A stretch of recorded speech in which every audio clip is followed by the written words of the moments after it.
لحظات البداية عاشت معنا، كنا نحسبها وقت للتسلية بس، نحسبها بس ذكريات. عبود أعطي أختك اليد يا ولد. ابتكرنا فيها ابتكارات، وإذا بغينا قلبناها خرافات. كنا نحسبها بس لمة وصحبة وسهرات. انتبه نوب ترى نوب. لكن كنا نشوف عالم ما حد يشوفه. لا تشغل وقته بشيء يفيده. الله عليك على اليد سود. عالم كبر وعاش فينا، عالم الحماس فيه يوصلك كل مرة لحلم أصعب بس ما يصعب عليك. بارد معك وين ما تروح.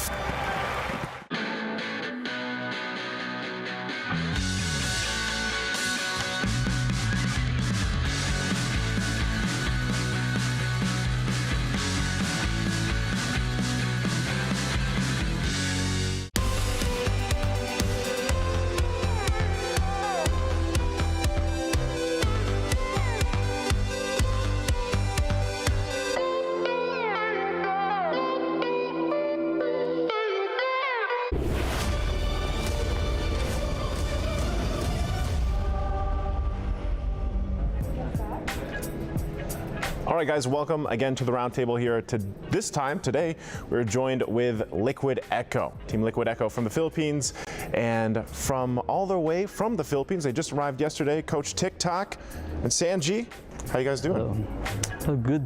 Good. We just arrived here yesterday around 12 noon. 12 noon. Sanji, you ready to speak some English? Yeah. Okay. They just arrived yesterday. You guys just got in.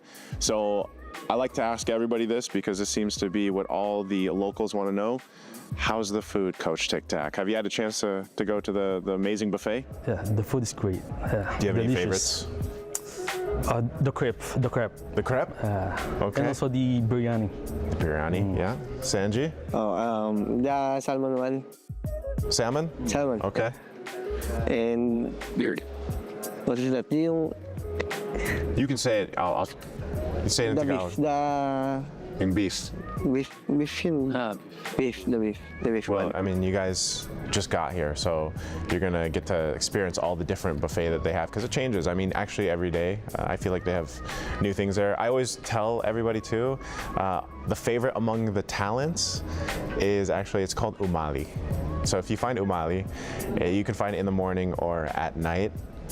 It's like oatmeal, but it can be eaten as like a breakfast, I think, but also a dessert. So I suggest you guys try that. Give it a try. Try it tomorrow. Yeah, give it a try, or later for Yeah, tonight. later after. All the casters from the Philippines and Indonesia, and they all flew in yesterday too, and they all tried. We made them all try it last night, so give it a try. Real quick too, I know this is different weather, right? Have you guys been outside yet? Yes. Super hot. Super hot? Yesterday, did you guys go to the mall or Yeah. The what? the mall nearby here? Yeah. The nearest mall. The nearest mall. It's I feel like I was here for the first time last year, and it shocked me because obviously Philippines, it's humid. Here it's also hot, but it's a different hot. Yeah. Different level. Super hot. Super hot. Yeah. So let's go ahead and talk about your guys' group. Group C. We just got the last team that locked in for the wild cards yesterday. That's Homeboys. I think some people expected that to happen. Did you guys expect Homeboys to be the team? All expected. All expected. Okay. Is there any teams there that you guys think is going to be difficult for you guys, Coach? I mean, would it be Homeboys, or how do you feel about Team Spirit and Twisted Minds? Team Spirit? Yeah. M5? M5, Yeah. They're doing great. How about you, Sanji? I Team think Spirit also? the three teams, Twisted Minds, Team Spirit, and Homeboys, I think they're going to Ano English nga boss? Papahirapan. They're going to be difficult, They're going all to be very competitive. Yeah. Yeah, I think I don't know how you guys feel about this, but I like to ask because even on us as talents, we were wondering how the teams feel about the patch. You know, is it refreshing for you guys also as coaching and players? Are you enjoying the new patch that we're playing on? Yes, actually the patch is very interesting now. So we expect many heroes who are gonna come out. A lot of unique Because of the patch, picks. Yeah. For some reason, I don't know why, but I tuned into Carl Tizzi's stream one day, and he was jungling Novaria. Yeah. Any jungle in Mobile Legends, Matilda, Novaria, any mage, Possible. any fighter, he can jungle. I don't know if you guys will bring something like that to the group stage, but maybe there's some secrets, right, Coach Dikdak? So I think that's exciting though, because one thing's for sure too, there's already a lot of people noticing that the assassins are coming back up, the Rogers, the Lings. You have interesting picks like Zask come through, and I think a lot of people want to see what Liquid Echo is going to bring, the Cavalry's going to bring. Maybe we, you know, can you give us a hint? Is there anything new? Well, I think we have flex heroes that can come out. Yeah, maybe Phosphor Assassin and or Fighter Gold Lane. Fighter Gold Lane? Yeah. Yeah, we saw that yesterday. I think Ruby Gold. Ruby Gold Lane was picked up. And a lot of interesting things, I think. So, and I know you guys have, you know, what you guys did in grand finals. I wasn't expecting that to happen. To be honest with you guys, you know, when we saw that, you guys played probably the peak that I've seen you guys play up to this point since you joined. What happened in the grand finals leading here to Mid-Season Cup? Why was it sweep? Why were you guys so good? No, I think the chemistry of the team. Yeah? Because we almost lost against AP Brand during upper bracket finals, right? With the score of 3-2. So we have a lot of things to discuss, and there. That was a fast change, Coach. You know, from what happened in the upper bracket and then the grand finals. That's what, like, seeing you guys play the grand finals, I was like, what is going on? And even with Sanji and then Sanford, this looks like the best. I don't know. Maybe you agree with this. The best they've been throughout their career. Yeah. The peak. Yeah. Yeah. It's prime Ben. Yeah, it's their prime, right? And so it makes me really look forward to obviously what you guys are going to be doing in Group C, because I think everybody's getting better. Yes. You know, with all the imports and all the everything going on, even a lot of Filipino coaches, you know, going over. I think all the teams are getting improving, very good, very competitive. You know, are you excited also for? How do you feel about the mid lane right now? Are you happy with it, Sanji? Because I'm happy because my heroes are coming back. Who's your top three? I think Gusion, Selena, Kagura. Gusion, Selena, Kagura. Okay, I hope we get to see all of heroes. Those are mains. Yeah. Okay, Sanji, if you weren't currently, you know, mid lane, what lane would you play? Like Jungler. You would be a jungler? Were you a jungler before? I've been jungler before. You were a jungler before? Okay. The assassin meta. Assassin meta, and then you just shifted to mid lane. Because tank. I don't want to tank. You didn't want to play He's not good at it. You didn't like the Fredrins, the Barretts, the Barretts, the Vax, Yeah, He said it's boring. Yeah.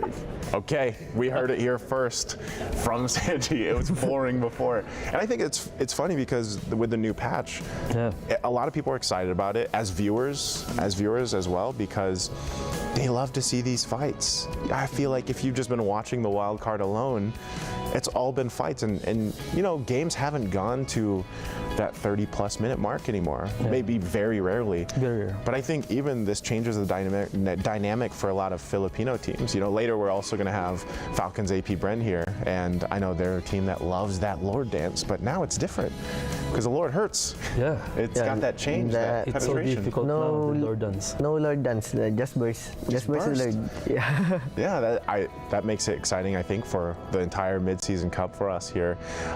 You know, let's go ahead and move away from the meta game here for a little bit, because I got to ask too, I know as pro players, coaches, your guys' lives are wrapped around Mobile Legends all the time.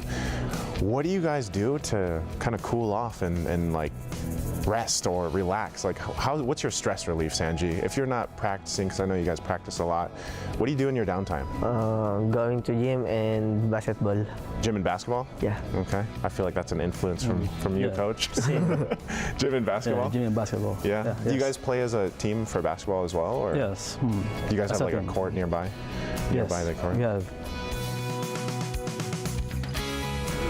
Near in boot camp. Near the boot camp? 2 basketball courts. Oh, you guys have two? Yeah. Okay. I know sometimes. Are you guys also playing with some of the casters before? Yes, yeah. Yeah, that's right. I'm not With a Hans. I'm not a basketball player. I know I have the height, but I was more in the contact sports, you know.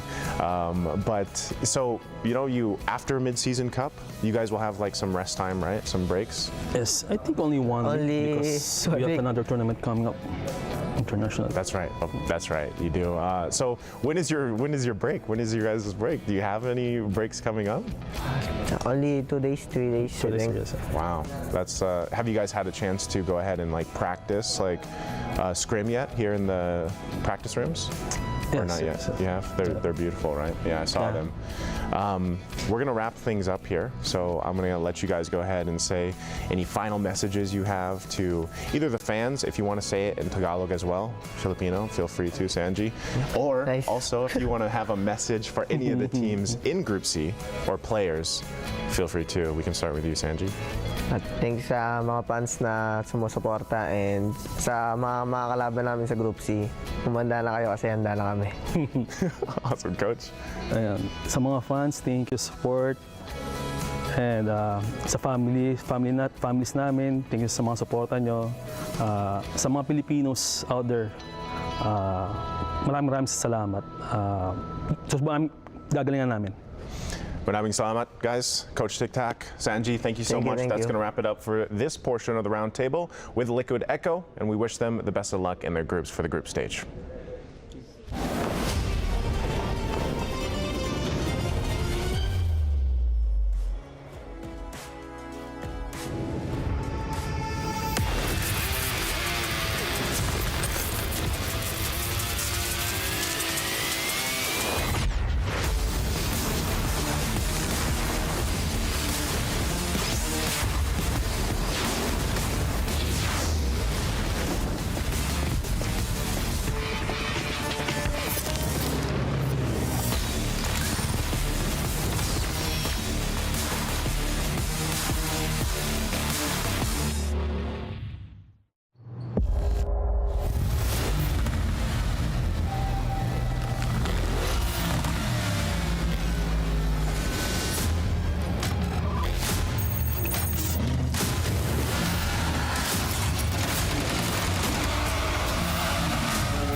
You ever wondered how a Hollywood movie is shot?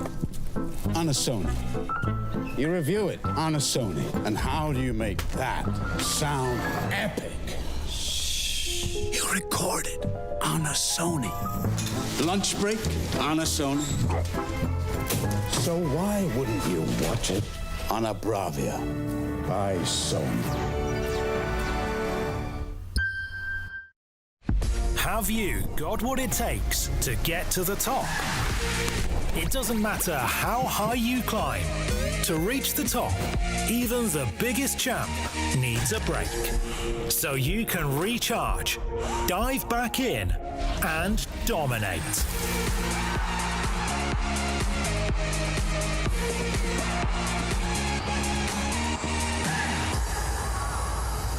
Have a break. Have a Kit Kat.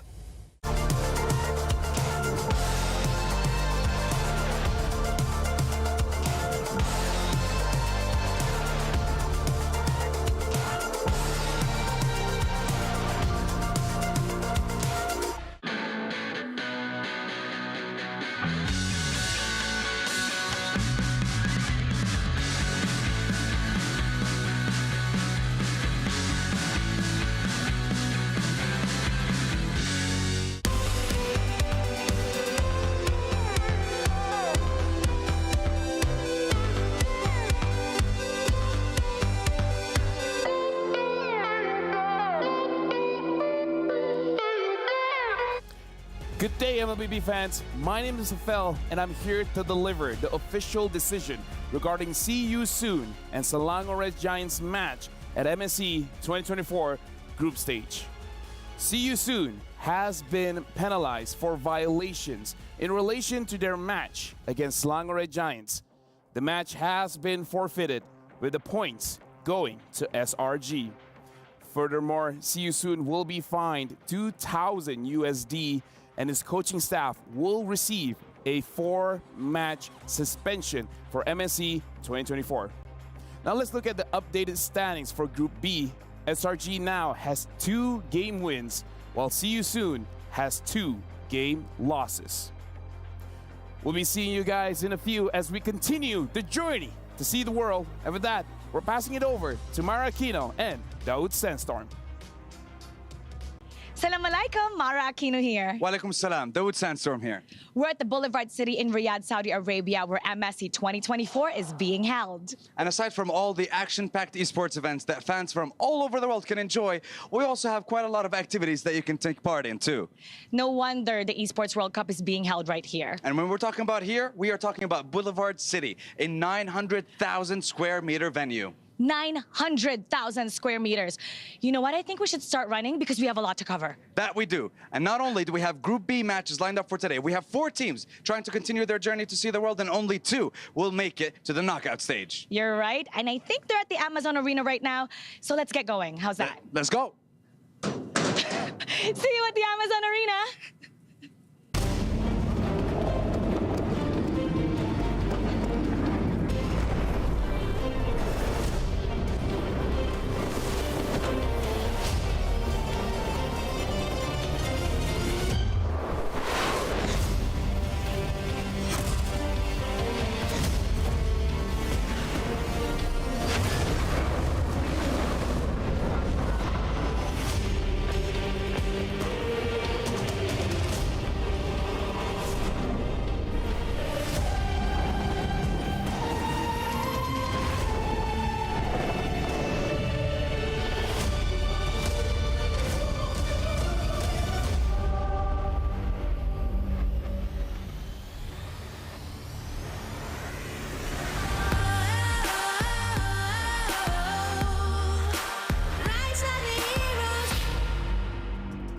This is the 4th day of the group stage of MSC 2024. My name is Abel. Alongside with me is Wolf as well as Gideon. We're here to see the world. How are you guys?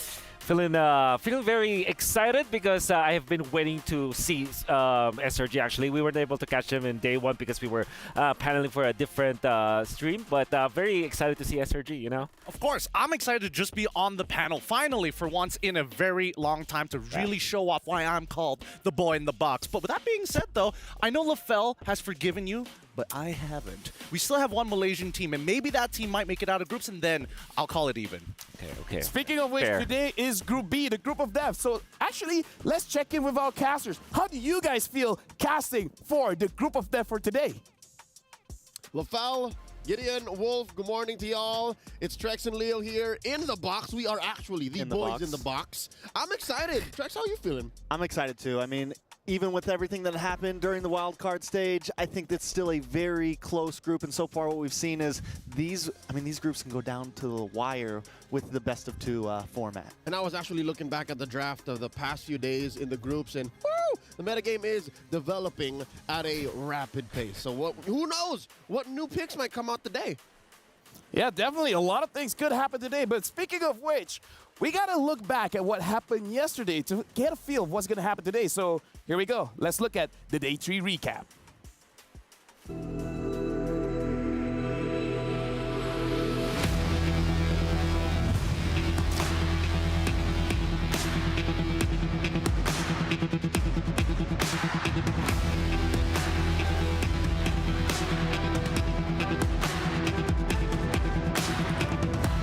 Power of nature. Now GB to be caught again, and that's going to be set for going for the solo kill. Udil decimated in the back line. Benny Cutie getting rid of TV. SJP does it again. Now the dotted line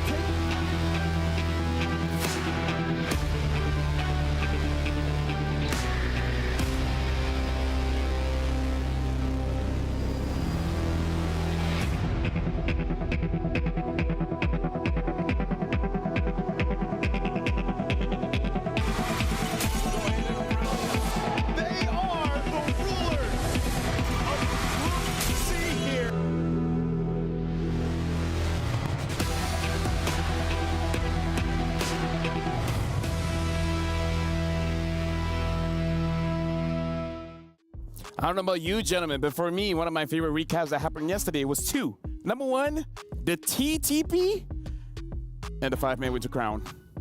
With the crown, fool. With the crown, fool. I mean, get it? How does that It's make you canon feel? now. It's canon now, but honestly, I do think that at least these players are expressing themselves. They're really showing what they have here in the groups, but now that we're moving on to the next group, I don't know if they're going to be as expressive. They're not really the bad boys of the group, but they sure are champions.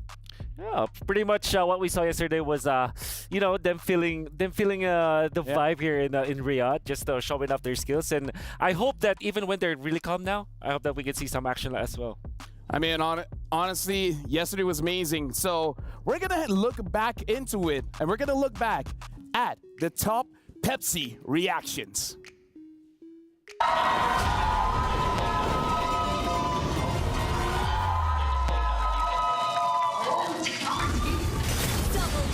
It's up to Benny to finish it. Miles Sanji gets nets.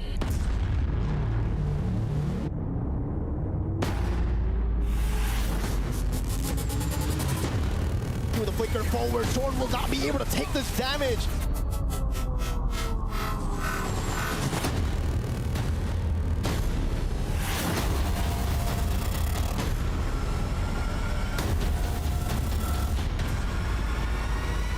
QT, who's an absolute monster in game number 1. TP's off the board as Liquid Echo take the lead.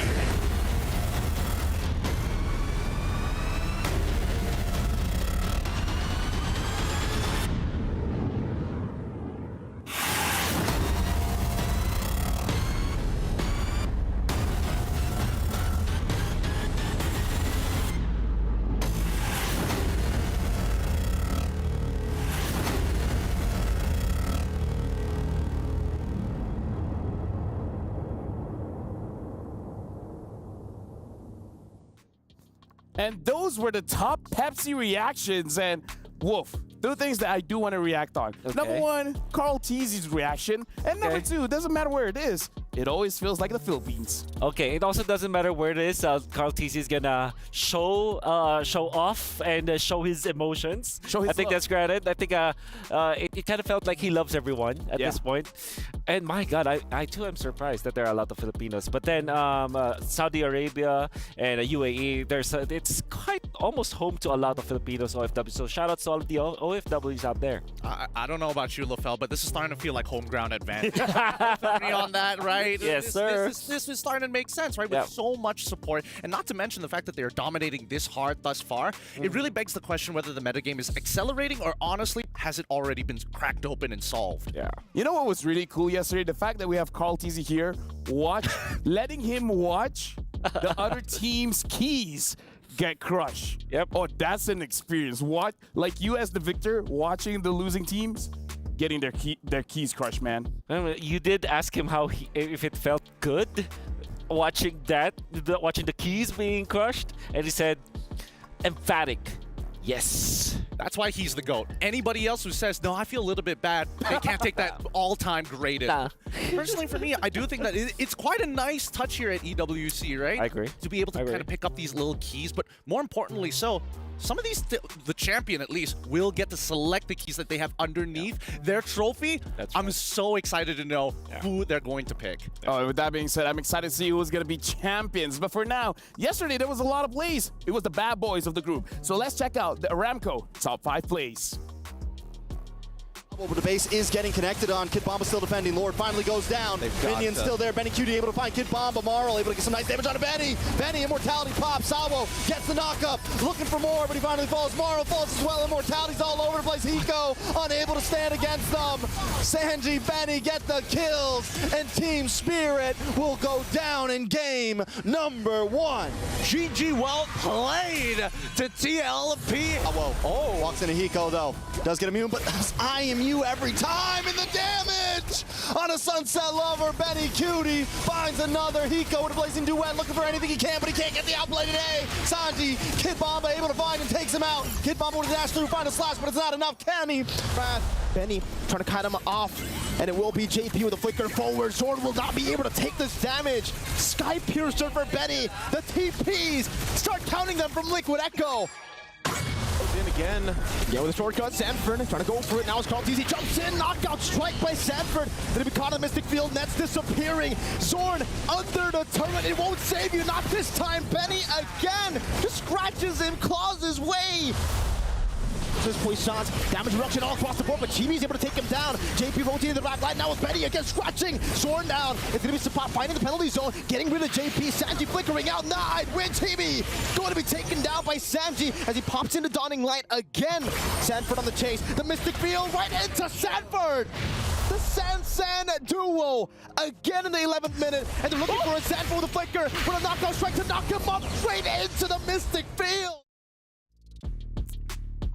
You guys know what's insane? Most of the plays, most of the Aramco top 5 plays were from our ALJ match of the day yesterday, which is TLPH going up against Homeboys. What a coincidence. What a coincidence. I mean, day three is over. It's a new day today. I think it's valid to talk about what happened yesterday. Yes, feels really good.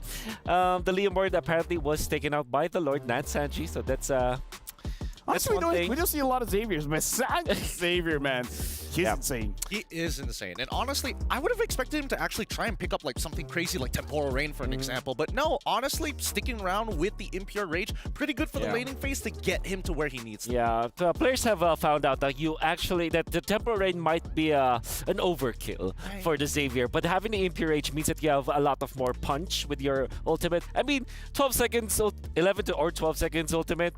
Would you need more cooldown after that? That already hurts, you know?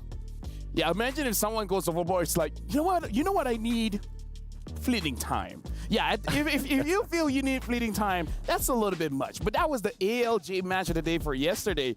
We're going to be talking about the ALJ match of the day for today, which is going to be Fnatic Oni going up against SRG. And for this one, it's going to be amazing because both these two teams have quite the fan base. Personally, I've been waiting for these two teams to collide for the longest of times. Even during the regular season of both local MPL MY as well as MPL IG, they've mentioned each other during interviews. Yes. Maybe being just scrim partners, but also recognizing the level of play. And not only with scrim partners, I think the word is Selangor Red Giants not only dominate in Malaysia, but also with teams when they're going up against teams from Philippines and teams from Indonesia, for example. And even, the members of Fnatic Onyx, they're put SRG in high regard, you know? Here's the thing, right? Because looking at both these teams for today, we have to really emphasize why it's amazing. Because this is the group of death. In this group, all 4 teams are champions. And all 4 teams have hype towards them. And because this is the group of death where champions are here, it might also be the group of disappointment because we have to remember these are champions from each region. So imagine 2 teams, 2 champion teams not making it to the knockout stage and 2 champion teams getting their keys crushed. Oh, not the hydraulic press. I'm already getting nightmares about that, right? My sleep paralysis demon looks like a hydraulic press at this point. But I do believe that in this group of death, there are going to be teams that are coming in with a significant disadvantage. And I think, I have to address CU soon here because they're not going to have their coaching staff for the majority of this group now. And hopefully, if they can even get a singular point against some of the big dogs here in Group B, I think maybe there's some hope. They're put in a very difficult spot. I mean, if you look back at the group stages and you're going to be looking at day number 4 in a way that you're at least 1-1. You have that you have that Evos / Firefox situation where you do have a chance. Even if you lose your matches, you still have a shot. You just have to win it through the tiebreaker or at least, get more points afterwards. That for CSUN, they now are put in a spot where they have to wish for someone else to kind of mess up, It's out of their control entirely. Yeah. And with that being said, we got to look at the match schedule for today to see which teams are going up against who, and more importantly, when. Because we're going to open up today with Falcon, the champions from Mina, going up against Selangor Red Giants. Afterwards, it is going to be Fnatic Onyx going up against CU Soon. And CU Soon will be battling once again, going up against Falcon. And we're closing it off with our ALJ match of the day, Selangor Red Giants going up against Fnatic Onyx. We are expecting a high-octane match for that. I'm expecting assassin versus assassin action. A lot of good marksman battle between Chewe as well as Innocent. That's gonna be great. I mean, we've seen them time and time again prove that they are some of the best in their lanes. But when we look at the Group B point system as of right now, everybody's concerned about CU Soon as well as Team Falcons, right? Yep. At the end of the day, the two very first best-of-twos that happen is going to be a qualification match, technically to get into the playoffs. And even so, if CU Soon or even Team Falcons, they just won their matchups, there is hope. Yeah, looking at the groups right now, Fnatic Onyx just needs to win one more best of two, as in sweeping the best of two, same as Selangor Red Giants, for us to have the same situation as Group C for yesterday, where the first two matches will dictate who gets to go to the knockout stage and which teams are going to have their keys crushed. And then the final game of the day is going to be about setting up that tempo, setting up that I would say ego booster to go into the knockout stage. Of course, being number one in your groups is going to give you an advantage going into the knockout stage. But again, personally for me, I feel like it's ego testing at that point. I love that you bring that up because for certain teams, they need a bit of a warm-up period, right? I think, you know, some of the, if we look at some of the other groups and unfortunate matchups that have occurred, like C9 for an example, starting off like, we think that they're going to make it out of this group, but when dropping an 0-2 against their opponents, now having to scramble to get out of the group itself, I feel that a lot of these teams, especially at the highest level, need that confidence boost. Yeah, that's why I also don't want to sleep on CU Soon, because despite, of course, the penalty that happened to them, if you look at their games, they really had it in them. I mean, SRG is a team that we put in the top spot, right? I mean, easily top 4 for me. But the fact that they have actually won a game and won skirmishes and won so many times going up against SRG, that means that they are not pushovers this time. You know? I mean, with that being said, let's actually talk about the first match of the day, which is going to be Falcons going up against SRG, where for Malaysians, I would say this is the best team we've seen, Gideon, in such a long time. Ooh. And Falcons, they haven't had a lot of international appearances, so... Yeah. You know, it's definitely going to be an uphill battle for them. Look, I feel for them. I feel for the MENA region because it reminds the early days of MPL MY, right after the split of MY and SG. We were kind of lost. We didn't know what our own playstyle was, and usually it doesn't work out in the international stage. But I think MENA is catching up at an exponential rate, now including imports, making sure that the region as a whole is strong. I think SRG, yes, is one of the best teams coming out of Malaysia in a very long time, but that's because of the polish that they have. Oh, how cool is this? We're getting to see all the players like behind us and in front of us. I also want to add to what you were talking about, the development of the region. They've already like added imports, which already, of course, that helps a lot, right? But I think the next step here is for them to get into the spot where they can scrim against top teams. Like, for example, some of the Western teams have flown to Southeast Asia just to train. I don't know if there were teams from in a region that actually went to Southeast Asia just to train, but I think that's the next step. For now, they have to show us what they got. We cannot change anything from their preparation, but I do know that this time they're a much more improved region compared to M5. I would pass this to Gideon. Is there a situation where Selangor Red Giants might choke? Because technically these are newcomers. The only one that's been on the international stage a lot of times is Yums. That is true. I think that, you know, in terms of experience for this Malaysian squad, yes, they don't have a lot of international experience, even amongst the imports, right, Cameron, as well as Innocent. But when we saw SRG face off against CU Soon, they were playing by far the worst MLBB I've ever seen. And then Innocent decided to kind of pull it together saying, hey, guys, what are we doing here? I will drag us across the finish line if I have to. And I think that the rest of SRG really needs to have some mental fortitude coming into an international tournament. Good thing you brought that up, because I was able to talk to Innocent in one of our elevator trips, and I was able to tell him, like, hey, you're easily top 4, maybe even top 2. And he said, like, okay, yeah, he wishes that will happen, because he knows that many things can happen when it's the stages, right? Even himself, he said that he wanted a little bit of a warm-up so that he can, you know, marinate in the stage, get a feel of the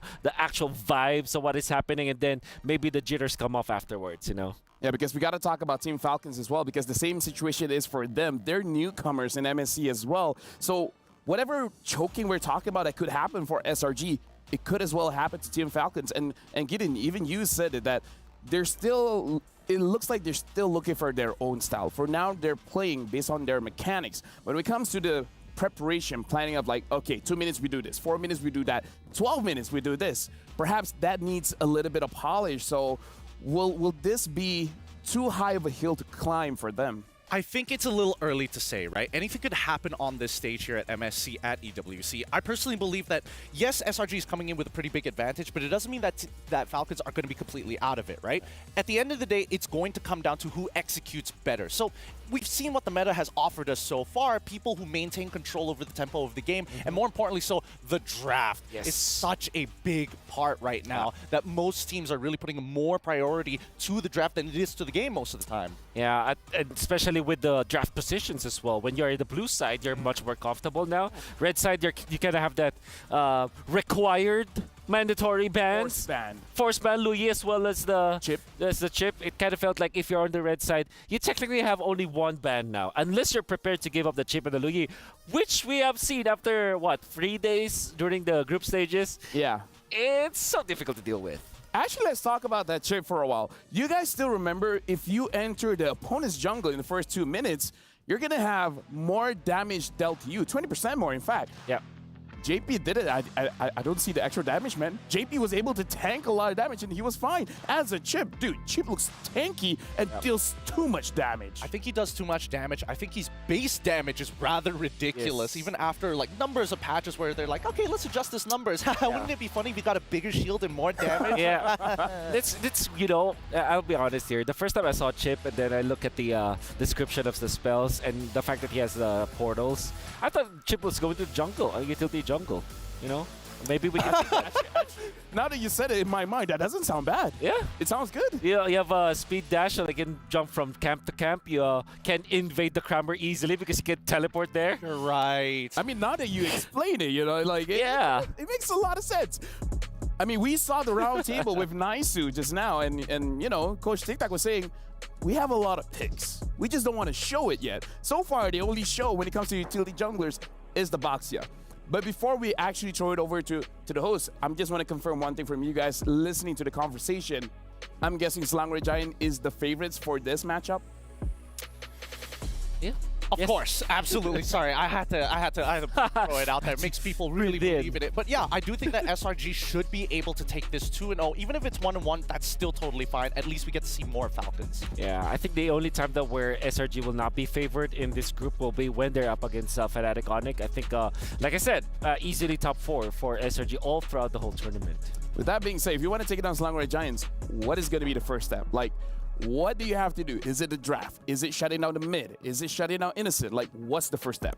Personally, I feel like we got to go with the T2K sort of download the first game strategy. Who is the underperformer? Because when people are performing at their top peak, especially from the side of SRG, it feels like they're kind of unstoppable when they are given a good draft, right? So start from the draft, figure out who is underperforming overall, and then instantly start peer pressuring them into bad plays. So I don't know how to actually do this, but I think that you have to kind of stop Yums from being very comfortable in the match. Give him heroes that he's forced to. Like, for example, you have the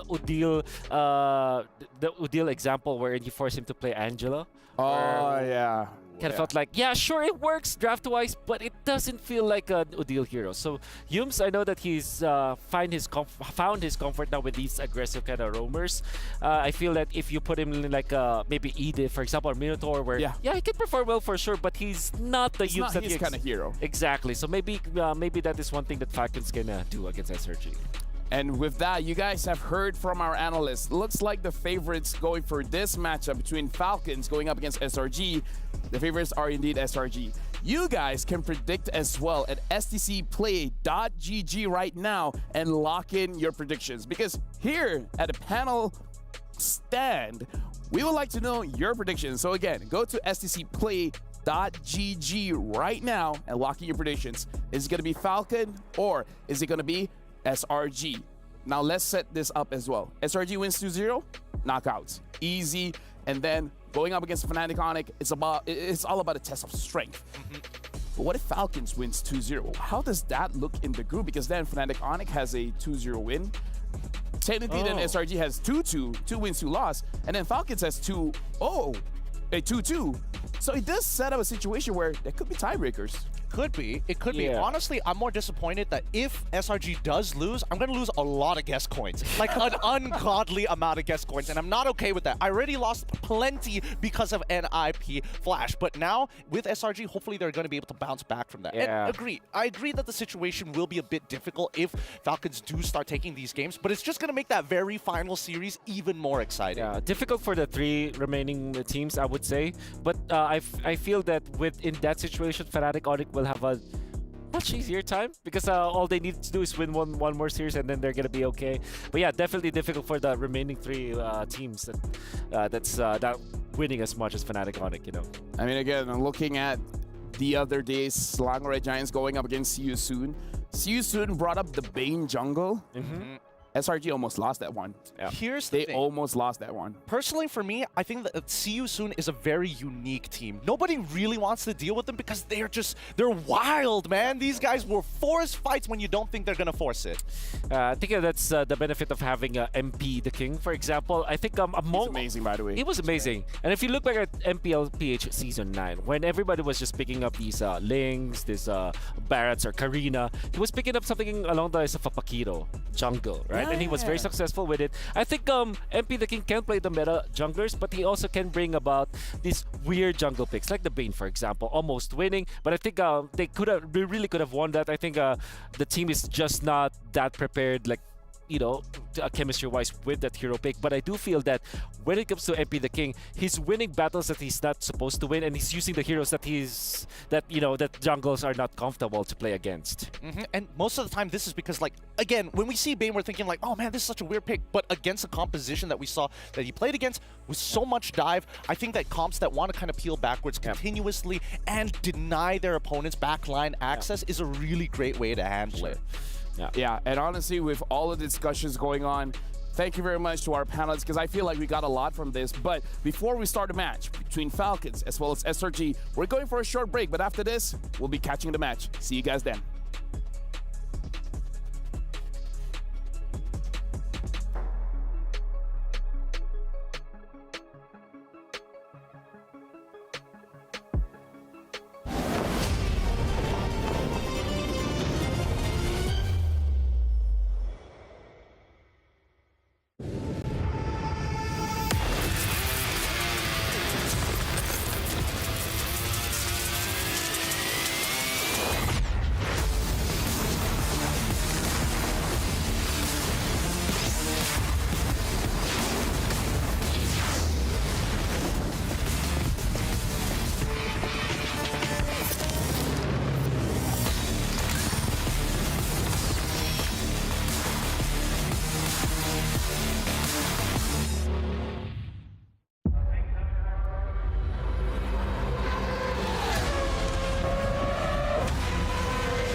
And we're back. And during the break, it just reoccurred to me that Wolf is here. Yesterday we did fine. We were able to survive Wolf's curse, but now we're going up against the MENA champions. I mean, if we're gonna predict our score, I'm afraid to predict for SRG now, because now that Wolf is here, anything can happen. I mean, yesterday, one of your teams went into the playoffs, into the knockouts. And then got 0-2'd by TLPH. I have no control over that. That's true, that's true. Today, there will be no Filipino teams. I think there will be Filipino players and coaches, though. Yes. Like, literally every single team. Every single...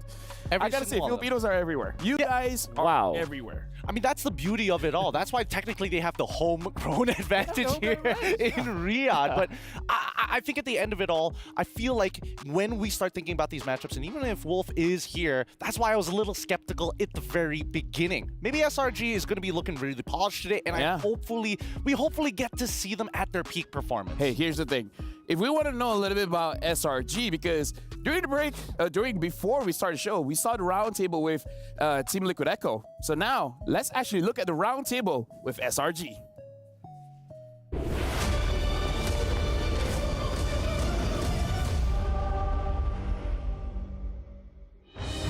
All right, guys, welcome to the roundtable here. We are joined today by SRG, and we have some special guests with us. Again, it's Innocent, Yums, Stormy. How you guys feeling? Good. I'm feeling great. Super good. Super good? Yeah. You guys went undefeated. let's just throw it out there. You guys went undefeated. You had a very dominant season, for that. Why did that happen? What was the big change for you guys? Stormy, maybe you can answer this, because, I watched your guys' grand finals too. I didn't get to see all the regular season, but I just felt like no one could stop you guys. I don't know what the answer is. What's the answer, Stormy? As for me, right, I think we're undefeatable because our chemistry is so strong. Yeah. And it makes our bond is really strong. And we, in tournaments, we are very disciplined. I think that's why we are really good in tournaments. So if you had to pick one player who helped bring that synergy together, who was it? I think everyone. Everyone? Yeah, everyone. Okay. Yeah. I would say from watching you guys, like the synergy that you guys play with, it's different. And I think a lot of people want to know how you guys bring your special strategies. There's a strategy that I heard recently. I don't know if I'm pronouncing this right. Is it cheeky? Oh yeah, cheeky. Is that a strategy? Is that something you guys can bring to the mid-season cup? I don't know if that's just like a rank game thing. Is it a rank game thing? Because there's clips also going around where we saw this in a recent tournament. Yeah. The cheeky strat that was, I think, a cheeky strategy that was pulled out. The cheeky strat is it's like Johnson, Kadita. Yeah, Kadita. Yeah. And Aldos. Aldos pick. Yeah. Is that something you guys think right now with the current meta could actually work in a competitive environment like this?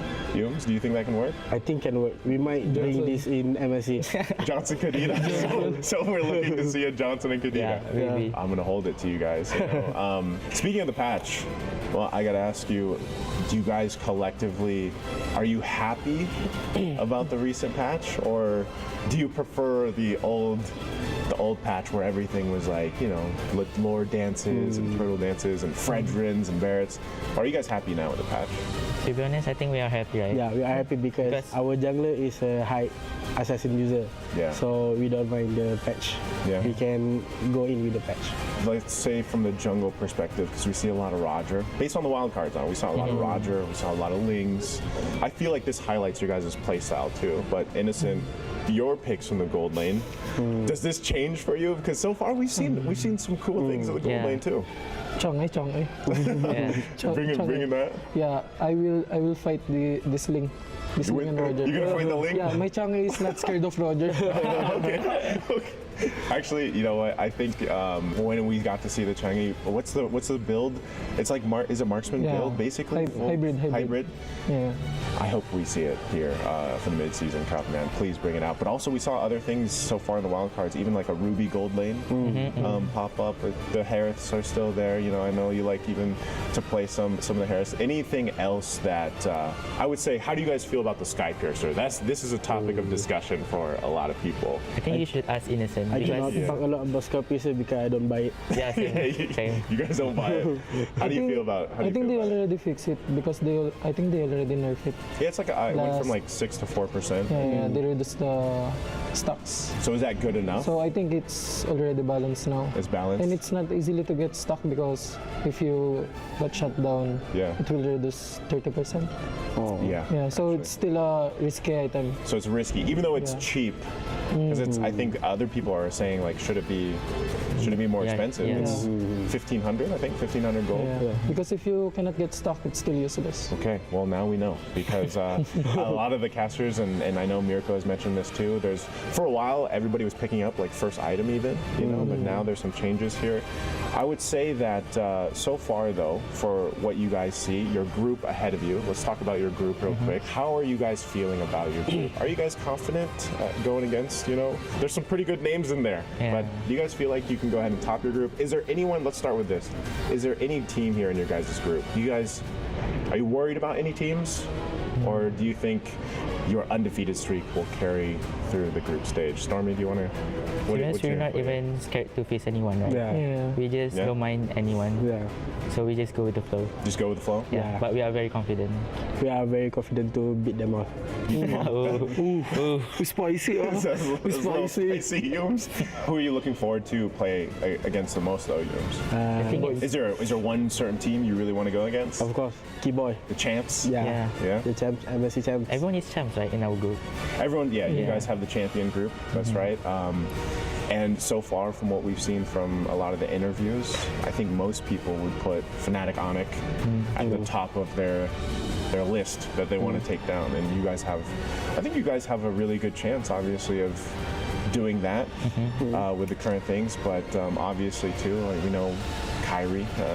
This is also good. I think any of these teams that like these assassin picks are going to be able to shine. Your group, though, the group of champions, I think at the same time you guys have to. I'm wondering because the play styles in Malaysia and then the play styles on international stage, it changes in a way, right? But have you guys started scrimming already too? I know you guys just landed, but yesterday. You already started scrimming? Yeah. You guys didn't rest? I think like 3 or 4 hours. Yeah, a quick you just took a nap. How are you liking this like practice rooms, right? Yeah, it's very good. Yeah, it's very comfortable. Very comfortable. So big. Yeah. What do you guys have? Is it one big practice room for everybody, or is it split up? Per team, I think. Per team have their own gaming. Okay, and then you guys just scrim against certain teams, or how does that work? Yeah.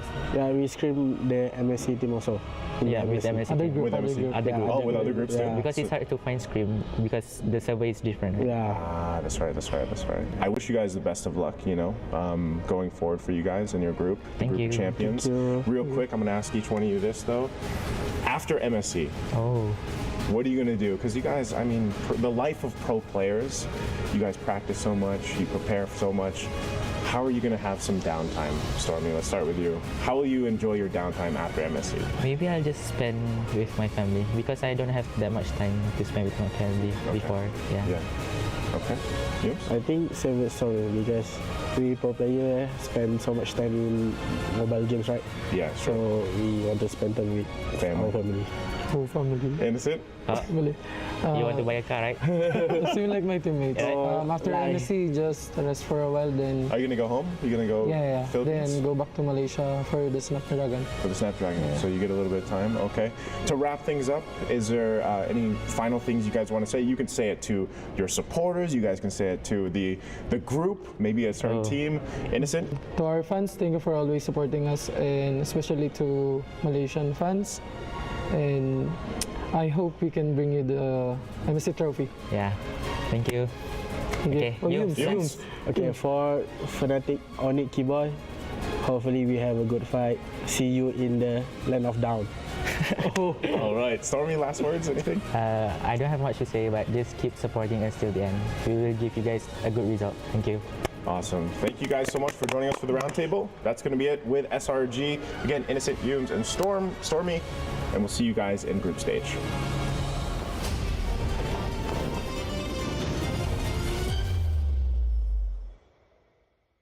Stormy's my boy, man. Yep. Stormy is my boy. And honestly, in that round table, we actually got a lot of good answers coming in from the players. Number one, Innocent. He doesn't care. He'll pick up Chang'e, goes up against Roger, goes up against Ling. He doesn't care. It's like, bring him. I can use my Chang'e. And the thing that you know, in terms of analysis, he said Sky Piercer with no stacks, useless. Yeah, pretty much. I do agree. I have to agree with him. I think because of that 6% to 4% change, and then you kind of increase the maximum amount of stacks. Yeah, you technically kind of I think you nailed it right in the head there. It's perfectly balanced now. Like it's not that OP. It's not that unviable. So, but if you do snowball, it's gonna be great. So, yeah, share the sentiments with Innocent, my boy. Well, Stormy's my boy. But speaking of my boys, we gotta look at Keyboy, where you was just like, yo, Keyboy, we're gonna meet you guys and let's hope for a good match. Yeah. I thought it would be a little bit more spicier, but you was just like, it's okay. You know what? Nice is here. I'm gonna tone it down a bit. Honestly, I think the fact that Nice was like, hey, you know, just to fans out there, say to the loved ones, it's canon now that Keyboy loves SRG based on what you said, right? Yeah, exactly. I think we can all agree with that. And I think, you know, both of them, I feel like Yums, even though he's left Todak and now joins SRG, a bit of that Todak spirit hasn't really left him just yet, even when it's uncalled for. But I do think that in SRG's case here, I'm assuming, I'm just gonna, wild guess, he's not gonna play the Chang'e. Innocent's not gonna do it, especially on an important match as well. Here's the thing. I believe Innocent, does he want to use it? Yes. Will Coach Arcadia allow him? No. That's the big difference. Speaking of differences, we got to talk about the differences between the two mid laners. My boy Stormy is Malaysia's Mage Prodigy. He's going to go up against Goodnight, the MPL MENA Grand Finals MVP. That's right. So again, like the mid laners are amazing, and Stormy, we've seen him changing up a little bit when it comes to the mid lane. He's using the Aurora, and he even showed off the Kagura. Yeah, and he's another mid laner that has been, you know, has J-Lord as a name. Yeah, actually. So J-Lord and mid lane with Hate in there, you know, in the mix. I think the Falcons is in a good spot. As much as they want to be in that good spot, like, can they actually make it work out, right? Because we've seen that the mid trio has been a large part of the metagame, even from like 2 patches ago. Now even more so than ever, just to kind of help out the sides. I think the teams who can identify the game state, not from just the laning phase, but even beyond that, will have a bigger advantage coming down to the mid game. I kind of felt like they were out of their game when they first faced up against, if I'm not mistaken, it was Fnatic Onyx back in day number 1. Even Ding wasn't that comfortable. I know what prowess Ding can bring to the table. Like, he's very, I would say, macro-centric in a way that he is an EXP laner when he played back in the Philippines that can actually carry the games. He's like a damage-dealing EXP laner. From what we saw from the previous days, we are more inclined to have setup kind of XP laners like Terizla, for example, and carry XP laners are kind of frowned upon just because you're focusing so much on the jungle as well as the gold laner. For a second there, I thought you meant carry in the no, XP yeah. Like, okay. Because I was like, wait, I've seen that before, and it didn't work out. Didn't work out, yeah, but yeah. So damage dealing / farm heavy EXP laners are kind of frowned upon nowadays. I think that's the main strength that Falcon can muster. Maybe that is where they can look at heading into when they're going up against SRG. I'm just gonna add on a little bit onto that one. Damage dealers / farm-oriented EXP laners is frowned upon unless you're Diablo. Unless you're Diablo. That's true. Wait, there's a nuance here. There is a very big nuance. I think a lot of it comes down to, like, why do you even want these damage-centric, farm-heavy style of EXP laners? And a lot of it really just boils down to, can this hero clear the waves fast and make an impact as soon pre-level 4 or after level 4? Because again, a lot of the lane priority now is a bigger importance in the game compared to, oh, we could just sit back, first turtle we give up, and then afterwards, second and third, that's when we fight. Yeah, carry XP laners are, you know, candidates for Employee of the Month, you know, because they're going to be doing everything.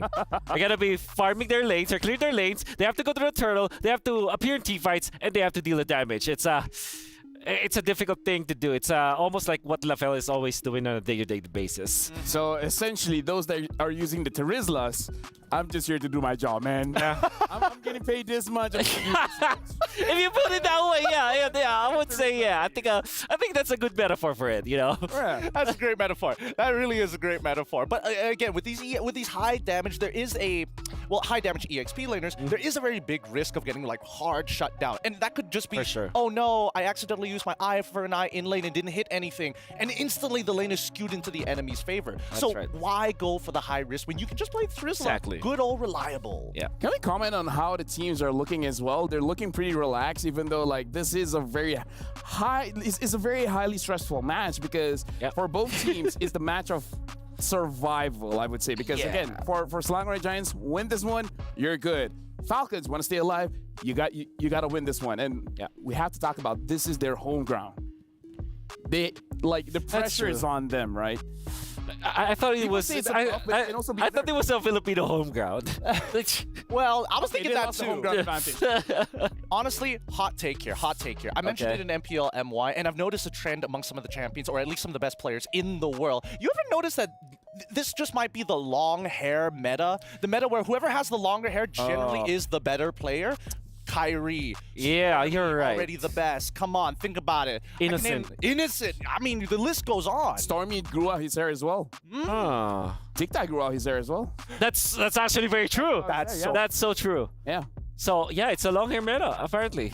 Yeah. So you know what? That's why Yeb has this, long. He's trying to catch up. He caught on a little late. Sandstorm has long hair. Mara has long hair. Oh yeah, Mara has long hair. You know what? With that, not cutting my hair anymore. And then it would be anyone's guess. Is it going to be straight today? Is it going to be curly? Is it going to be there? Hey, man, you need to have some level of consistency, right? Because even for SRG, they had a undisputed run in MPL MY. Falcons were also looking pretty good, but until I see that long hair, that's what gives me confidence. I am in my head right now imagining LaFell with long hair. It's No, the thing is, you guys are giving the content team an idea. Hair tier list.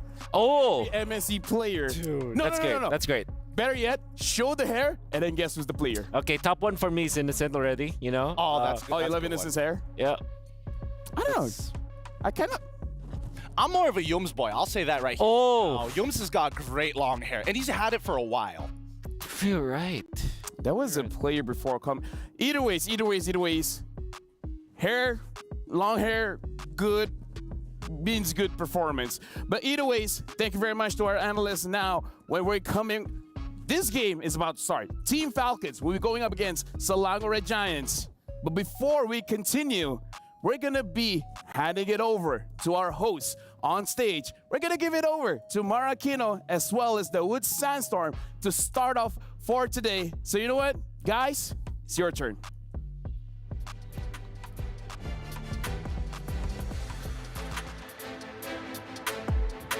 Lots of amazing MLBB action coming your way. We're here at the beautiful city of Riyadh, Saudi Arabia. أيها السيدات والسادة، مرحبا بكم في اليوم الرابع من مرحلة المجموعات في بطولة MSC هنا في الرياض. I'm Mara Aquino. And my name is the Wood Sandstorm. Welcome to the Amazon Arena.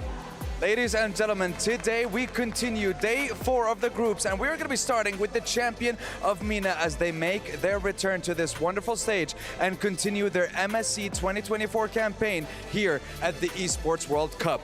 And they are going to be going up against the invincible Giants of Malaysia. The stakes have never been higher because much like yesterday, a team will be eliminated today, and this is also an opportunity for the other to proceed straight to the knockout stage. So without further ado, let's welcome Team Falcons.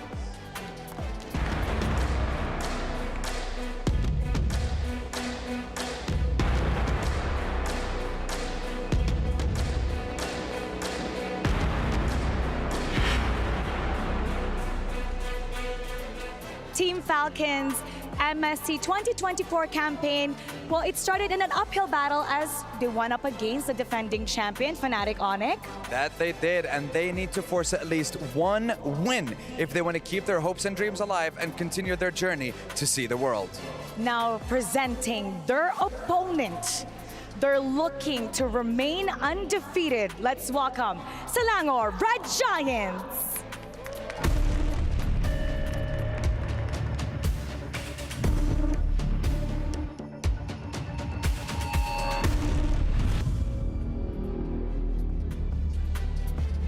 Well, ladies and gentlemen, this has been an incredible journey. And don't forget, when we're talking about Selangor Red Giants, we are talking about a team that has managed to win and be crowned champions of MPL Malaysia without dropping a single match. What they want to do is have a 2-0 today because the sweep will let them get to keep this key.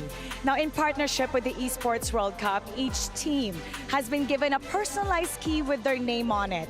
This symbolizes their right to be in this tournament, and this represents their life. Exactly, and that is what the key of champions looks like, and this is what the key of the teams that have been eliminated looks like. And you want to see what happens to it once a team is eliminated? Let's see. After the key gets destroyed, it joins the rest of the keys, and it joins the rest of the teams that have been knocked out from this tournament. And we want to see what happens to this key. We are talking about 5 tons of pressure being applied to the pure gold key that symbolizes their journey coming to an end. Now, as this key have been destroyed, a lot of hearts are breaking also, and today we will see another 2 teams' key get destroyed because at the end, only one will get to keep theirs to get the MSC 2024 Championship Trophy. That's right, because only one team can be crowned, and only one key will remain unscathed until the end of the tournament and until the end of MSC 2024. And I cannot wait to see who's going to get crowned, Mara. And you know what, Sandstorm, for a world-class tournament like this, we would like to have a world-class gaming phone. So if you take a look at the players, all of them are doing their ping test with the Asus ROG, powered by Snapdragon 8 Gen 3 mobile platform. That's right, Asus ROG is the official gaming phone when it comes to MSC 2024. And ladies and gentlemen, I think we are ready to get things started. We are ready to get the show on the road. Let's head on over to the studio. Time to shine. And it's also time to see the world. Now, before we go into the draft, this is on topic and off topic at the same time. I really want to take a picture of those keys, man. The broken ones and the ones that are still intact, because you can't tell me that that doesn't look cool. Even the broken ones look cool. Yeah, that's true. And I think they're made out of gold, right? Pure gold, Pure as gold. they said. I mean, it's a cool concept, but can you imagine the players having to walk up there and hand over their keys? It's an emotional moment for them. Exactly. Like, it looks cool for us, like, I'm sure. Like, we look very happy. I mean, we're very happy to see that, but I'm pretty sure that the players themselves who lose their keys, who get their keys destroyed, man, that must be devastating. I remember Leo saying this yesterday. I'm going to quote him, but basically it's their tournament lives made into a physical object, something tangible. Yep. Dude, either way, loving the concept, looking at the players now. We're going to be looking at the draft. Are we going to expect a first game draft that is going to be very safe, or we'll see one of the teams overextending a bit? With that being said, Falcon is going to be first pick on the blue side. SRG is going to be second pick on the red side. And why this is relevant, because again, we've been talking about it in this analyst stand. It looks like if you're on the red side, you're going to have a little bit of a disadvantage where technically you only have one ban. You have to auto-ban the Louis as well as the chips. Which means that they will eventually do it. So I think you were wondering, Lefel, if this should be the time where you can be experimental. I would say overextending. Overextending, yeah. I always will say no because of how tedious or cutthroat the group stages is. Like, losing 1-1 is like I said, it's like almost losing an entire series altogether. Losing 2-0 is like losing 2 series altogether, just because of how tight a best of 2 can be in a group stage setting. Personally, for me, I think that even when we start thinking about like the way these games need to be played in a best of 2, somebody needs to figure out what the red side can actually do. Because I feel as of right now, what we know based on the meta is that red side is basically a skill check to blue side saying, hey, how much do you have in your hero pool, right? Yeah. Which means that after the break, after the group stages, all the teams that can go through and get it to the knockout stages should have enough heroes to deal with the Luyin as well as the chip. Now, I would say that because of how SRG is looking with the Arlet being banned out, I think that they should ban the Luyin afterwards, because Arlet, I feel, is the answer to the Luyin. But we did see Fireflux, for example, they utilized the Lolita to counter the Luyin with their aggression. SRG is a team that's more willing to the Luyi, and between Luyi and Chip, I think Luyi probably 100% you will not let go of the chip. 80% you can let go of the. 20% you can let go of the Luyi. No, I totally get you here. I personally think that maybe SRG may have taken a little bit of an idea of how to counter this Luyi. There might be an opportunity for them to actually open it up, because I'm not sure whether Falcons is going to highly prioritize it, right? Because as much as Goodnight is like their most solid player, the rest of the team does need their power picks to really perform. Yeah. This is interesting. You're blue side, but you're banning out the Luyi. Yeah, so what I think here is Falcons are considering getting Harith or Roger. They're going to be running for that kind of pickup, especially because the Ling was already banned anyways. It kind of feels like they are not that prepared against the Luyi. And yeah, it still opens up the draft. Like I said, Roger as well as Harith, they're open. I think SRG might just keep both of those picks open, or maybe just ban a Roger at this point. I think that they're more comfortable now, knowing that the Luyi was banned by Falcons themselves. They banned Florian, so it's definitely a race for Harith as well as Roger. Yeah, no, this is a huge tell, right? We know what the goal lane matchups are roughly going to be. At least with the Roger, there's a little bit more flexibility in what they can do and shift around on red side. But most importantly here, I think we all need to keep in mind that even if the Roger goes into the gold lane, or maybe even into the jungle, the mid lane is good, as well as the supports are going to be by far the most two important picks coming into this first rotation. Yeah. Okay, so there's the Harith. Typically answered by the Roger. Sometimes teams answer it with a Moskov. You can pick that all together, but instead it's Nolan and Roger.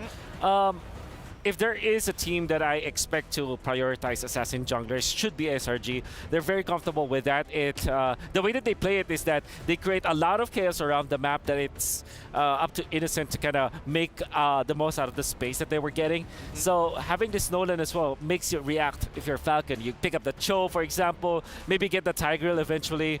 Hopefully that is an answer for the Falcons Esports. But then again, Valentina now is top priority for Falcons to get, because that is the hero that you that is the mage hero that you're not that scared of when you're facing assassins. Absolutely. There we go, the Valentina and as well as the Minotaur. I like this a lot personally, right? Because it does tell SRG, hey, even if you want to play safe and you want to dive heavy composition with the Faramis, we still have a good level of counterplay. Yeah.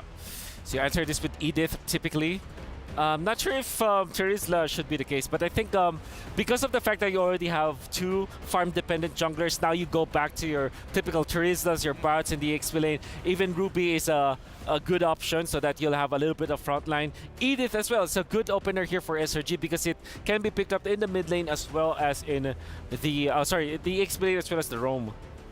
I mean, honestly, for SRG, picking up the Nolan here, Wolf, you called it right. The Edith has been picked up to deal with the things that Falcon has shown. But again, having this Nolan is, even though it's in the hands of Sakai's, it's high risk. Because what Sakai wants to do is he just wants to outfarm the enemy team. He's going to take his own jungle, he's going to take the enemy's jungle.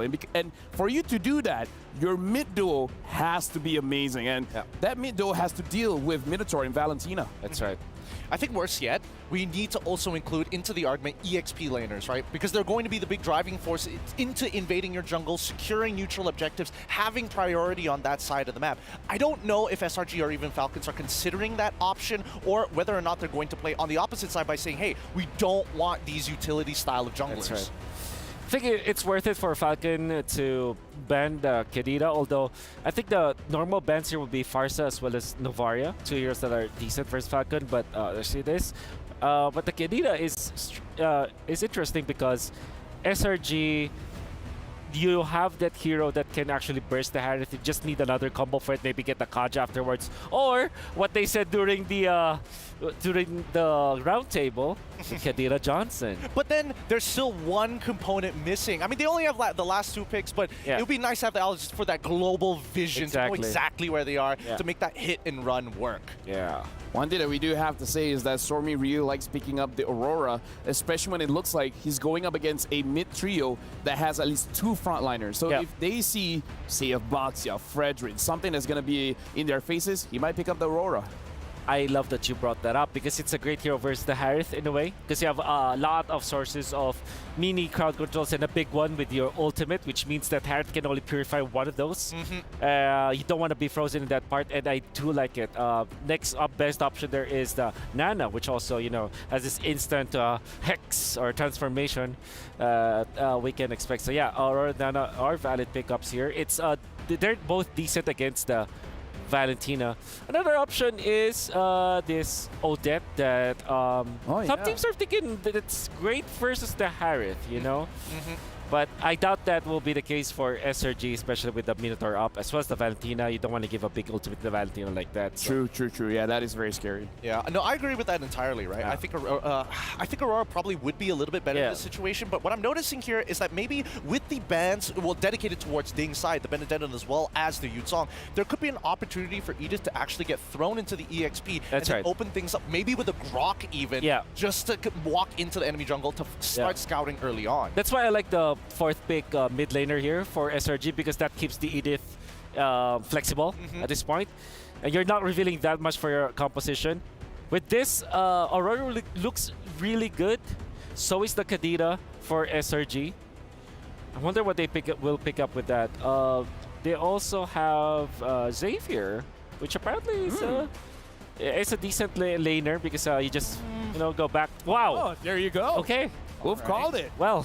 Okay. This means that if Xavier's going into that mid lane, that Edith most likely has to be the roam, right? Because in the earlier stages of the game, you really struggle to clear these waves effectively against your opponent, especially when you're up against a Valentina and a concussive Blast Minotaur. Yeah. I mean, you were talking about the Grok, and the Grok could help out as well. So that's right. Even though they got a Xavier, it's still open. Yeah.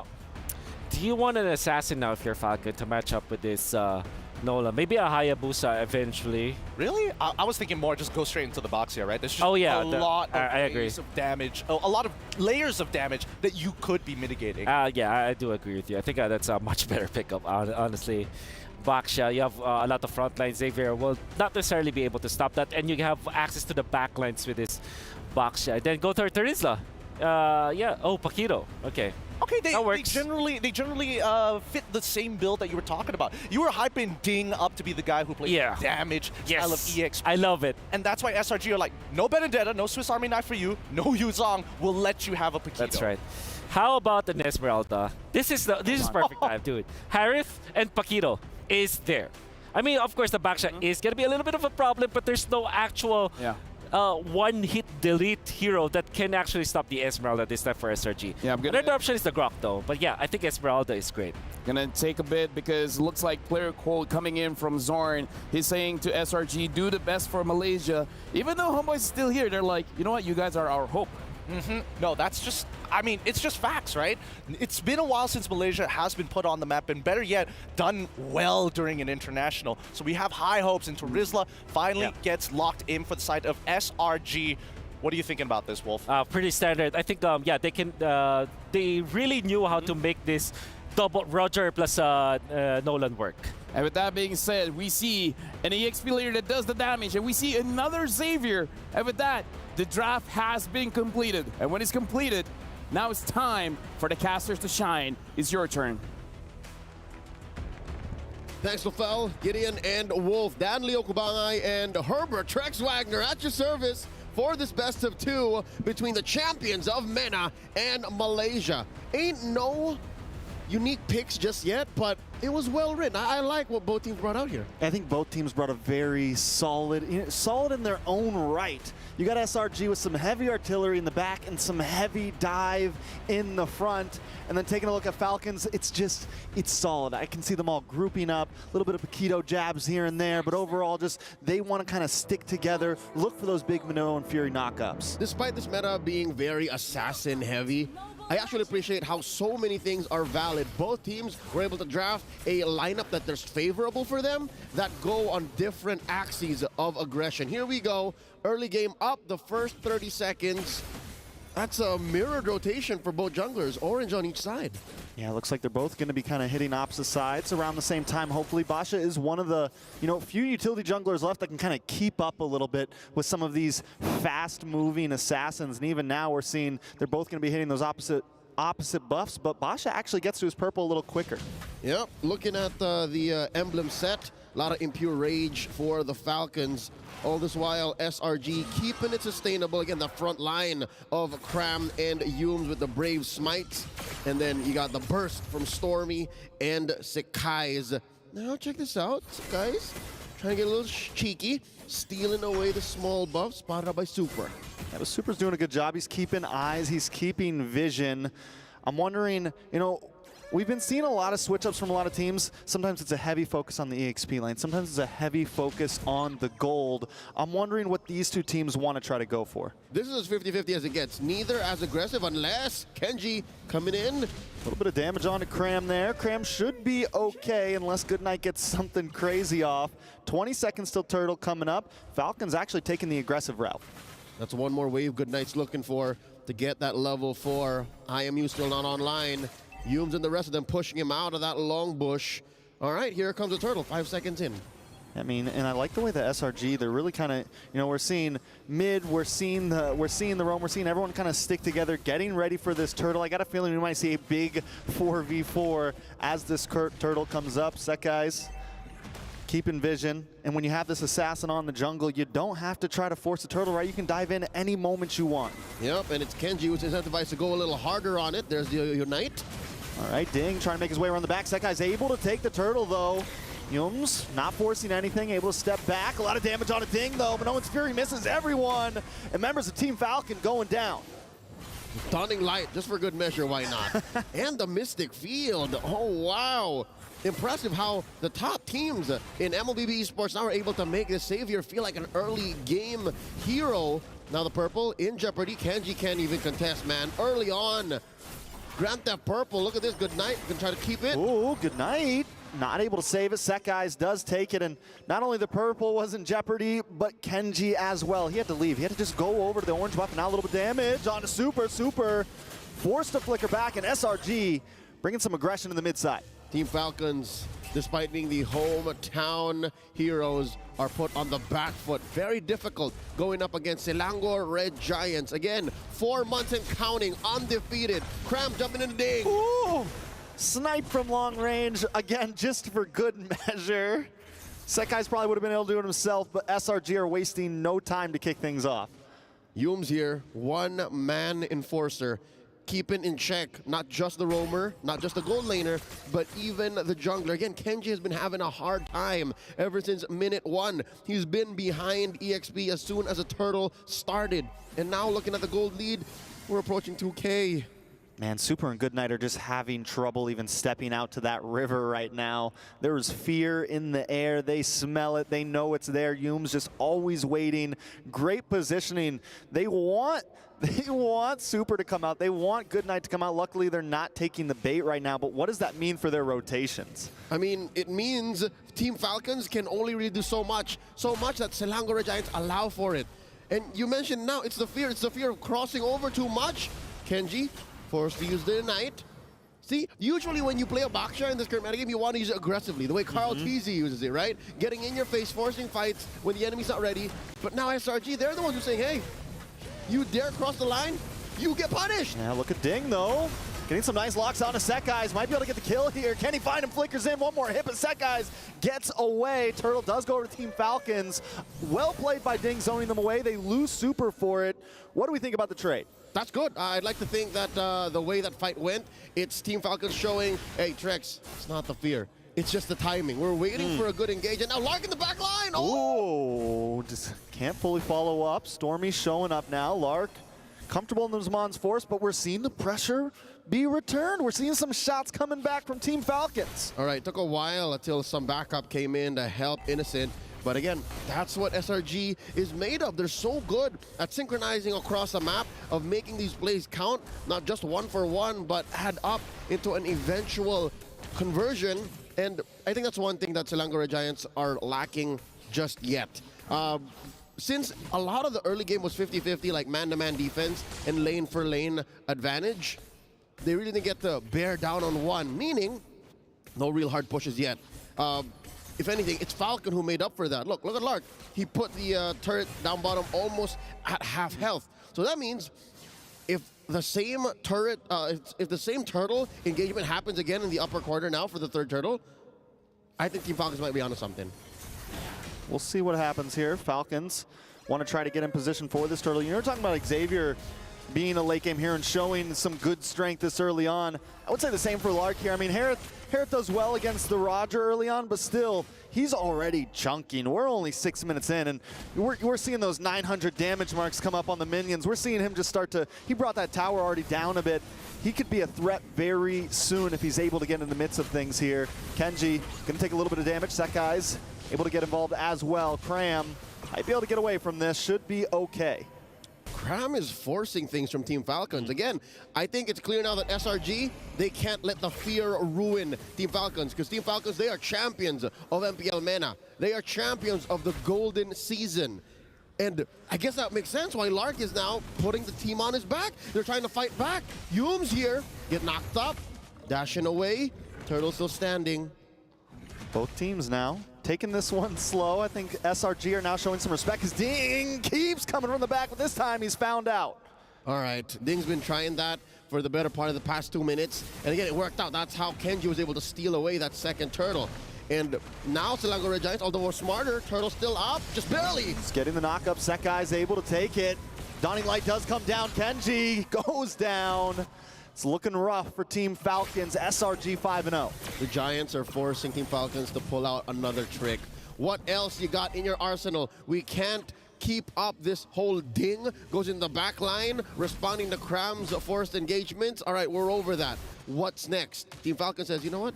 Gold lane has been pretty open, but y'all did leave mid just as well vulnerable. It's a good trade. I think SRG still way ahead, and I think the gold will tell you all about that, but now Ding! Ding flickers back, able to get the bob and weave, the sidestep, the dip, duck, and dive. Gets back to base there. SRG, though, I mean, they broke up in mid. Now we're just seeing them rotate across this whole top side of the map. It's looking a little grim. Team Falcons need to, I think, you know, what do they do from here? Do they try to get some towers? Do they try to get some cheeky steals? Do they already start to huddle up? We're only 8 minutes in. Well, about a minute away from a Lord. Team Falcons unable to get anything save for a turret and a stolen turtle. Something tells me now Selangor Giants turn on Team Falcons and they press on the clutch, because now look, they're giving Ding a good chunk of attention. This was not prior what the early game looked like. During laning, it's usual that, again, you mentioned gold lane gets attacked, XP lane gets attacked. Now it's only happening during the power spike. Ding's in trouble. Oh, poor Ding. Ding, ding. Goes the bell. Take Ding a nap. out. I mean, it's go good night. And to be fair, good night is one of the anchors of Team Falcons. There really wasn't much for Ding to do here. There was a good amount of CC waiting for him in the back line. There was a sniper down top, and here we go, the dance! The way they disperse out of that Minoan's Fury. Super doing everything he can, but it's not enough. Innocent finds Lark, and now Kenji. This is looking rough. Team Falcons looking for an answer here. No breakdancing here in this street. The way they all just move. Minoan's Fury comes down and all of SRG literally just whoop. They disperse and then they recollapse. And I understand how Lark was so gung-ho about saying, you know what, we can Salmon Force here. Everybody's ready. And now, oh no, they give him another one. Ding's down. I don't know what the plan was there, to be honest. Of all of the engages that Team Falcon has tried to put out there in this 10-minute bout, that must have been the oddest one. Yeah. I don't know. I mean, Ding's supposed to be the guy that gets to the back line, right? He's supposed to be the guy that can kind of zone away. Sekai's, we saw a little bit, and I think that's the great genius of this SRG, bringing him to 0 and 5. He can't even hang out in the back line. He can't even hang out anywhere right now. He's so behind. 1.5 gold difference. It's amazing interception from Selangor Red Giants. It's more than just the damage that they're playing with. Again, the vision and the aggressive rotation from Yums' Edith allows for Team Falcons to have a false sense of security and say, you know what, we can move around. You know, this is a four-man coalition, and then you send Cram elsewhere. This is the same formation with a different amount of aggression and rotation. Selangor Giants not even giving a single kill over the Team Falcons, and now they're knocking down on their doors. Knock, knock, Lords here. Innocent gonna play the distance, a nice penalty zone. Into the midst of the tower, Kenji just looking for something. Mon's Force does drop. Lark takes a lot of damage. And there's a Minoan's Fury, able to keep him down, but no one's falling. Innocent still going for it, Lord. Now at the base. Kenji, good night, Ding. Can they do something? The base goes down. SRG gives no time to breathe. It is a flawless game. The game of inches that SRG played in this very fast game paid off and hit critical mass. forcing Team Falcons to go back to the drawing board much, much sooner than they expected. Game 1 goes over to SRG. God, SRG made it look easy, man. 11 minutes in, didn't take a single death anywhere on the map. I can't wait to see what our analysts say. If there's even, I mean, what can Falcon do at this point? This explains why they've gone undefeated for the past 4 months. Undefeated, this zero clean, deaths. This clean of a game. I mean, a turret here and there, a turtle maybe. At max. It all comes through in conversion. I'm sure Gideon, LaFell, and Wolf would be happy to break this down. Gentlemen.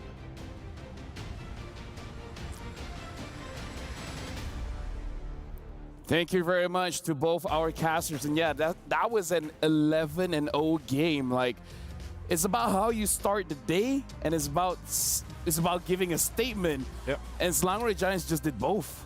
I have to mention, when our caster said, hey, Stormy's making Xavier look like an early game hero, he really did. He's harassing people underneath turrets, and he's making Ding honestly lose his lane because of the amount of health he's getting chunked out. Yeah, this is what you get when you reveal your mid-duo in the early stages of the draft. Like, obviously, that is the Valentine up is the Minotaur. It was first picked by Falcons. I understand why that is the case, because Goodnight, this is one of his best heroes, and to be fair, Super is landing good shots. It's just that there's no follow-up, and it's way too early. Despite landing a 3-man Minoan Fury or a knock-up, it wasn't enough because there wasn't any follow-up. However, with that, in that case, that's why I felt like the Xavier might come into play when we were watching the draft. It's because Xavier will not be stopped by that. You'll just gonna tank through all of the damage, and you're gonna be able to reset your cooldown. Transcendence is a normal state now for the Xavier in that case. And we got to talk about the items as well. He just has the Enchanted Talisman as well as the Glowing Wand. Yeah, it's so effective, right? And especially when you are utilizing Bargain Hunter, it really speeds up that process, right? Yeah. The quicker you get your items, the stronger Xavier becomes in these types of games. And then we start looking at the stats. Innocent was having he was living by himself. He was in the Bachelor patch this time. Yeah, I think of this is the typical playstyle of SRG. Allow Stormy as well as Yums just wreak havoc in the mid lane. Sakai's, of course, with the typical jungle assassin choices. That he's always, the problem is always like the hero that you have to look out for, that you have to manage. That means that when you're looking at the gold day now, Innocent is he's just having a field day because there's nobody paying attention to him. And in this case, that Roger was unleashed. Can we talk about the EXP lane as well, where we saw the Terzla going up against the Paquito, and you guys were talking about, before we even jump into the game, about how damage dealer EXP laners, they want to be the employee of the month. And then the Terzla player is just like, I'm just here to do my job. And Kram did an amazing job. He did. And I think, a lot of it just came down to, it's not even just Kram, it's the fact that he held out and then started calling the reinforcements at the correct time. Because we saw that Ding, before even he walking over to the very first turtle, didn't hit level 4, was in a position when he was already below 50% of his HP, and that was basically first blood guaranteed by SRG on first interaction. And that's the thing with the mid duo, right? It's the Edip that can easily get into the EXP lane.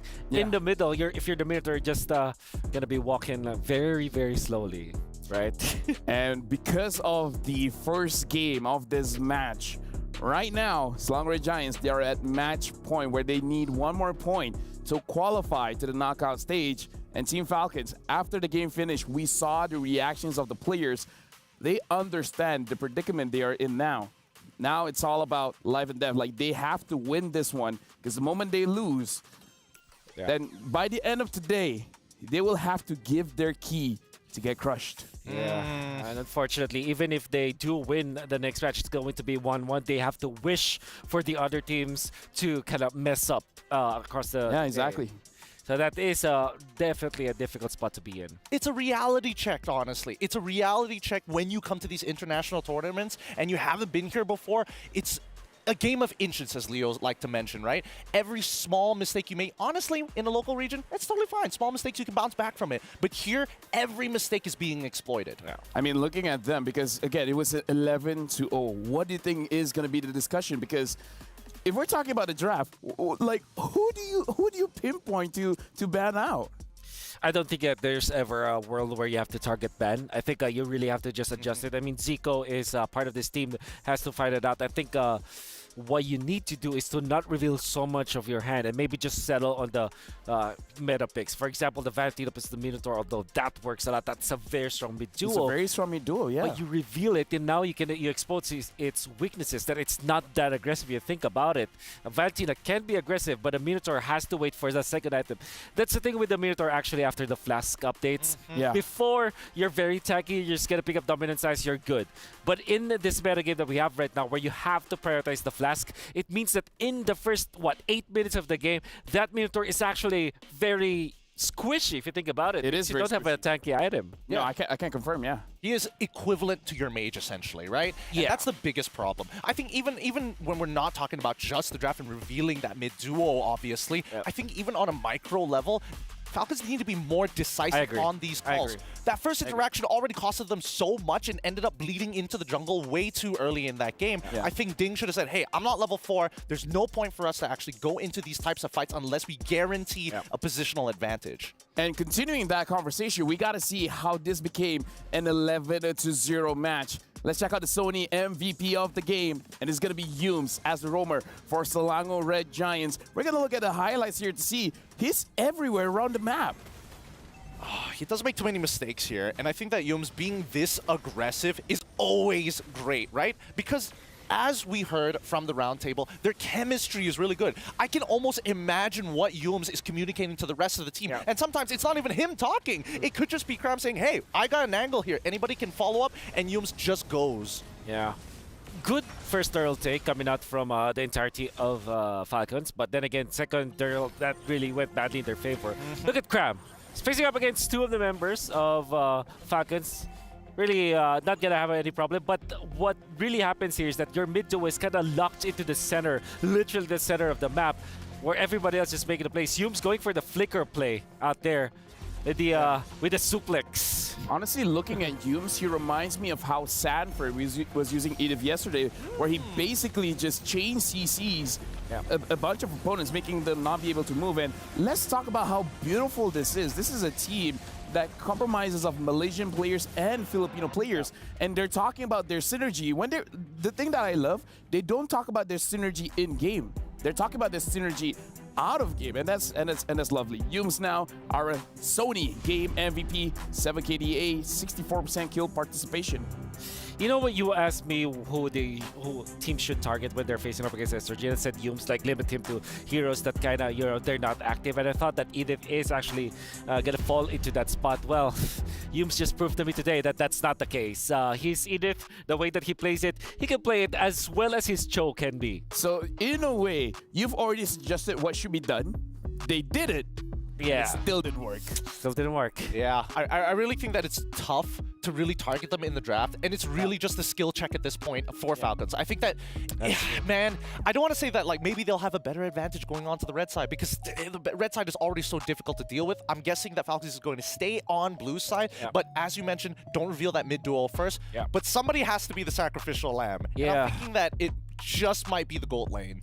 Just might be like get the meta heroes like Roger, for example. There's not an actual direct counter to that. Harith as well as Roger, they just naturally can solve the problems. Even when you say they pick up Moskov as well as Nathan, those heroes can easily be managed. But between Roger and Harith, they have so many ways because of the dashes that they have access to. They can win or at least mediate the lanes. And for you guys at home, we've been talking about 2 new amazing skins coming up. Well, it's actually coming tomorrow on July 7th. Soul Vessel Series skins, Amon Vessel of the Seed as well as Hanabi Vessel of Rage are slated for a stunning reveal. It's going to be tomorrow, so don't miss out. Make sure you guys grab it as soon as it comes out. Speaking of, Jushin, the new mage hero, has arrived. With her exclusive pack, get the hero and her ethereal Serenity skin during the launch week. It's only 469 diamonds, and if you guys bought it for battle points, you can also get a skin for only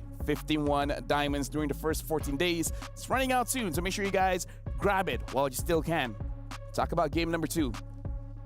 You guys talked about it. The draft is going to be a difficult task to tackle, so now it's all about skill checking? Like, can you expand a bit more on that? All right. So when I'm talking about skill checking, we're talking about the rotations as a team. When you find a micro advantage against an opponent, or you identify a significant pattern, I think that SRG has done some really good pre-preparation, not only towards the draft, but also amongst their laners, right? If Innocent is in trouble, I think they wouldn't have made that first rotation to the top side of the map. I think it really just depends on the game state. And I think that's the big problem with Falcons right now, that they can't identify a game state that is actually in a winning position for them, and they need to be decisive about it, because we see them just kind of like walking around thinking about it.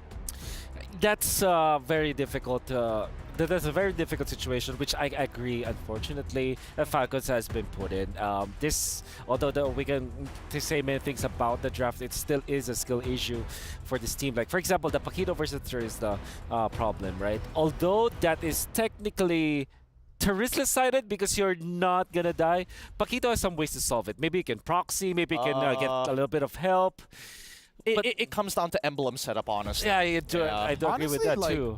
If I remember the game correctly, you know what's the craziest thing? You know how Wolf suggests something and it makes sense, and then so they should do it. They actually tried. They brought the jungler come into the EXP lane. Yeah. But the thing about Cram is that he knows what's going to happen. It's like, okay, 3, 2, 1, jungler come up, I'm backing off. So it makes the rotations coming in from Falcons mute, because it's like, we know what you're going to do in 320, it's 320, and then, okay, back off. Yep. Yeah. Everything can be calculated in terms of set timers. Like Nolan, for example, how fast can he actually farm? If you really put it down into numbers, it gives you some perspective for your side lanes to actually slowly back away. Yeah, but it's like, how do you fight against a team that knows what you're going to do before you do it? Oh, difficult for sure. Oh, okay, so SRG is going to be in the blue side. Red side for Falcon this time. With the Fanny being banned, you're not in a good spot now for Falcon. I think, personally, to answer your question, Lafel, I think Falcons need more tempo breakers. I think they need heroes where they're able to kind of create plays on the fly. Because if everything is too set, SRG already has the textbook. You got to go above and beyond here. Yeah, tempo breakers like the Chow, like the Grok. Why do you say it like that? Chow? The Chow? Ka-chow. Ka-chow. Ka-chow. All right. Speaking of which, in Malaysia, that's, you know, ka-chow means, well, ka-chow means disrupt, disturb. Oh, okay. Yeah. So, well, I did not know that. That's an actual Malay word. Wow, learned something. Ka-chow. What were you pointing out? You had a bit of an exclamation. Yeah, so this is Fan and Ling already banned. That means that Chip and Luyi are open. Oh, yeah. But what I'm scared of is that SRG already banned the Faramis. Faramis and Arlet, two of the heroes that I always will pick up when going up against both of those teleporters. Oh, Arcadia's having a good draft. Yeah. Arcadia's having a good draft here. I agree. Which do you prefer? I know locally everybody always asks this question, Chip or Loyi. Lafel's already saying Chip. What are you thinking? Chip. It's also Chip for me. Chip for you? Dude, Yums was the MVP. Let's remind ourselves that, right? I mean, this entire group stage, we've seen some really fast plays coming in with the Loyi as well. I mean, just because she doesn't have like a dedicated teleporter, these big feints with the diversions happen pretty game-breaking. Oh, man. I hope, okay. So they gave up Luyi at least. And if you're SRG, do you really want to pick up the Luyi? At this point, maybe they're going to challenge it and give it up to the other side. With Harth being banned, maybe Roger might even be a good pickup as a start. Because there it is. Oh, they prioritize the Roger. Because they know that they can answer the Luyi. And I mean, to be fair, we still don't know where this Roger's going. It's Innocent's hero, but Sakai is like, yo, I know how to play it too. So Luyi Terizla is going to be the case? They have to pick up the Luyi, right? Yeah, they have to pick it up. Because if you don't, that's questionable. Very, very questionable. That's like purchasing armed weapons and giving it over to your opponent. Exactly. It's just, there's no reason not to do it. The next best thing might be get the Valentina now for Falcons so that you at least have control over the Roger. I do like the Terizla first pick though for Falcons. They pick up the Edith, so it's a snag. But this reveals the Edith's position, which is going to be in the Rome. What if it's Terizla mid? Yeah, you're right. I mean, anything can happen Anything can happen. Anything can happen. This is the mid-season cup. It is the mid-season cup. I will say that seems to be a little unlikely because we don't see it happen very often for Falcons. I'm just going based off of data here. You know, if this was Fireflux, completely different story. Yeah. Luyi Nathan? Nolan, I mean? Nolan, yeah, Nolan. I also like the. I also like. Pick up your EXP before Julian. it gets banned out. I also like Julian for SRG. If they are willing to give up the Louis this time, that might be the choice. Real talk, I'm hoping that Stormy is going to play like a Julian mid or something wild. All right, so it's Louis, understandably so, and then Nolan. All right. So everything's normal. Yeah, everything's as expected, but that doesn't mean that Falcons are out of the weeds. Okay, I have to say, Edith plus the Trizla, two of the very tanky heroes that we have in the metagame that can actually kind of survive against this SRG. So maybe another beefy boy for Falcons, maybe Baxia. You know why? That might be not the best case scenario. When a draft happens like this, you show off your Trizla, you show off your Edith. Arcadia usually just whispers in the ear of Cram. Exborg. Yeah. Exborg sounds really good, especially if the Baxia is indeed going to be picked up. Go Farsa instead. Oh, okay. You reveal your mid duo again? Ugh. I mean, to be fair, it's a strong mid duo. We've said the same thing for the previous game. Yeah, for sure. But at this point, I feel like for them, if we don't pick it up now, it's definitely going to get banned compared to the jungle where perhaps they have more options. Maybe even a Bane because, you know, the Bane did cause problems for Slangoray Giants before, so maybe it's crazy enough to work. I have to agree with LaFell in this situation, right? As much as I don't want to reveal the mid duel, I think right now is a good way to actually start pinching down on certain heroes, like direct counters like Exborg, for an example, to at least allow Ding the opportunity to actually play the game. Yep. Other option is the Yuzhong, which is not a direct counter to Trizla, but definitely is to the Farsa. And you don't want Dragon just flying around with the Louis ultimate because that's indeed a combo. You teleport, you know that trick where you teleport your teammates outside of the map, outside of the beat 'em up, and then out comes the Dragon, and then you cannot defend anymore? Yeah, you don't want to face that again. Oh, hopefully they get a little bit more here. I'm more worried for the side of Falcons if it really boils down to it. What jungler is actually going to be useful besides the box here? Do they still... I mean, there could be some consideration of actually picking up Fredrin in these types of cases, but at the same time, in the earlier stages of the game, when you have that Lo Yi around, as much as you are a big beefy tank, there's a good chance that you can, like, yin-yang reaction with somebody else unintentionally. 100%. Fredrin hates playing against the Lo Yi, so... But the next best thing for utility jungler should be the Baxia, but... I think SRG are not that concerned. They want to eliminate the good laners against Roger, which is, in this case, the Moskov. Moskov doesn't technically win against Roger, but I would say Moskov has a better time than most gold laners. I feel like they just want to win the tempo, right? Like eliminate marksmen that have a cheap item builds, maybe even a Claude, so forcing out something like a Beatrix. Yeah. Someone that's a bit more expensive. Okay, so with that, perhaps a Beatrix as the ban for SRG. With the we should just gonna limit the options.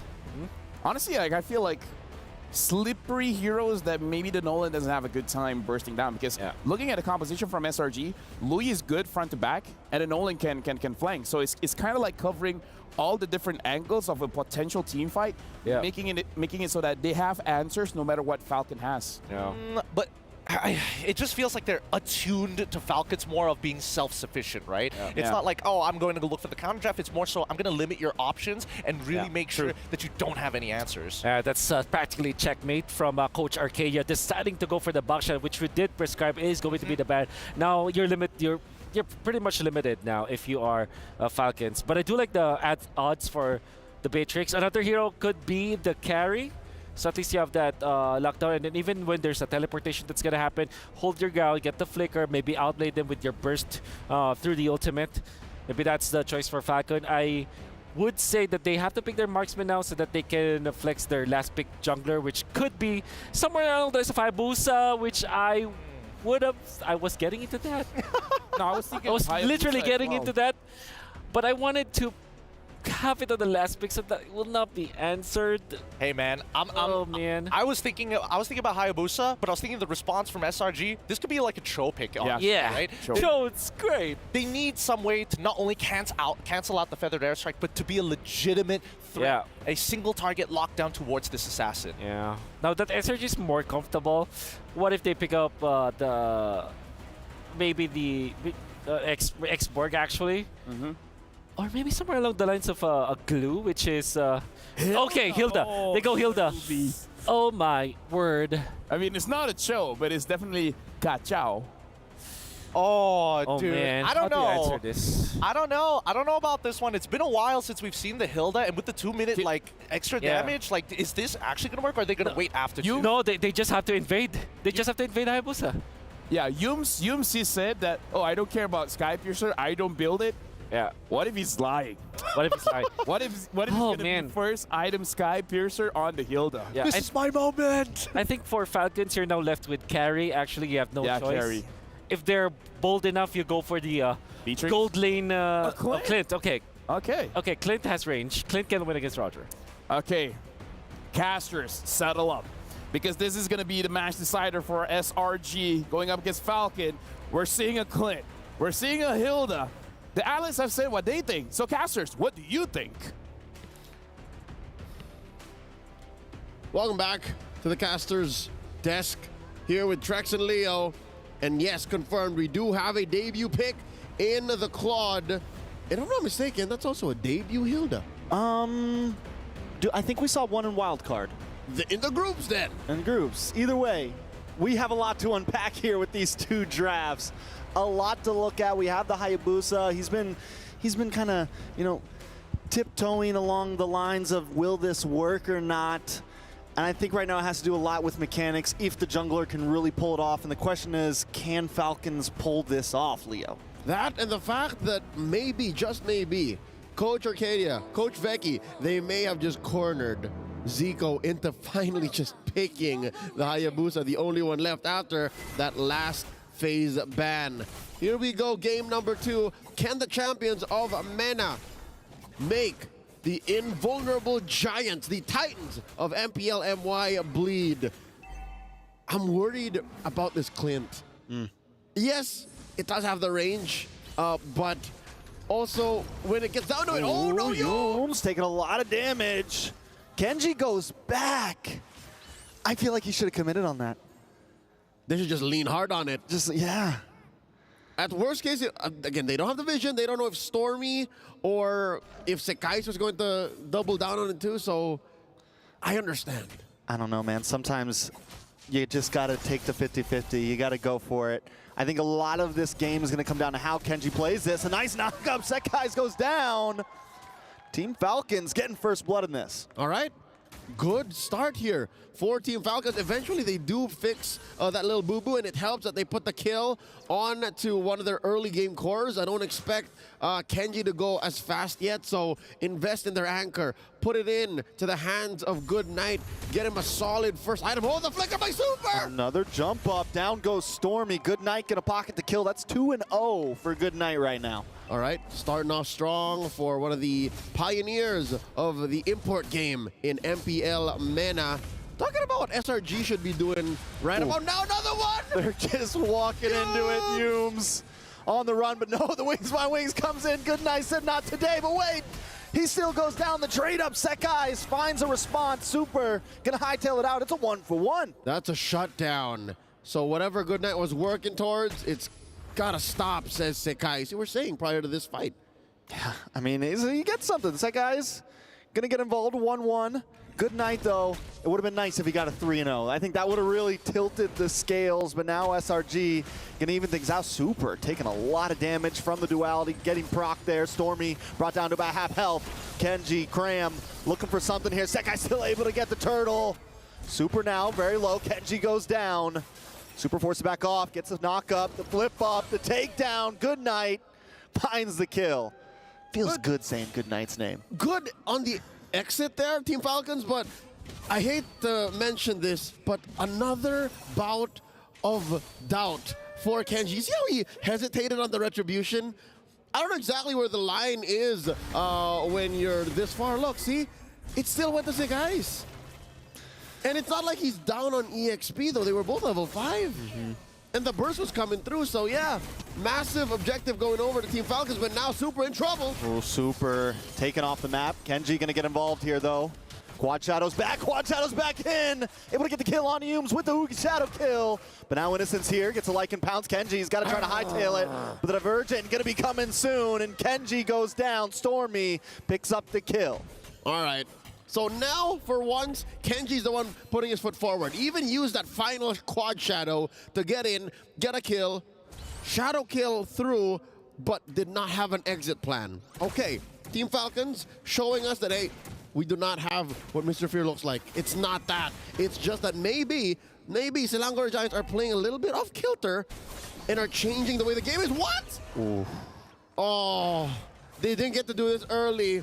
But now Yums and Cram finally able to deny Kenji. Oh, with the big A lot of damage on it. Good night. Good night. Tries to drop the feathered airstrike, but he might not be able to get away from this. Segai's under. Dodges the knockup. Segai's able to dance through. Good night just escapes with a sliver, a piece of health. But Team Falcons now feeling the pressure from SRG.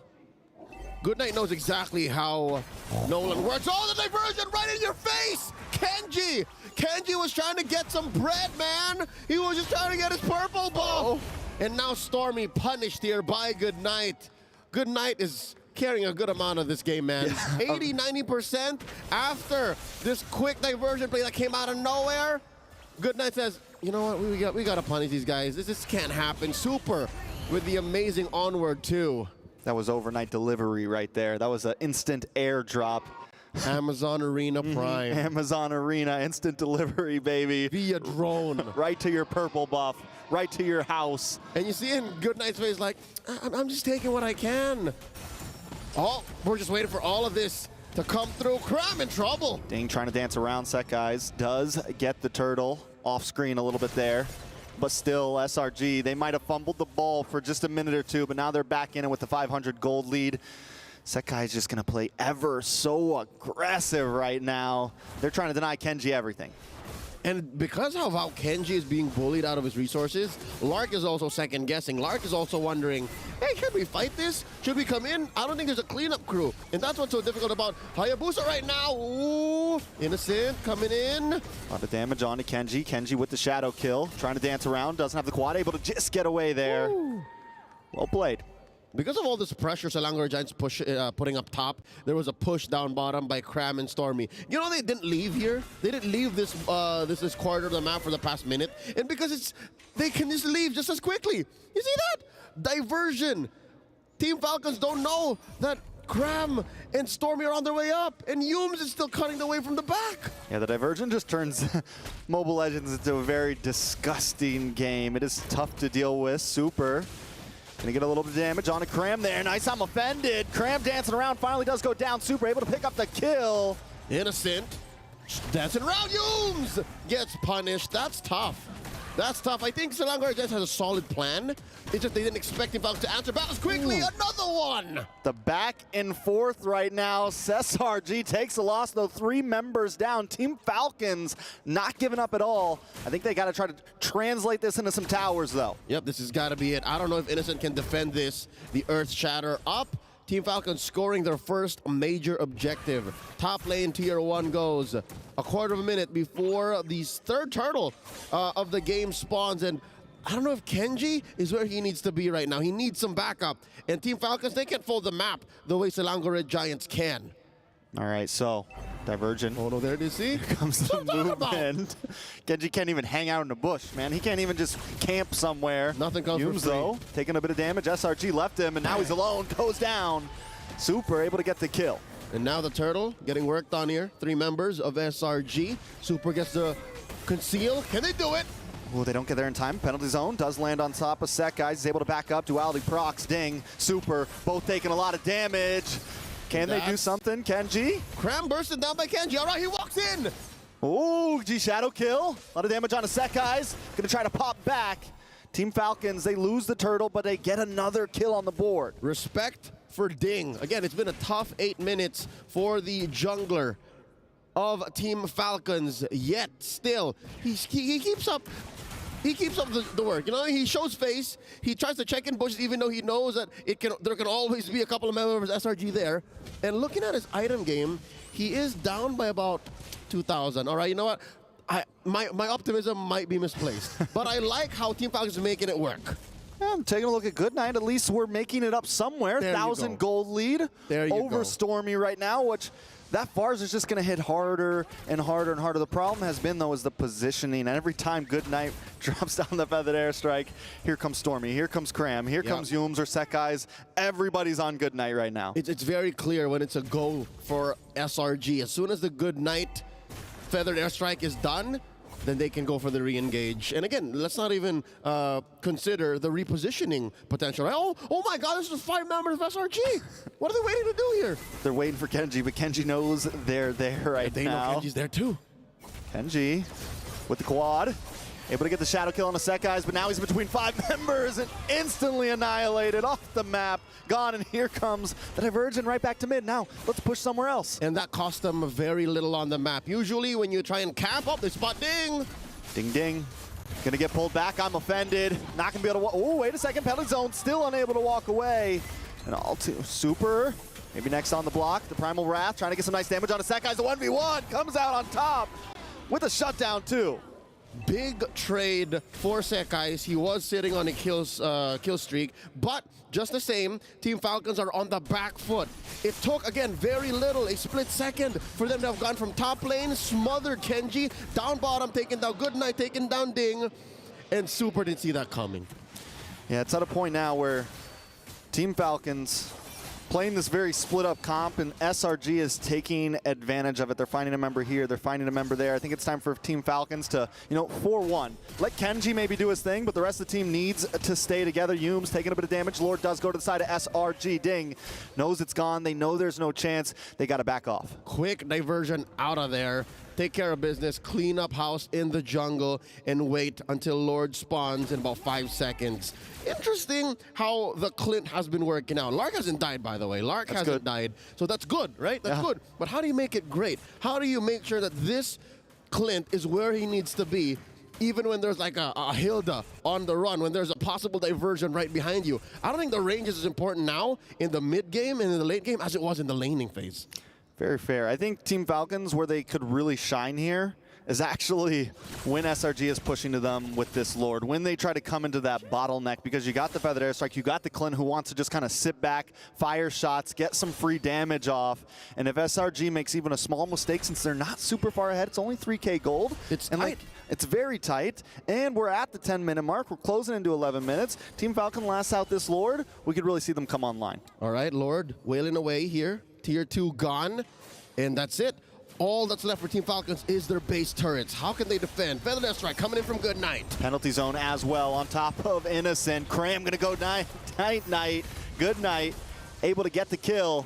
Team Falcons defend very well. No inhibitors down. Solid defense here. Another minute and a half, give or take, until SRG can go at a Lord. And yes, by saying that, I'm also saying Team Falcons should not even consider contending for it. Again, it's a tight 4K, right? Previously 3K, that's a small gold lead gained from that Lord defense.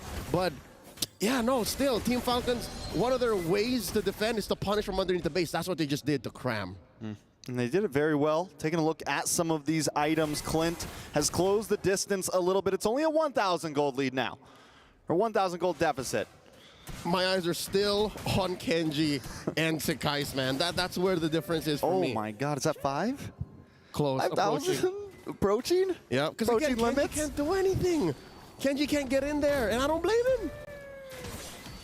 God, it'll be a while. We're talking about another 5-10 minutes. And again, inside the base, a defense inside the base, a punish for someone who got in too deep or got diversioned in. And I mean, the Hayabusa is someone you really want that mid-game spike on, right? It's someone that really wants to capitalize. A snowball. Yeah, just now it's just completely denied, which means where's his use come in here? I think, what we see with a lot of Assassins, you maybe go for some off-lane lane control. You have the movement, but when there's a diversion constantly coming, your movement means practically nothing. And now I think you got to address within and without, right? The fact that Goodnight and Super are having such a great game, that just shows that maybe Lark and Kenji are being displaced. The true cores of Team Falcons can't do their job.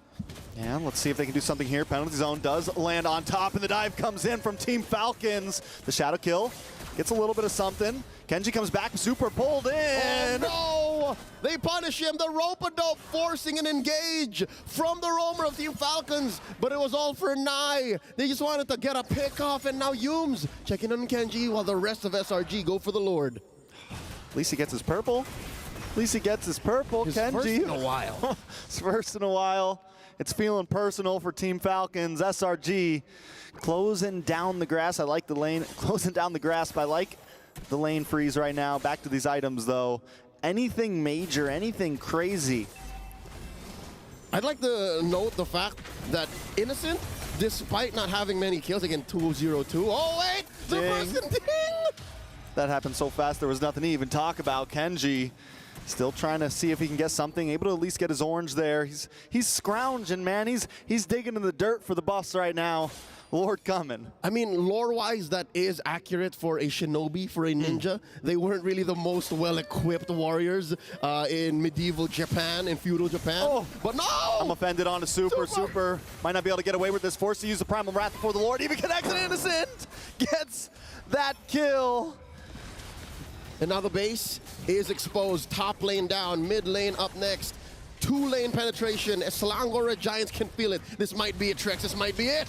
Penalty zone, locks on Innocent, along with Kenji. Kenji hands it back forth. Lark able to get a kill, but it is enough. Lord on the base. And Kenji running out. Final quad shadow. Oh, base on a third of its health. Stormy able to just not do it, but the base isn't down just yet. Team Falcons still defending. Doing everything they can. Cram, last man on the field with the arm offended. The damage, and he's getting the out. Him and Lark and him. This is insane. Super back on the map. Cram, though, standing strong. 1v3. What did Papa Leo say? If Team Falcons were to find a comeback, it would be inside their base. An overcommitment punish onto the invulnerable Titans of Malaysia, Selangor Red Giants. Dude, that was 4 deaths. And again, I'm pretty sure someone's streak went down. Yeah, that was definitely, I mean, all right, so 5K Goldie, let's take a replay. Let's take a look at this. The overcommitment, Kenji steps up. Kenji did what he needed to do. He still died eventually.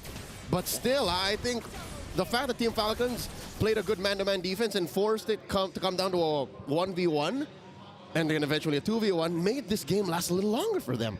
Hey man, win or lose from Falcons here, that play's going in the Pepsi recap.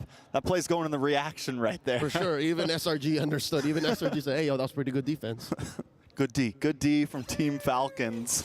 All right, 30 seconds until the next Lord comes up. 16 minutes into this bout, and that's a fully built Nolan you're looking at.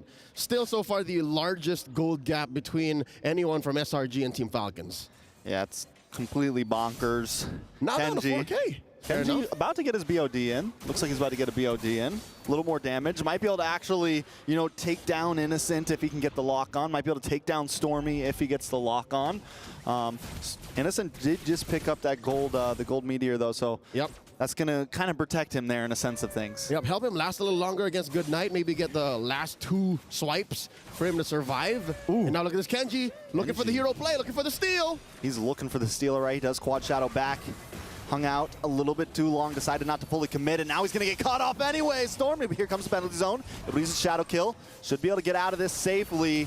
Watch out, his back was still caught in, and Cram is always there, always watching. Immortality does pop. A little bit of damage from Super Lark, still poking away, but Lord's going to be coming soon. Whoa, Good Night with another feathered airstrike, pushing back all of Selangor Giants, forcing them to wait for the Lord, spawning just about now. Kenji should be back up just in time.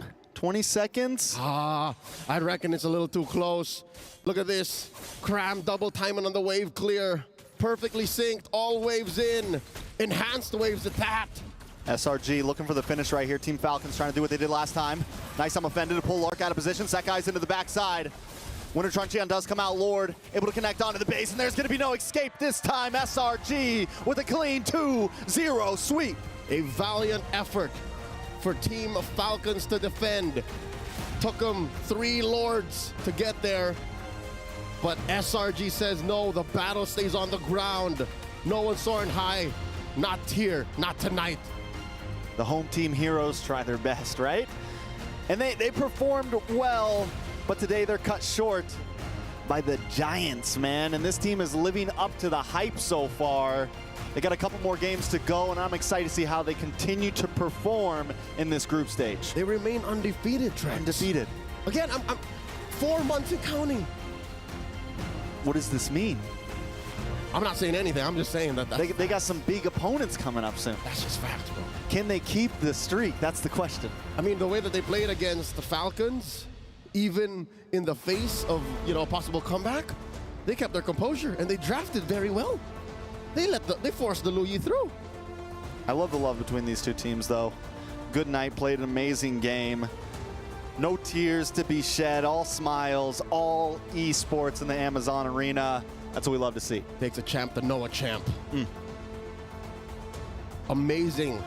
The showcase of these two teams. Once again, much respect to Team Falcons. But hey, maybe the rumors are true, Trex. Maybe it is all about SRG now. Maybe this is the rise, the redemption of Malaysia. I mean, it would be hype. It's a storyline for sure. It is definitely a storyline I think we all want to see somewhere deep down, whether you're Indonesian, USA, Filipino. SRG definitely has, you know, the hype around them right now. With that said, we are going to be throwing over straight to the stage. SRG, I'm sure they have words, man. I'm sure. What kind of questions do you think Mara and Dude Sandstorm would be asking? Let's throw it over. Here on stage, we're here with the mid laner prodigy from Malaysia. Stormy, congratulations. Thank you. Selangor Red Giants managed to advance to a knockout stage, and you kept your win streak. It's been 4 months. How easy was it for your team to keep that all throughout here at MSC? I think big thanks to Arcadia, because without him, we can't do anything, right? So credits to Arcadia and Vicky. So with the coach, they're crediting their success to their coach. They're very smart. Yeah, true. And you know what? I'm honestly looking forward to your next matchup because you guys are going to be going up against Fnatic Onyx, and they are touted to be one of the favorites to take the MSC. So my question to you is, how do you feel going into that matchup? We're very excited to face them. Yeah, we can't wait, honestly. You know what? I love that. I love that, you know, staying positive, staying focused, and that's exactly what we want to see when we're looking at MSC 2024. So ladies and gentlemen, we are going to get ourselves ready for the next set of games and see exactly what's going to happen, and we're going to head back straight to the studio. Let's go. Thank you very much, Stormy, my boy, man. But again, in this matchup, this is one of those games where if you're playing jungle, you're like, you know what? Can I play something else? Do you guys want a jungle? It's called the ambulance, but not for me moment from Sekai's. This is where it actually started to really go back to SRG's way. Especially after the teleport that they did, where they were able to get ding afterwards. Prior to that, everything was going okay. Like the side laners and the mid laners, particularly for Good Night, for Falcon, they're doing okay. It's just that their jungler is not having a good time. But after that teleport play, after the Sekai's play, it all went badly for Falcon's Esports. They have lost the tempo and they've lost the farm, despite Lark not dying the entirety of this game. I feel that Falcons had an opportunity, right?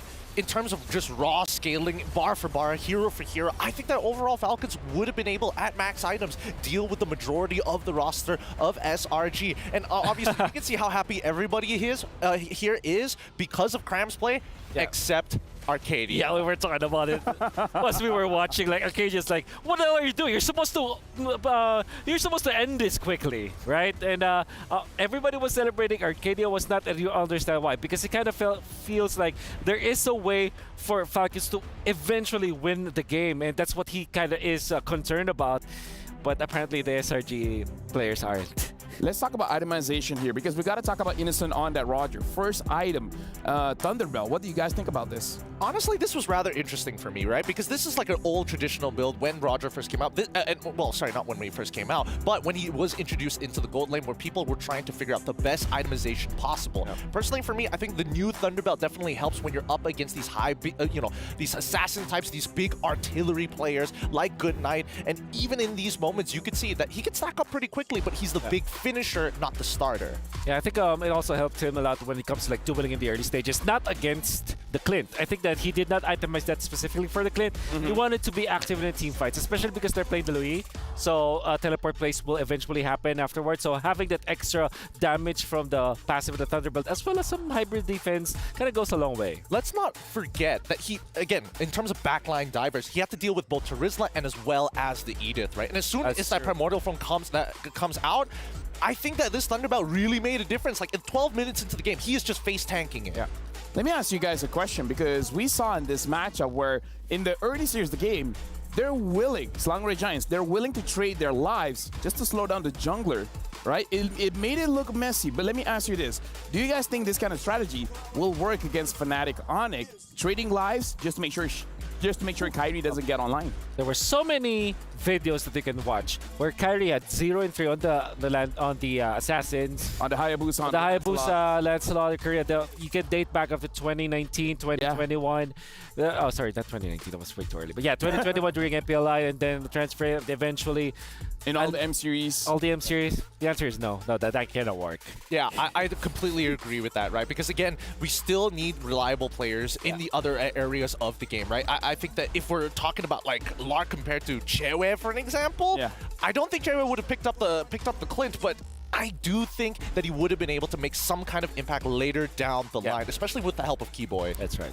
Yeah, so for you guys, looking at this, we've seen Hilda's dealing with the Assassins.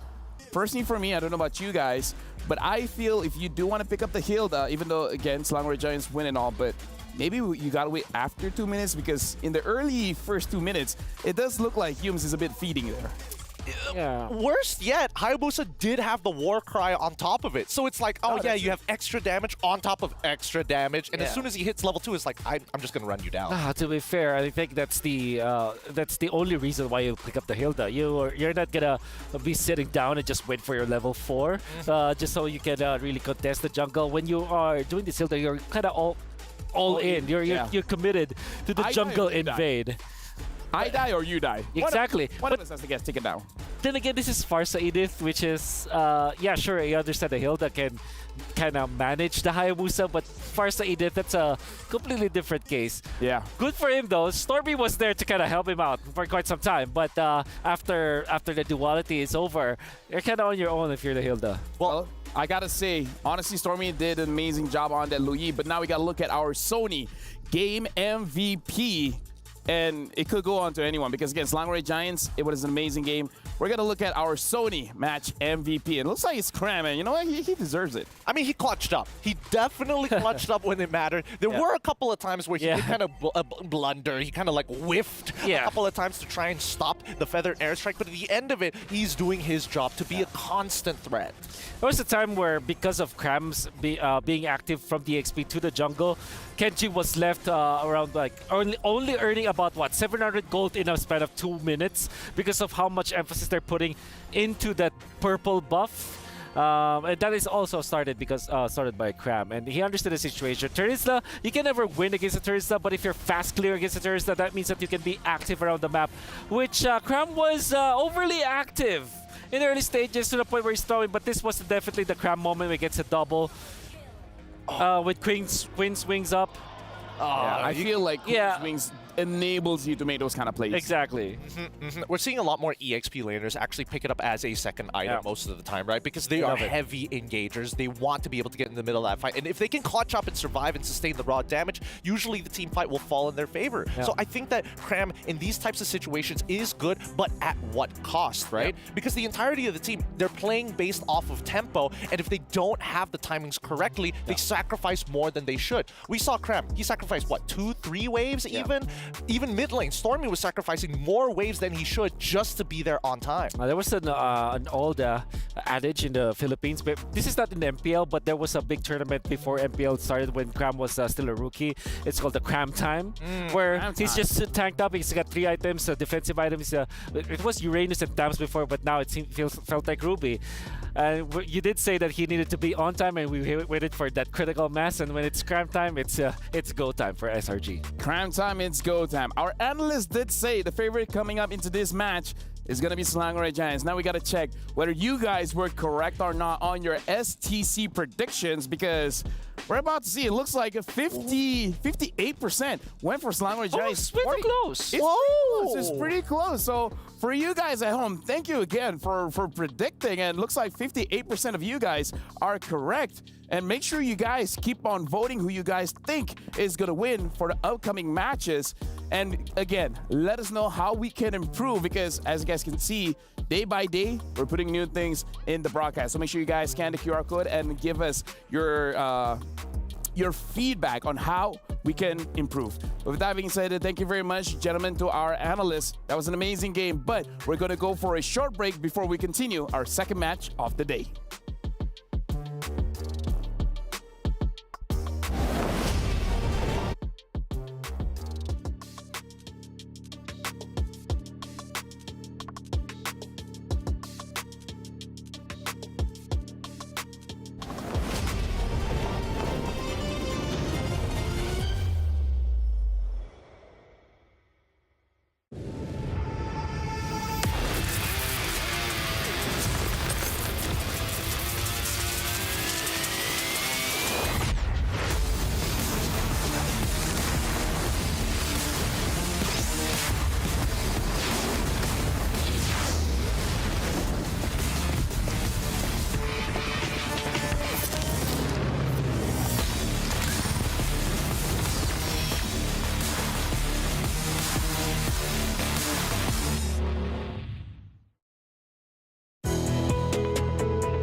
New adventures bring new challenges. Even as the heat rises, dandruff and grease won't stand a chance. With new Clear Men, powered by triple formula technology.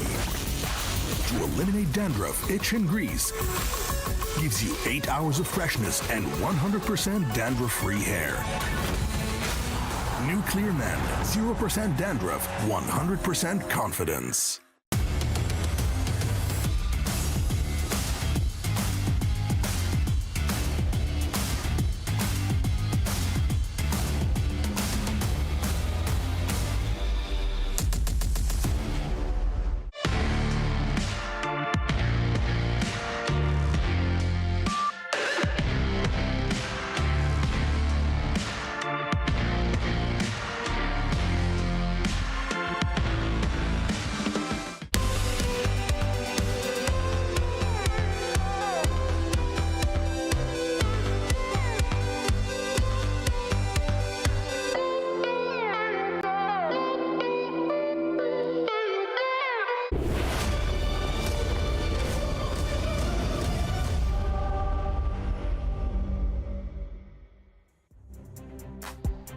Welcome back. You guys are just on time to catch Fnatic Onyx going up against See You Soon. Welcome back to the Mid-Season Cup 2024. My name is Ophel. Alongside with me is Gideon as well as Wolf. We're going for a decider match. If Fnatic Onyx wins 2-0, if they get a sweep, they will too qualify to the knockout stage. Oh man, it's just back-to-back with these high-octane, high-stakes matches every single time. We're going to be seeing See You Soon walking in here, but I think that See You Soon, at this point of time, the odds are really stacked against them. Yeah, really, you have to mentally reset from whatever penalty that was put on them. Obviously, that really hurts a lot with your mentality. That definitely will affect how they play today. But unfortunately, they have to move on real quick. They have to act quickly, otherwise Fnatic Onyx will just destroy them in this match. Well, honestly, in this matchup, we have to remind ourselves what people say about Fnatic Onyx. Because of the new patches, Assassins being a hot community for all teams, this might be a forfeit. They might be back-to-back MSC champions because, frankly speaking, a lot of people are having the same opinion. This is Fnatic Onyx meta. 100%. I don't see a world where Fnatic Onyx will struggle. Eventually, some team will figure them out, but I think that this is just their playground. This draft, meta game is their playground, especially because Coach Eb is a type of coach, a drafter that likes to play it in a flexible manner, like picking up the Arlo, picking up the Edith, picking up Roger even. There's so many good flexes now. Even Ruby comes into place. There are so many heroes that can be played in multiple roles that it kind of feels like when you're drafted against Fnatic, you're always on a guessing game. I think for a lot of teams, especially when we are at that top 1%, the real questions start to come down to, really start boiling down to where can we find these exploits, right? And usually, so far, we've basically been only seeing them on that blue side unless some teams get creative, but they also get punished heavily on red. Yeah. We got to talk about this as a faded rematch here because Fnatic Onyx as well, see you soon. They met in M5. Fnatic Onyx Denver was just Onyx. They beat See You Soon 2-0.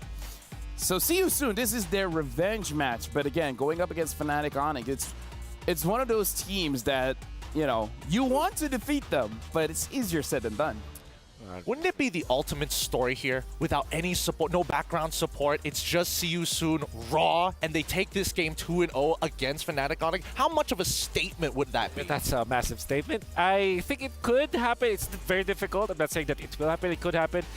Especially because if you're just drafting as players, you're not really overthinking things. Yeah, you're just going to be playing like whatever it is that works for you. In a best-of-2 setting, in a match where you're almost guaranteed that... well, you're not almost. You're actually guaranteed to not get into the knockout stages if you don't win. Maybe you're just going to rely on your comfort picks, right? And maybe that is where more freedom comes in. Because sometimes, you know, coaches, they overthink stuff, especially when you're facing up against drafter like Mr. Coach Yeb. Mr. Coach Yeb, yeah.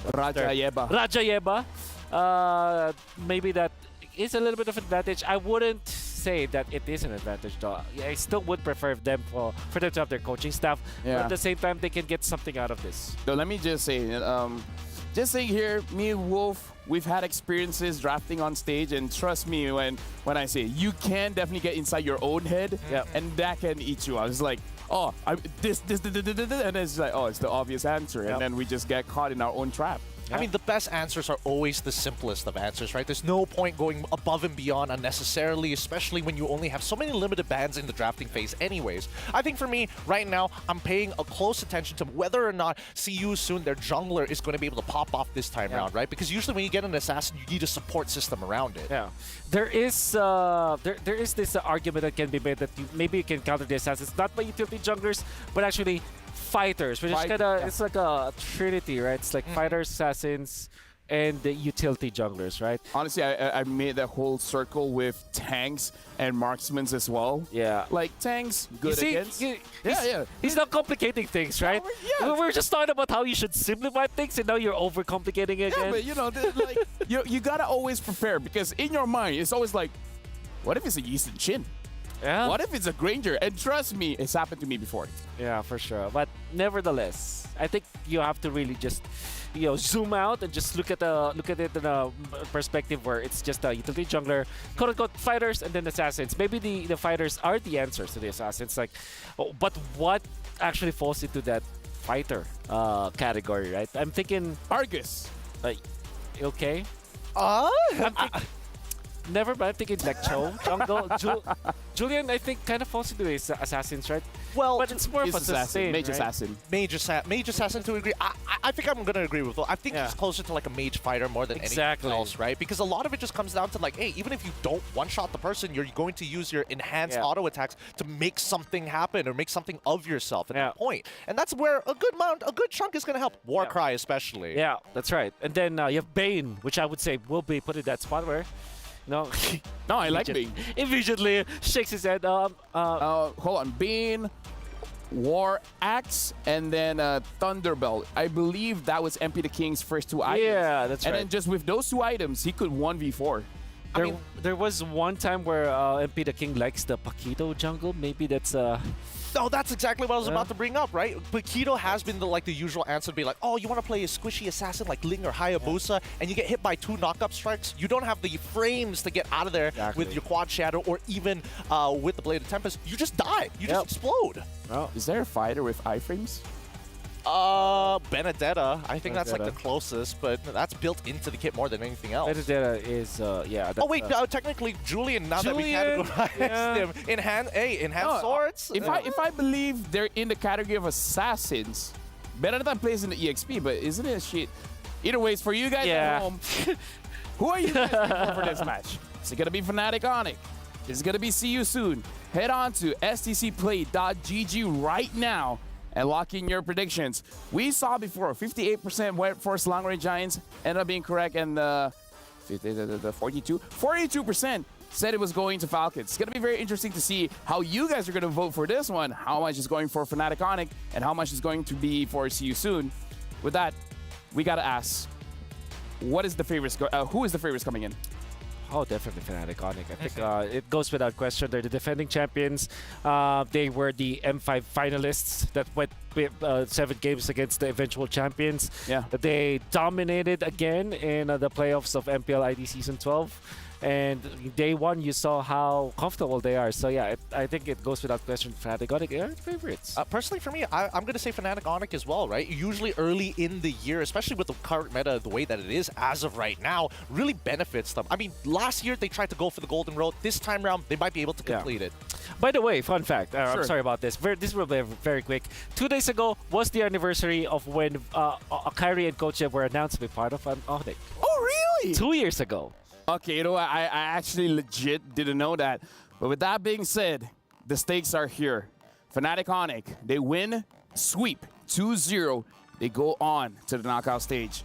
For See You Soon, it's going to be an uphill battle. But again, this is the team. If anyone could do it, it's definitely them. Before we start the matchup, we're actually going to have our stage host, Marquito, as well as Dude Sandstorm, to introduce the teams. Because again, if you don't know them, you can't love them.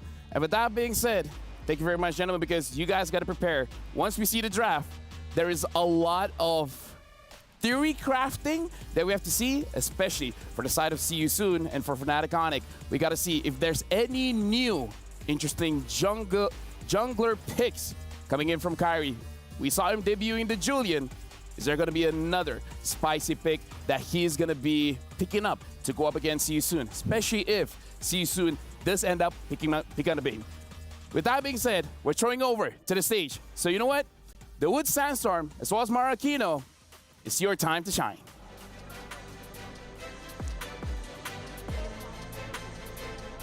The Amazon Arena is set to welcome the teams that are playing in the second match of the day.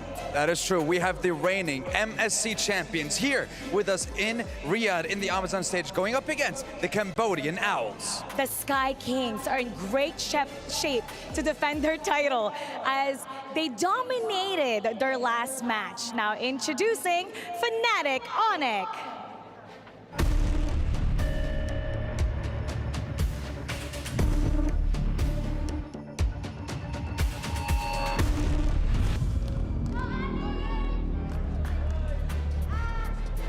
The 4-time consecutive back-to-back champions of MPL Indonesia are looking to punch their ticket to the knockout stage by sweeping their opponents in their next game. Now, if you notice the last game, it was very dominant. CW for their opening, well, he did a savage using his Beatrix. The question is, can CW lead his team once again this series? If not, then maybe the 3-time champion of MPL Cambodia can maybe get the chance to soar higher than the Sky Kings themselves here on this stage. Ladies and gentlemen, Sooners all around, welcome! See you soon!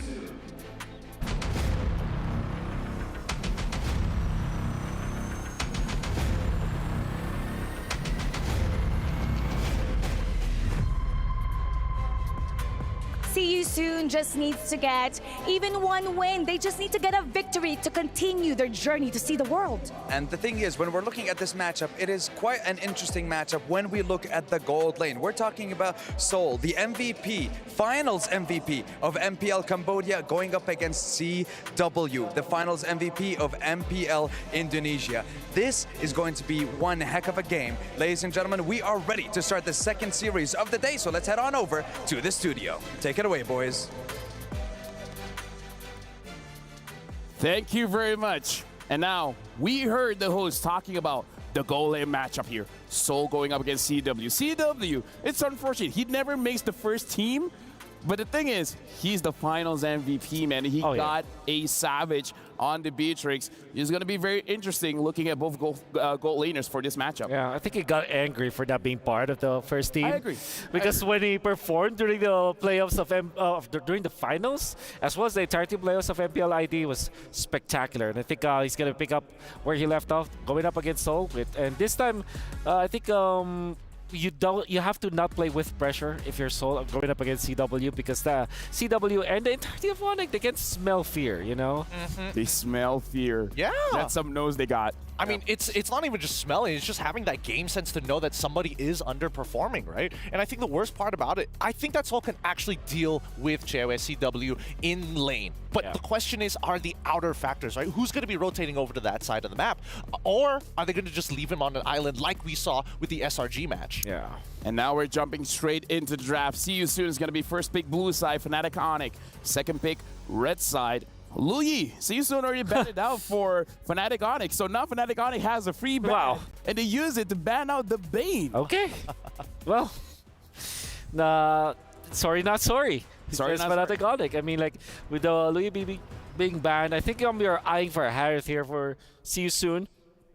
Especially because it's one of those meta heroes that can just fit in any kind of composition. But that leaves Roger also for the taking for Fnatic Onyx. Apart from that, it could be a very natural draft that we are going to see. Apart from the Bane ban, this all seems very, very...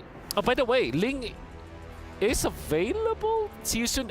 Are they going to give that up? I don't know. I think that maybe even MP the King might pick it up for himself. Okay. It really kind of depends, right? Because I do agree with you that probably if Roger or even Harith this up, that's going to be first pickable for the side of See You Soon. Yeah. But Fnatic can instantly reply. And most of the time, based on what we've seen so far, they don't pick up the Ling in first rotation.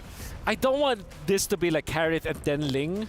Like Harith being picked up by See You Soon and then Ling by Fnatic Onyx, because that's a difficult scenario to be in. So I think See You Soon put themselves in a spot where they have to first pick this Ling. Apart from that, maybe a Valentina could be a good opener, but that leaves Harith and Ling for Fnatic Onyx to pick up. So this looked to be really dicey. But then again, you don't have a choice if you're See You Soon, right? Well, I think that See You Soon, they have been known to play a couple of pick-off compositions before, right? So still, See You Soon, they're opting to go for the Ling, which passes the priority back over to Fnatic Onyx at this point of time. You think that this is going to be like early lockdown? Yeah, like a Cho, for example. Cho, Kaja. Yeah. Teresa's open. Fnatic Onyx, they also like Julian going up against the See You Soon, against the Ling, so that could be a choice. It's also a flex, so Harith and Valentina perhaps for Fnatic Onyx, or Harith plus Julian, so that they can have that effect. Can I say something that really shows our age? What? Back in my day, when the opponent picks up a Ling, you fight it with Lancelot. Yeah. Right? That was so long ago. How the meta have changed, and now they pick up the Harith as well as the Edith. And again, very flexible. The Edith can go either Roam or EXP, so a lot of options still up for Fnatic Onyx. Hey man, back in my day, whenever you see a Harith, you have to pick Lunox on the opposite side. Yeah. Let's go even further back. Yeah, that was throwback. M1 days. Oh, yeah. I love this answer coming up from See You Soon, going up the Valentina. Then the Teresa's a very standard pickup. All meta heroes for See You Soon. Nothing too fancy. I believe that amongst all of the mages that can match up against this Valentina, it's going to be the Julian. But in this case, it's a Hayabusa. So yeah, that's how you enter the lane. Fight fire with fire. Assassin on assassin battle we're seeing, boys. Can we talk about how in this meta, Angela really has fallen off? Where now in the fourth day, we're not seeing a lot of Angela bans, and even when it's up, no one's really picking it up. Well, Well, I don't know about this one, right? Because again, there's very good enablers, right? Good targets for the Heart Guard, and might be a consideration for CU Soon in particular. I don't know about Fnac though, because then if Sans ends up playing the Angela, it's one of those like, oh, you have this great playmaking mid laner, and then he's put on an Angela, similar to how Homeboys had to put Udil on the Angela. And speaking, if CU Soon wants to make this Angela work, I think that they have to put their gold laner on a fighter like a Ruby or even a CC that Fnatic Onyx themselves have picked up. That's Angela CC, which is decent in the early game and then very good at the late stages. You have 2 vehicles now with the Ling as well as the CC. And CC also fares well versus the Harith, as we saw previously. CW played that matchup, and we saw how potent it is against the Harith in the lane. So that could be a potential. Nevertheless, it's very conditional, I would say. I think CU Soon will just revert back to traditional picks like maybe a Beatrix to match up the Harith, or maybe even a Lunox that we know that works already. All of them, very good options here. Yeah. Very, very good options. The fact that they got rid of the Grok does kind of give us an indication that maybe Fnac wants to actually play the Pharsa. Yeah, that's right. I just don't know if it's going to be last pick or instantly first pick. I think that's fourth pick because you keep the Edith in check when it comes to like you can play the XP, you can play the Roam. Edith plus Pharsa also works so well. So you already know that the Valentino was picked up anyway, so you're not that afraid about the counters. Another option is the Julian that I keep on saying. Gwyn. Wow. Very interesting bans coming in from CU Soon, because even I'm trying to wrap around my head as like, what is up with the Kadita ban? What is up with the Guinevere ban? Because both are showing lockdown. So maybe these bans are specifically, you want to make sure that Seoul doesn't have a bad time where someone's just waiting. Oh, I get it. I see now. They're going to pick up a marksman that can't pick up a Purify. Yeah, Irithel. Yeah. No, I'm just kidding. Okay, not Irithel. Yeah, that's Beatrix probably. Because Beatrix, looks good. Both years getting banned out, they're good against people that is forced to use the Purify. Okay, weird guess, Ruby Angela or CC Angela. That's like the out-of-the-box perspective that maybe we can see from CU Soon. If we're going standard here, Beatrix looks really good, as expected. And then maybe a Kaja, perhaps, so that you counter this Harith. You have that lockdown, that's great. Kaja plus Valentine, that's great, too. Cho looks good. A Tiger, okay. Wow. AoE instead. Okay, interesting. Well, at least there is more application uses for the impulsion rather than just like single target lockdown. It's interesting because at this point, honestly, both roamers are going to have to make some really critical decisions in these fights. Yeah.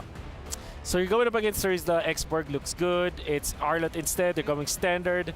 Fnatic Onyx lineup are very, I would say, squishy, but at the same time very mobile.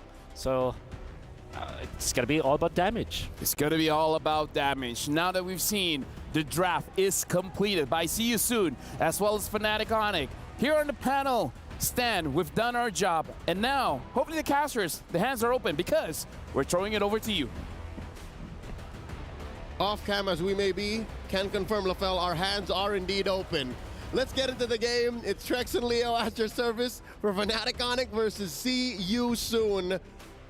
And if you thought the metagame could not develop even further, just with a few picks here and there, a few bans, you can tell these two teams have studied each other very well. Yeah, I mean, I love the Ling first pick from the side of CU Soon. Cover your bases. We got the respect ban pick. I mean, the respect ban Bane as pick. As you should. All over the place. I mean, and if we look at both drafts, I mean, 2 assassins, we got a year ahead of us. If things continue this route right now, we have quite the year ahead of us. Kyrie on Hayabusa, I mean, he was making this work even when it wasn't meta, so I'm excited to see how this plays out. Here we go, early aggression coming in from Fnatic Onyx. They are the aggressors. They have to be, given that they are defending their title here in the mid-season cup. Look at the rest of the lanes, though. Harith versus Beatrix, Arlott versus Terizla. It's weird that in the jungle things have changed so much, but in the side lanes and even in the mid, things just seem to, like, you know, base on the past year and a half. Like, nothing has changed. Yeah, I mean, EXP lane definitely in the tightest spot. Gold lane, we have like the Beatrix back a little bit. We have a few picks kind of leaking back in. They seem a bit more viable because at least 2 months ago, a lot of damage on to Soul there. Kyrie with the, just feeling it out. Oh, he's back. He's back. Oh, and the knock-up from Keyboy, first blood, over to Fnatic Onic. Let it be known that not a level 4-less Hayabusa is enough to stop Fnatic Onic from drawing first blood on a gold laner. Check this out. The feint here, the basic attack, and then Keyboy with the flicker, animation cancel into the Earth Shatter. That's doesn't get much cleaner than that. That's 2 years worth of synergy right there. 2 years worth of synergy packed into about 10 seconds of a first blood, and I love it. Can confirm, speaking of 10 seconds, there's about a turtle coming up soon. Lower quarter of the map. Again, I'd like to echo what Wolf said. Happy anniversary, second anniversary. The Kyrie and Coach Yeb's migration over to Indo. 2 years. I remember MSC 2022 when Coach Yeb would deny him being part of that backstage crew for Onic, but now Turtle secured by MP. The King able to do it, followed up by the Tempest of Blades. A lot of damage on a Keyboy there. Keyboy goes down. Quick response. Fnatic Onic now on the backside, double kill. MP pushed back to the tower though. Loopy able to take him. It's a jungle for jungle. Loopy now taking a little damage himself. See you soon, gonna back off, but that's 2 for 2. All right, see you soon. Now showing some teeth here. Do owls have teeth? Owls? They have beaks. That's a scary thought, never mind. Going up head-to-head in that turtle fight, securing it, getting a couple kills on the outset as well. I mean, it's unfortunate that it's MP the King who had to suffer it. Again, that shut down his streak, gave a little bit of gold extra to Fnatic Onic. But it shows that, hey, even if you did give Soul a little bit of hell early on, you have to respect the rest of our map. Again, see you soon are the Kamai champions. Kyrie locks on. There's no escape here. The Finch Poise won't let him get away. Anime fight. That is the mid-sky throwing punches as he Finch Poises somewhere else. With decades worth of grudges on each other. Like ancestors. I love it. I like it. This is what we've been waiting for. This is what the people have been waiting for. Keyboy gonna onward right into an implosion. Keyboy takes a lot of damage. Dude does not want to take another death here. CW drops him on force, followed up by the feathered airstrike. That's 2 for Fnatic Onic. Raw and Boxy down. Impressive. Lootby just straight up. Oh! And there's a Tempest of Blades. MP the King, let me finish my sentence. Lootby serving up Boxy into Fnatic Onic's circle. Now it's more of a circle. No longer is this the box meta. It's all about the circle. And look at this, the smile on the young rookie's face. Can I just say I love Lootby? He redefined, he reinvigorated Fnatic Onic's playstyle. Yeah, and I think we even saw it through their playoffs, going through some growing pains, you know, figuring some things out, testing, limit bounding, and Onic now seems to be back in their prime. And I mean, what more could you ask for? There's been this huge meta shift into the Assassins. Kyrie should be as comfortable as possible. It's almost like they were meant to come in here and just do their thing. Destiny is what sent them here to the EWC, to MSC 2024 here in Riyadh. Quick item check. Kyrie picked up the Hunter Strike. Lutpi just picked up the Thunder Belt, and that's what explains why he's just so ready to keep going, right? Has to stacks. 1, 2, 3, 4 stacks. Right? Anime fights. Extra stacks, right? It's extra defense. And now on the other side, as MP the King wails away at the turtle once more, they should be getting a little bit of bank as well, given that they are just down about 500 gold. Another turtle given over to the Kamai. Another turtle was still behind in gold. Fnatic Onic, you know, making it up in other places consistently. And, you know, first turtle, second turtle, not the end of the world as long as you're able to, you know, put pressure up in the gold lane, put pressure somewhere else. And Fnatic Onic are doing that very well. And more than just well, I think they're doing great. They're keeping the gold lead up despite being down on objectives. Lutpi here, dueling against MP the King. Oh, he knows. That's 2 levels, man. He knows. Yeah, he can't take it, but he can at least escape comfortably. Yeah. Should be okay. And where's Felix right now? He was hanging out up in the top side, gonna make his way back. He's rotating. Down. He's rotating up and down, up and down. And also something else to note. Trex, can you explain this to me? What's Impure Rage on a Rizzler? Hey man, you get the big bursts, you get the combos, right? So what you hit the first skill, the boom, the swing, and then burn, and will it pair up with his with the passive from his first skill with the bleed? Strike. Yeah, does it pair? And he is a mana hero.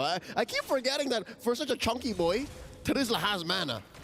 That's true. And a lot of them don't nowadays. Yeah. Mana's a thing of the past for a lot of heroes, man. It's all energy. That's just how old it is, ladies. Yeah, it fits well with him. All right, I hate it. I hate It's all part of the lore. Take us out. Ludwig gets caught by an implosion. Ooh, nice flicker to get away. Sorry, Felix. Decides not to fully commit. See you soon, taking their time with this and not letting the gold escape them. And I think Felix rotates up this way. The reason we're seeing it is because they really want to fight for this third turtle. They want to make this be a decider. Keyboy taking a lot of damage. The bombardment connects. He flickers back, but it's not enough to get away. The dash through. Loopy looking for an angle. Kyrie gets involved as well. Loopy! Able to get the Uji. Raw finds Loopy. Kyrie out of there. It's a 3-for-1 though. See you soon on top. An impressive fadeaway collapse by See You Soon. Yes, they did start the fight. Now they're going to continue. Keep going, The MP! damage from MP. Sans down. Fnatic on it, getting backed into the corner. Michael and Dino, what a beast. That is a multi-time MPL champion from Cambodia, and I love what he's doing here. I love how far he's taken this early pick. Again, that is a Ling picked up first. He's making it work. He's making it worth it. Golly, no matter what Kyrie did, he tries to come in and save the day. He's only able to find one kill there. Tempest of Blades just shatters, and See You Soon is playing so tight. I forgot how delayed that Tempest of Blades came in. I think that was key to winning that fight. He could have easily got bursted down. Very well played, but Fnatic on it. Going to try to look for a play of their own on the top side. Feathered Airstrike comes down to zone them back. They want this tower. They want to free up CW, and down comes Mon's Force. Sorry, I'm Felix with a penalty zone into the back. Keyboy also with the Primal Wrath. Trying to get some nice damage onto Sarion Felix, but the swings come in, and CW taken out from the back from MP.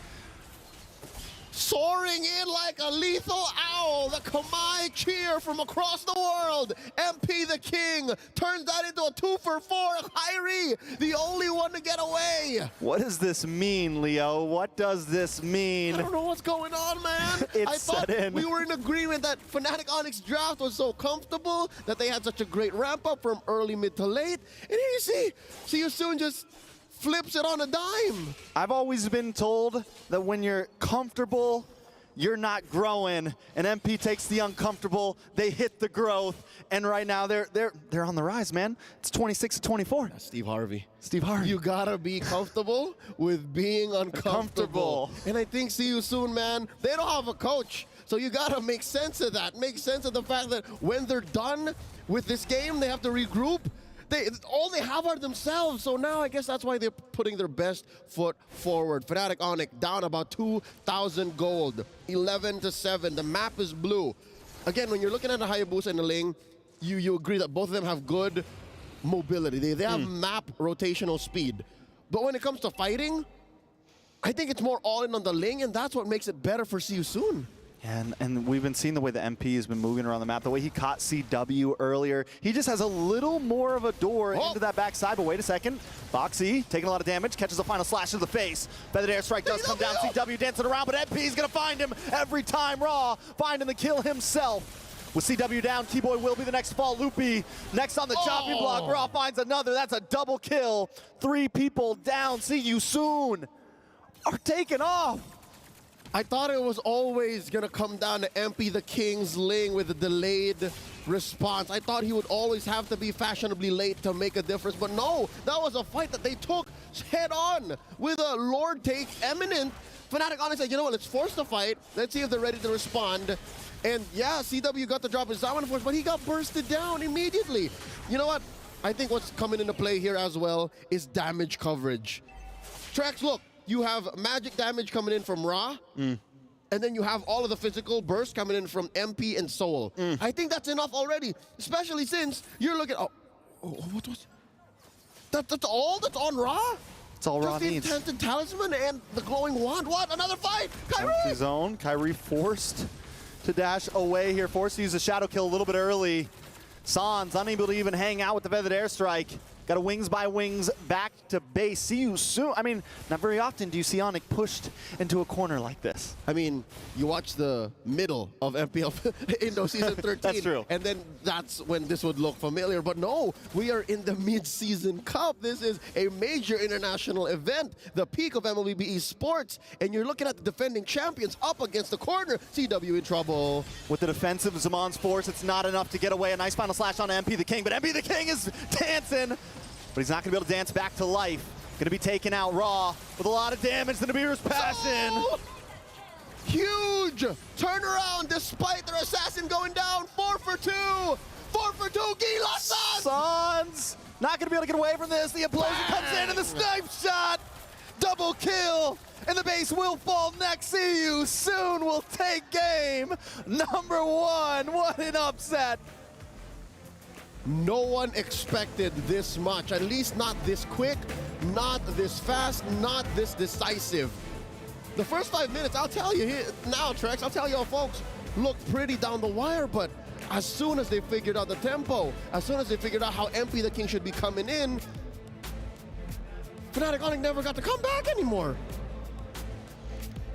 I mean, yeah, once MP got online, once we saw C-Dub go down once or twice, I think it was just kind of, they got their groove, man. They got no coach on their back. They're free right now. They're birds. They're owls. State of flow. That's all it is. The Kamai champions draw first blood. Let's throw it over to the analysts. Try and make sense of this. Make sense of this, please.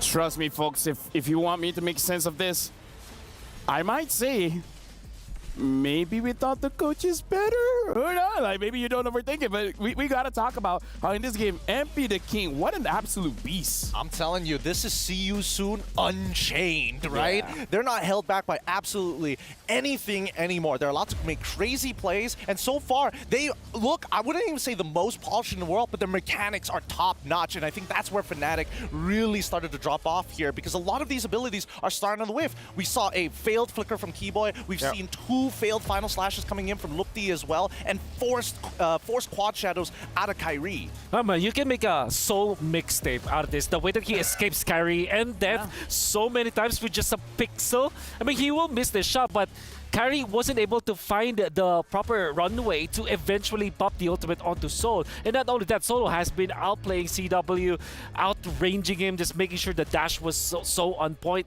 It's just, we're talking about a matter of pixels here, where he's able to cheat death and eventually just only die once in this entirety. I mean, Beatrix going up against mobile heroes, against Farsa, against Hayabusa, against Arlott. That's crazy. 11-minute match. A few things to talk about. See You Soon. However, they've been training all this while. It's really showing dividends, because again, the way that they move as a team shows the level of chemistry that they have as a team. MP the King has the highest goal per minute. Ra has the highest damage output of this game. A few reactions that I want from you guys. We're looking at the meta coming in from MSC. Harv has not been looking good. Is this where Harv is actually falling off? Oh, I don't think Harith is falling off just yet, but I do think that a lot of it just comes down to whether or not he gets the Holy Crystal on time. And I think, unfortunately, with I think it was one big tempo breaker around the 7th minute of the match. Actually, it's playing right now, is where we do see him actually like, man, I don't have the Holy Crystal. I'm just a sliver of damage off from actually killing the Beatrix, but our major problem is the fact that he had so much to kind of plow through, whether it be through, oh no, I got to dodge the Blade of Tempest, I got to dodge the Implosion as well. Yeah, I don't think that it's Harris' fault that the entirety of Onyx actually lost this match. I think it's just he was countered. We can see that the Beatrix is a direct answer to the Harith. Not because he actually kills the Harith, but because the Harith cannot reach him. It's a matter of range at this point. And there was also this problem of the Tigreal, which is not a direct answer to the Harith, but a problem nonetheless. So if you combine the Teresa as well as the Tigreal, that's 2 stuns that you have to use Purify on or try to dodge, which eventually CW had a lot of problems facing with. And not only that, Harith as well as Hayabusa, I would say that it's kind of greedy because they both need farm. A few things that I do have to know. Looking back into the game, CW on that Harith took a lot of damage, and even though Wolf said doesn't necessarily kill the Harith, but everyone coming in from See You Soon, they're very good targeted. They're making sure that CW takes more damage than he can actually dish out. And the thing as well that I do want to say is that MP the King's performance really cleans up well what See You Soon is trying to do, where they're trying to bait out skills, they're trying to dish out damage, and then MP the King's like, okay, everything's done, all the CC chains shenanigans is out, now I'm coming in. We got to talk about the storyline now, because now life has been breathed into See You Soon. Yeah. And now, Fnatic Onyx, they got to worry, because if they lose 0-2 here, there's a chance that they might not make it, because if they lose 0-2 to SRG as well, that's it, lights out. Honestly, this really shakes up the current group, right? Just this one singular win coming in from See You Soon. Yeah. And hopefully, this might just be the ultimate comeback story of a lifetime from See You Soon. No coaching staff, has penalty bans, and is still able to 2-0? Come on. Come on. We're going to talk more about this because we're going to look at our Sony match MVP. It's going to be MP the King. So while we look at the highlights, gentlemen, let's talk about this. What did See You Soon do so well in this match? Well, I think that See You Soon target acquisition is on top of the list, right? Yes. Because every single time they go into these fights, well, as I like to call it, they're very together. Yeah, and also MP the King, there was a time where we were wondering, why is Soria and Felix up top when the Arlet was just farming on the bottom lane? It turns out he was actually giving farm to MP the King. And MP the King had out so much. Eventually, when he turned out the fight at 6 minutes, he's had enough damage to be a problem because he's given some time farming in the lanes. Soria and Felix already has got about 200 gold above the Arlet, so he's already okay. Like, I'm a Turtles, all I need to do is get my first and second item. I'm already okay. And then he gave the farm priority now to MP the King. Personally, for me, I think when we're talking about Cambodia, one thing that I left the biggest impression that was left on me after the previous MSC was that Ling players in Cambodia are kind of gross. So the fact that MP the King is here, can you imagine the environment that he had to play through in ranked games? Let me just say as well, I forgot what I was about to say. They hit you. See You Soon. They just hit that fast. Yeah. They just hit you that fast. That's how fast it is. And what was I about to say? I swear I had something. It's probably adaptation coming in from Fnatic. Because I do think that it's a little honestly, it did feel like they had their coach there technically. That wasn't that bad from See You Soon. Oh, that's what I was about to say. The draft, we have to come back into draft. That was amazing because look at the final two bans. It was the Kadita as well as the Guinevere. So I would say the first 3 picks, they already know it's going to be a B-trick. So, again, it looks like they had a system going into the draft, and the system works. Yeah, the system works. They're very comfortable with it. I think comfort plays a lot in this particular matchup. But like I said, when you don't have a coach, when you're just up to yourselves, when you're as players, typically the generic answer is you just don't overthink stuff. You make sure that you get your good heroes. You pick up the Tigreal, and then you're okay because Tigreal answers assassins most of the time. You pick up the Beatrix because you know that it naturally wins over the Harith, not in a way that it kills the Harith, but it wins the farming battle. It makes sure the Harith doesn't win. That's right. I like this Terizla plus Link combo. This is one of my favorites. And also, I have always been saying to some of the players that maybe the substitute to the Ruby Gold, instead of picking up another like a Chi-Chi Gold lane or CC Gold lane, is pick up the Beatrix because it does the job. What it does is it clears the wave. You survive by just shoving the wave. You're allergic to minions, and when you're just hugging your turrets, you're technically okay. It's the Uranus of the gold lane. Yeah, you're just sandbagging your opponent. Yeah. You don't need to win. You just need to go even. Yeah, just clear the waves. I go to another lane. I go to the safety of my teammates. Haha, you try to dive me. I'm okay. So it's one of those heroes. As long as I don't lose, exactly, I win. Exactly. Right? We have heroes like the Aldos, honestly now even the Xavier. As long as I don't lose, I'm winning. Yeah, I fairly remember in day 1 when we were casting, when I kind of guessed the Beatrix when we picked up, Mirko eventually, almost automatically asked me off cam and when we were on broadcast, Beatrix is a means to an end kind of hero. Because when you pick up the assassin, you want your side lanes to be kind of stabilized. You pick up Therese on the other side, you pick up the Beatrix on the other side, you don't have to worry about the lanes anymore. Like, nobody's appearing on the map because they're allergic to minions. Yeah, with that being said, we got to talk about game number 2 here. Because See You Soon, They're one game away of really making sure that they survive this. And Fnatic Onyx, like, let's be real here. They're champions of MPL Indonesia for like, what, 4 times in a row now? So yeah, for Pete. For Pete. So at this point, they must have something. The question is, what else do they have? Well, personally for me, I think that why CU Soon is a difficult team to actually play against is because they're very fluid with their emotions, right? Yeah. And that's very similar to how actually Fnatic Onyx plays when they're in MPL ID and even internationals. That's what makes them so exciting to watch, because you never know when the next play is actually going to happen. And I think with very similar styles, it really just boils down to who can get the better execution. That's why when we saw Fnatic Onyx walk in away and come back to their seats, it's not like, oh, I'm sad about that game. It's more so of like, we played a little bad, we can do better. One other thing that I do want to point out, now I remember the other thing that I wanted to say. Perfect. Rarely do we see Farsa getting punished. Oh, yeah. Right? Like, in a meta where there's Beatrix, Yuzong, Ling, Julian, people that can dive the backline, Farsas look like they're untouchable. This is one of the rare situations where it's Sans on the Farsa, and Sans gets countered by this Ling. Like, we rarely see this happening. Yeah, I totally understand why the Farsa was picked up. It was going up against Valentina, good combo with the Edith. To be fair, Sans, this is one of his favorite heroes. True. I think the main problem here is that, and this is a hot take by the way, that first phase picked Hayabusa together with the Hythe is Fnatic Onyx maybe underestimating their opponents, you know? Because you revealed your Hayabusa very early. And surely you have 2 bans, but it gets countered by the Tigreal. At the same time, you reveal that your Hythe is that this is your core duo. Like you have the Hythe as well as the Hayabusa. It gives so much information to the opposing team. And I'm sure that Fnatic Onyx have gotten away with that kind of draft before. But this is MSC. This is group stage of the Going up MSC against champions. They're going up against champions.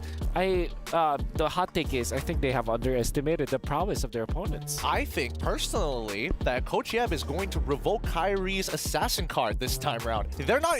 They're going to have to follow his orders here, because I do feel that, like, to a certain degree, yes, they did underestimate them. And it's like, oh, Kyrie, what would you like to play this time around? He's like, give me the Hayabusa right here, right now, in first rotation. I can make it work. And now that's revoked. Yeah. I mean, I imagine if there will be a little bit change up. Perhaps they. Are you on the Leomord? No, they pick up Edith, right? And then they eventually got the Arlott anyways. Yeah. Which was last pick. Had they gotten that earlier on, like it's a flex, like you don't know Arlott or Edith where those two are going. Pick up the Farsa, and then last pick whatever, right? If they pick up Tigreal, just pick up a utility jungler for Kyrie. So that can match up against Ling. Eventually pick up the Julian, right? So honestly, it's like it's not that they have slipped with their draft. It's just like it felt like they felt overly confident showing their hand as early as the first phase pick, just because they essentially don't have an opponent in the drafting stage because there are no coaches. Well, I mean, I don't know. Something's going right with CU Soon right now. Yeah, 100%, dude. Yeah, right? Yes. I think that at this point, the coaching staff is just like, hand one singular post-it note. Here's the process. Here's the put it together. Here's your flowchart. If this gets picked, this is how you answer. I love it. Honestly, it's looking good because it looks very effective up until the bans, making sure that their draft does not get countered. And to the fact that you guys were talking about, they were able to counter Fnatic Onyx draft. So coming into game number 2 here, do you respect the Ling or do you let it go and try to fight back with the Julian? I want to fight back with the Julian. Fight back with the Julian. I understand why the Hayabusa was picked up. It's decent matchup against the Ling. It's not a direct counter, but again, and also this is Kyrie Hayabusa, which we know that he can turn things around. However, I feel that the Julian makes a lot of sense because Valentina hates playing against the Julian. Also, Ling hates playing against the Julian. At the same time, you farm so fast. Even Terizla doesn't feel very comfortable when there's a Julian around because of the mixture of physical and magic damage to with your side laners. But maybe because they already picked the Harith, they didn't feel comfortable picking up the Julian to go with it. I suppose, but I also think that it could be just an ego thing, right? Yeah, 400%. I mean, there's a lot of moments in this game that we would have expected, like, yes, Beatrix, she's allergic to minions, you know, I clear it fast, but then that's when you expect to see the full dive coming up from Kyrie at some point. We didn't see that, right? We saw him consistently trying to match up against MP the King in these types of 1v1s. But now, since we're in the drafting phase, looks like see you soon back on blue side. So they do have the advantage where they can pick up the Ling once again, unless Fnatic Onyx bans it out. For now, see you soon. They ban out the Moskov. Not really on Fnatic Onyx. You know what? They respect it. No more Ling this time. Will they open up the Bane? And see you soon. Will they ban out the Louis again? Yes. Especially because... oh, maybe they will force Fnatic Onyx to ban that anyways. Maybe give up the Bane ban because the Ling was already banned by Fnatic Onyx. What they can do is to just get the Valentino off maybe, or maybe a Fanny because they don't want to see they want to see carry on Fanny. There it is. I mean, see you soon have just been like making sure that Fnatic doesn't go too out of the ordinary, right? With some of their weirder picks, or at the very least, some of their like key counter strategies that they have. Yeah. So now, honestly, with the Fanny as well as the Moskov getting banned here, See You Soon really has their draft opened up. The chip has to be banned, and I feel like Fnatic Onyx. Is this a way that See You Soon kind of gets inside the head of Fnatic Onyx? Because they're like, first game we banned Louis, that means we don't want the Louis. So maybe then Fnatic Onyx like, okay, if we let go of the Louis, they won't pick it up, right? Right? So, okay, but they do don't want. Okay, yeah, I'm overthinking it. Yeah. Definitely. Keep it simple. Keep it simple. It's See You Soon. Their aggression and their raw mechanics is what brought them here in the first place. They're going to lean into those two attributes to get them over this finish line. I believe Fnatic Onyx will want to ban the Roger instead of the Harith. Just because they know we have figured out that Harith is manageable. Roger is also manageable, but at the same time it's a flex pick, and we know that the nature of MP the King, he's more than willing. He's gonna be more than willing to pick that hero up. So Roger ban makes a lot more sense here. Apart from that, maybe okay, never mind. So it's Roger first pick, right? We're overthinking it. I think this is interesting because now the angle does come over to See You Soon. It's like, hey, you could pick the Roger, and yes, it can be flexed over, but I think that Fnatic Onyx is very happy if MP the King does pick up the Roger itself, and then you go into something more utility. Yeah, pick up a Baksha, for example, for carry, which we know that the entirety of Fnatic Onyx as a team knows how to counter. There is going to be the Roger pickup, and Fnatic Onyx typically answer this with Edith, as well as the Valentina, but the farm is an option. I'm curious to see if that will be the choice here for Fnatic Onyx, especially because the Valentina is open. So they immediately pick up the Claude. And Edith, perhaps? Oh, the Valentina. Okay. Okay, Valentina first. They're going to give the Edith over to See You Soon. That's under the assumption that they actually want to take it. Yeah. But then again, I think there are certain conditions that need to be met. I think that even MP the King is thinking about what type of jungler he needs at this point of time because everything is still up in the air. If there is the Valentina, maybe... Okay, this is weird, but maybe Bane Faramis for See You Soon just because... I'm okay with it. What you actually give is the ultimate from the Faramis, right? And if Valentina, if Sans copies that, then you have the Deadly Catch to kind of counter it, right? So, but instead, it's different. It's a Vexana and a Terizla. Interesting. Very standard. Yeah. It is standard, but at the same time, it's begging the question of like, Terizla has been shown many times by the side of See You Soon, right? At this point, is it at a counterroll point of attack for Fnatic? Because I'm looking like go on to the export, right? Really dominate this matchup. Maybe. Okay, probably the Lapu Lapu as well, just to have some backline access to Raw. Or a Dragon right now. Yu Zhong looks really good for Fnatic Onyx. That's the thing with Terizla, right? It doesn't. Well, when it comes to Yu Zhong versus Terizla, I would say that's almost a 50-50 a skills matchup. Yep. At the same time, I think Terizla just is comfortable with any kind of draft. Fnatic Onyx are going for Protect 1. They're picking up the Grok this time so that they can protect this Claude no matter what. They will ban the Edith afterwards. Despite them having access to the Valentina, they're not that comfortable facing the Edith. Rather interesting. It feels like this might have been a little preemptive for Keyboy to actually get his hands on this Grok, because again, it's not like there's a lot of information to work off of See You Soon. So this is definitely Fnatic Onyx kind of hunkering down to their own strategy rather than responding like in game number 1. With that Grok pick, they have forfeited their access to the Yu Zhong as See You Soon immediately bans that hero. Maybe the Lapu Lapu could be also another point of consideration for See You Soon as the ban for Lud P. And there's the Bane. I really like that ban. We did say that the Bane Faramis could be there for See You Soon, but the Bane was left open with the Vexana being up. I wonder if Fnatic Onyx are going to consider getting a sustain hero for Lutpi, which we know that he really likes to play somewhere along the lines of a Barrett, perhaps. Yeah, or I don't know if Uranus is a hero that they like, but that's also a hero that you consider. Or Lutpi, or maybe a Benedetta actually. Yeah, I was thinking that no matter what, worst comes to worst, Benedetta is just the Swiss. Yeah, I agree. Right, you know. But now we see the Nolan, it gets banned out for the side of See You Soon. It begs the question, right? Whether or not Kyrie is actually going to get an assassin this time around. Yeah, I think you last pick the Kyrie hero. Get the Benedetta now if you're Fnatic Onyx. You're okay with that. Or even an X-Borg. X-Borg, yeah, it's a one-size-fits-all kind of thing. Wherein, yeah, you have a decent answer to the Turizda. The poke coming up from Vexana will be an issue. That's why I feel like Benedetta makes a lot of sense. Or maybe just go to a Paquito, wherein you can make the plays around with your team. You have the Grok to go in. You have the Paquito as your second unit. Definitely a one-shot hero for the Roger if you play it correctly. They go Arlott instead. Okay.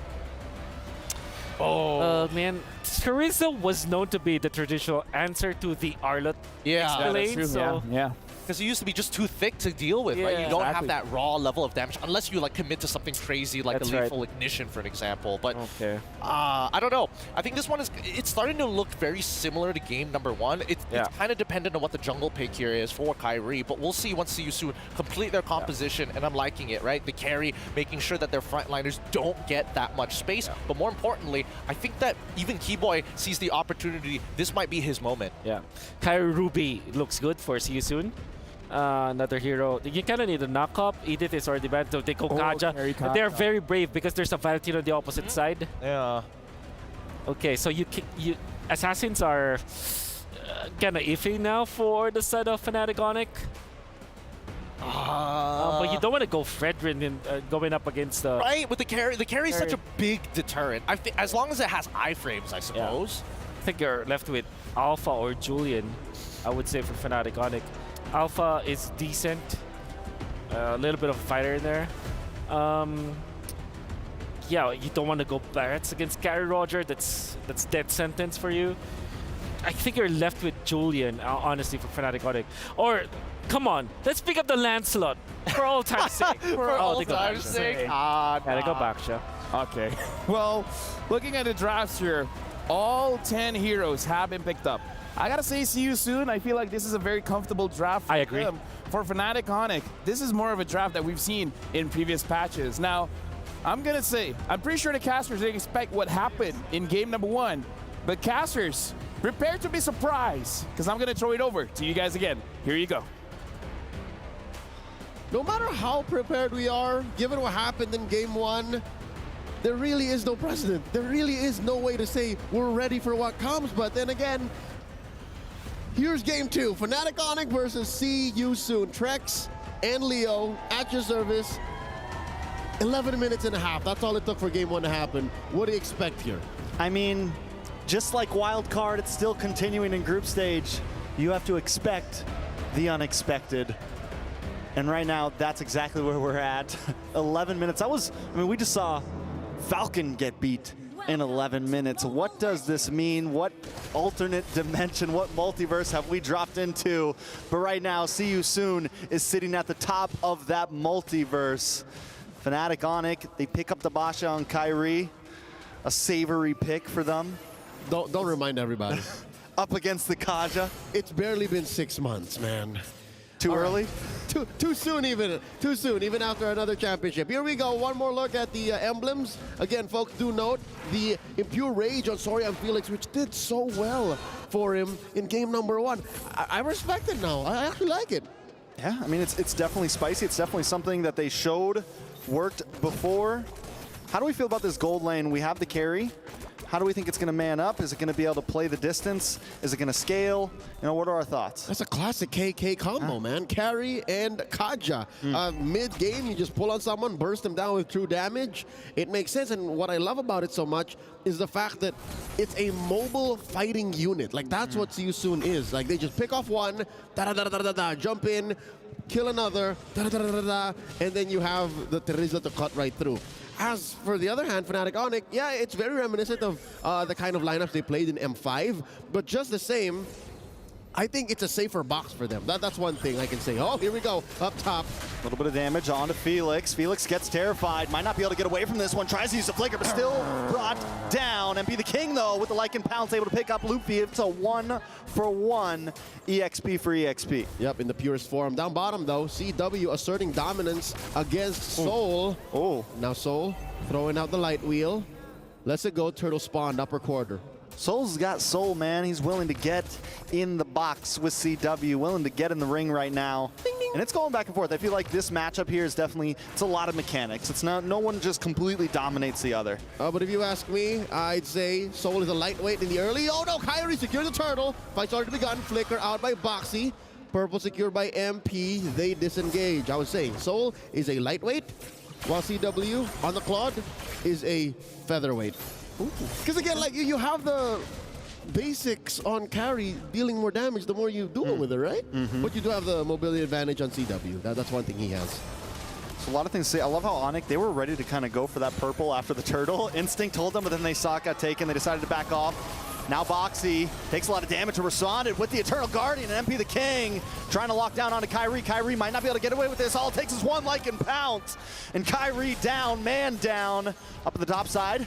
Felix up against Lupi. Nothing too major, though. All right, forcing responses from the EXP lane.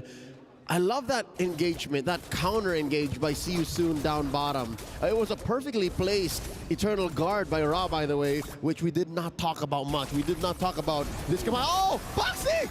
Boxy down. Now it's 2-2.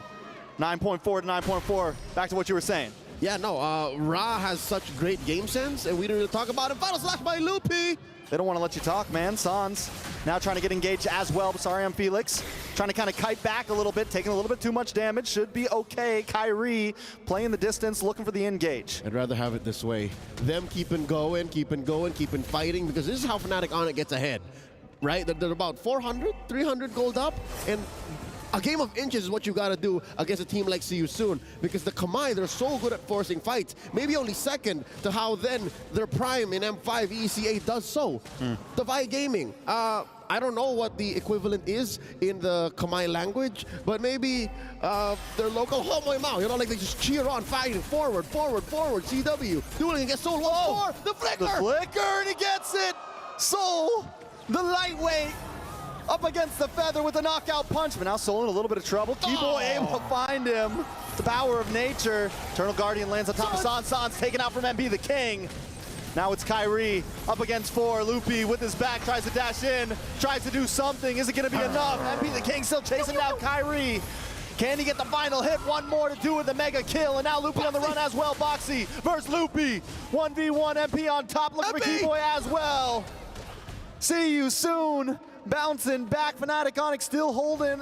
We're holding the goal lead, but it's gone now. Michael, somebody's got to stop Michael. He's at 5-0 now. 5-0 even before 5 minutes, and they're going to take this turtle. Now Fnatic Onyx and See You Soon are a major objective apiece. Let's watch that again. It took a while for MP the King to finally get the kills in the back line, right? Kyrie got away. That's a dive in by Lutfi. Oh, an amazing final slash, dare I say. If only, Trex, would you agree with me? If there was a wild charge in Keyboy, that would have looked very, very different. Very, very, very different. But See You Soon is willing to flip the coin, take the 50-50. And, you know, we saw the items a minute ago, and it looked like MP the King was holding a strong lead over Kyrie, and now it's going to be even more. And what do you do when you have Roger on the field? You feed Roger. 5-0 right now. And it looks like Fnatic Onyx, I don't know if by purpose, if on purpose, or if just by their rotations naturally, they're starting to avoid MP the King. I think given how he performed in game 1, much respect, that's the Ling, he can catch you. But as a Roger, it's kind of hard to, on purpose, run away from the Roger. and Lutpi doing his best to defend his lane away. I think that is one good way of looking at it if you're a Fnatic Onyx fan. If you're a Sonic at that, at least there's no major objectives on the map, like permanent objective that's taken away, right? No good conversions yet. It's true. Look for a conversion now, though. Judgment followed up by the penalty zone and Eternal Guardian, just to make sure Keyboy doesn't come back from it. 3 ults, a lot of utilities. Can they translate it into something else? This is dangerous for See You Soon. They spent so much greens on taking down Keyboy without any real objective to take from that. No real conversion, because that's a roamer. He'll be back in about, there you go, a jiffy, as the kids call it. He's back right now, and okay, luckily enough, Soul does take this tier 1 down bottom, shrinking the map just a wee bit for CW. Luckily, he is a very mobile marksman. Yeah, this is true, but also Soul now gonna maybe be able to pivot over to the mid, pivot over to the top, and that's one more hero to get involved in these fights. And this is looking similar to last time. Luckily, CSUN hasn't escaped too far yet. Fnatic Onyx need to start contesting, need to start finding some movement on the map, and this could be it. Able to find MP the King up in the top side. Lupi able to get the kill, and that's gonna kind of help set the pace back for Onyx. Uncharacteristic for MP the King to have overstayed his welcome, did not see it coming. Kyrie and Lutpi, that's a lot of damage between the both of them. Keyboy here with the conceal play, looking for a target. Checks into the bush, spotted already. See You Soon can't do nothing but watch. Fnatic Onyx taking the last turtle.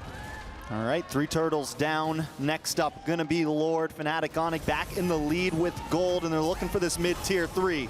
Sorry, I'm Felix, just trying to clear the minions. Keyboy with a nice wild charge. Sans with the IMU, pulling Boxy back with his own skill. Whoa. Nice final slash onto Soul and Felix, but Fnatic Onyx decide to back off.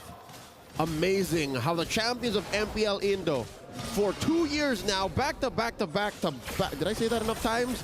Are able to find a small opening and turn it into a gaping hole in their enemy strategy. And just like that, after that pick off of MP the King up top, suddenly they're in control. Trex, how do they do this? Look at this now. They're about 1,000 ahead, maybe a change. And now See You Soon is the ones avoiding them. See You Soon running away. You know, and I've been trying to see where all the gold is going for Onyx, and it looks like it's all going to CW, because Kyrie, he's still behind MP the King a large amount. When we take a look at Lupi, we take a look at CW, they're the ones who are getting all the gains right now. And Lupi has been pulling the trigger on the final slash so perfectly. Picture perfect, frame per frame. Like, he gets 3 or 4 people minimum. Almost every single huge engage. And how does See You Soon answer that? I'd say maybe 1. Send Sorian Felix first. It's so hard to start with Boxy, because as soon as the Kaja dies, that's not the kind of roamer you can afford to lose, right? Not like a Grok, not like a Minotaur sometimes. It's okay. A Kaja, you got to protect very well. Now, they're going to be on the aggressive side. Be able to grab Keyboy. A lot of damage. Raw able to pick up the kill, but once again, it's 3 ults down for that kill. Looking very similar to last time. They're going to try to convert into another tower, tier 3. Not the minions to push, though. Gila Sans able to defend single-handedly. That was 3 or 4 members of See You Soon. He just said, you know, let's clear the wave. That takes a different kind of player. That's mechanical confidence here. Lord has spawned in the bottom quarter, and there's a push by CW up top. I mean, it's fair to say now that the map has shrunk for both gold laners. Can I just say Soul has been taking it a little slow? He's slowed down, ramping up in the late game. Yeah, he's going to need a little bit of time, and he just and also they don't have a big CC. Like you mentioned, the Kaja carry, right? It's felt more like Kaja MP instead of, you know, Kaja and Soul. So I think if Soul can kind of get in here, start to find some angles, there's still some room for him. And because it's only 10 minutes, like, we could still see him pop off. They're going to try to lock on to Sarian Felix, though. Sans with a Divine Judgment, the IMU. He's able to flicker back, but Lupi still finds the kill. Kyrie finds Sarian Felix, and now Lupi going mayhem in the back zone. MP the King getting pushed back. The Eternal Guardian comes down.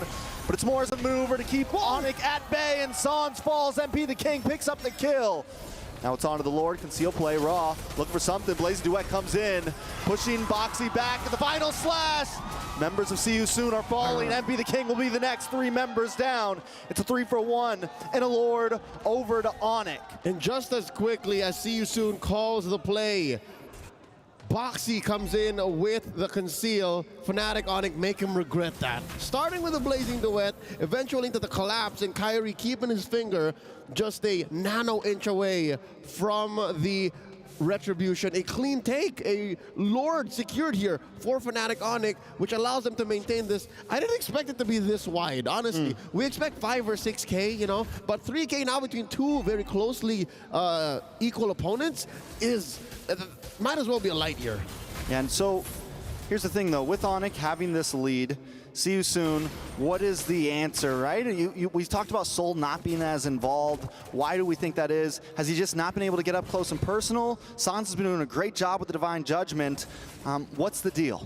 Number one, quit falling for the Keyboy trap. Keyboy has been making his life worth so much more than all of these ults. So maybe stop at that. Next is focus on defending. See you soon's turret defense, high ground defense isn't the best. They're very high committal. So if they're able to keep their inhibitors, that's a good step towards the right direction. So now that maybe they can leave their base, maybe just try to secure their buffs, that's one step. Another is to, focus on Soul. How do you activate Soul, man? They really only have one way of peeling. Oh, wild charge from Keyboy. Wild charge, followed up by Loopy, and look at Kyrie taking the back route. CW to the backside with a blazing duet. Melting down, Boxy the King, the immortality pops. The Terrify onto Sarliam Felix, and Kyrie now is on the chopping block to turnaround. MP the King, Sarliam Felix with the flicker, looking for Sans. Sans dances around, maneuvers, able to just get away, but MP the King wants more. Moving on to CW, one more shot, and he finds it. It's 3 men down for Fnatic Onyx. The coin's been flipped, and see you soon's on top. Whoa. MP the King still deep behind enemy lines. Sans! The dance back, the Terrify. MP, is he gonna re-engage here? Forcing the winner crown trigger. Sans still alive. Keyboy keeping up a barrier. The enforcer to his mid laner, his core. Interestingly enough, see you soon. Again, the coin flip. Suddenly, they're up 1,000 gold now. And the map belongs to them too. It's all blue.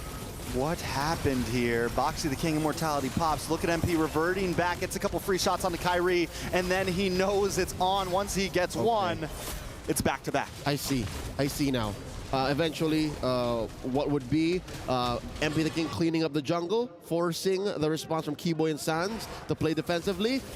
What happened there was those walls in the orange side jungle of See You Soon acted as the aforementioned lack of peel.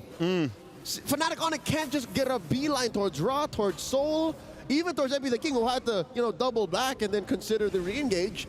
Those walls were what acted as what a Minotaur, what a Grok would be for See You Soon's lineup. And they're cheating death already by playing so soft. Now Boxy the King looking for targets. Y-Bush controlled by Fnatic Onyx.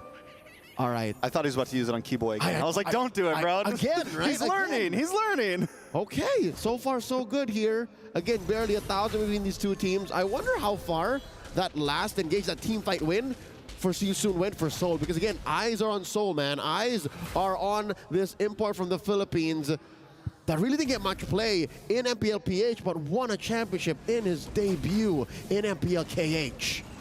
All right, Fnatic Onyx use up the conceal to gain some ground over this Lord Pit, but here comes the penalty zone. Tied up with the flicker, MP the King still holding down the distance, waiting for Soul to possibly engage here. Onyx taking it slow, Siren Felix takes a lot of damage, MP the King walks right into a final slash. Soul now with Speedy Light Wheel getting a couple shots on, but takes a couple shots back, brought down to about half health. See You Soon back off, but they push Onyx away. Masterful retreat by Fnatic Onyx. That is exactly how you de-escalate a team fight, coming in from a very aggressive team, such as See You Soon. My favorite part was the final slash response. Like usually you want to use that to put him closer into where your skills would hit, but again, shows you the level of communication that Fnatic Onyx has with their rookie XP laner, one of the most mechanically gifted players out of MPLID right now. Lutpi says, you know what, guys? It's okay. You can go back. I got you. He gave him a little backhand real quick, Front hand, backhand. Front hand, backhand, real fast. And just let him know. Oh, Kyrie, this bush, very familiar. Keeps it under control. The conceal play. And it looks just like last fight. We're going to come back to the mid, push you out of this bush. Boxy the King, though, finally finds someone important, and Loopy goes down. Keyboy brought down to about half health. Sans on the run as well. Soul finally with Speedy Light Wheel. MP the King looking for the dive in. Kyrie goes down. That's a revenge strike damage, MP. Dueling with CW. Back underneath tier 2. Fnatic Onic down 2 men. Already a big win for the Kamai. And now they're going to move on to this Lord. See you soon. Take the win on that one. 27 seconds on the clock for Kyrie, 15 for Loopy. And Fnatic Onic can't do a thing about it. Wow. For all the boxing fans out there, I'd give the first and second round over to Fnatic Onic. But in the third, See You Soon might just find the knockout. It's not about how hard you get knocked down. It's about how many times you get back up. I like how you doubled down but still figured it out, because that's exactly what See You Soon is going through right now. They may have had to learn the lesson the hard way in the first 2 phases of the game, but in the late, they figured it out. Hey, this is the way. As the Mandalorian say, this is the way. Don't fall for Keyboy. Get the DJ on someone that matters. And when Fnatic Onic does the 2-step, don't fall for it. Find another engage. Don't waste your ults. Now the Lord gonna knock into the mid.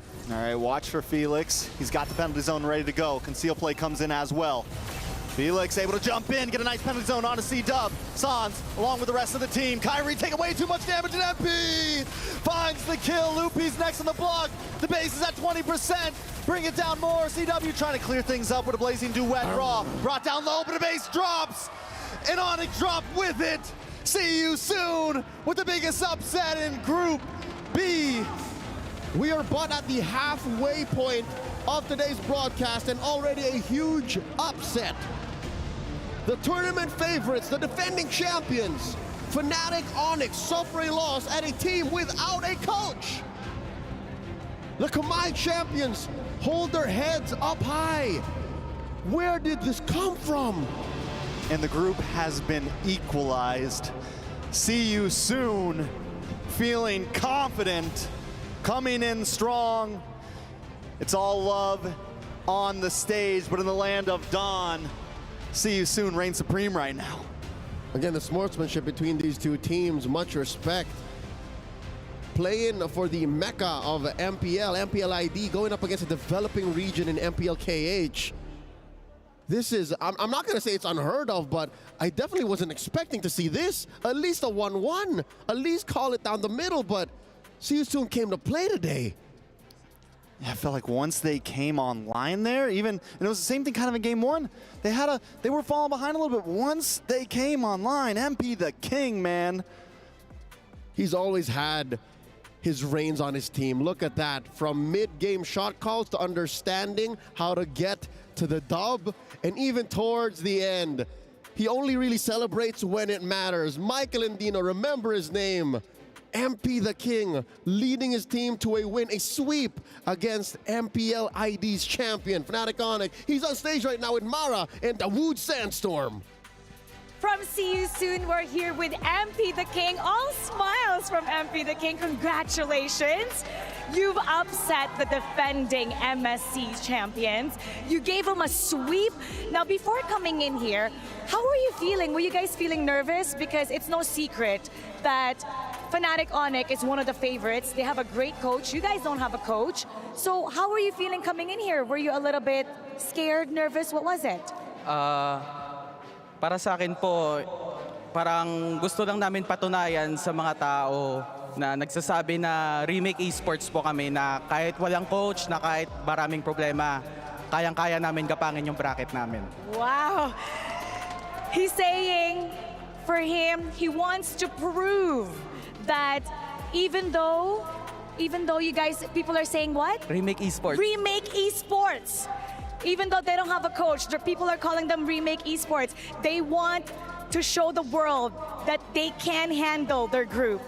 I mean, they really did. They took down Fnatic Onic in a 2-0. No, I don't think anyone here, anyone watching the stream on any of the languages expected this kind of result. But I do have to ask, 2-0ing Fnatic Onic, how does that make you guys feel after this game? And how do you see your chances going forward with the rest of the group stage?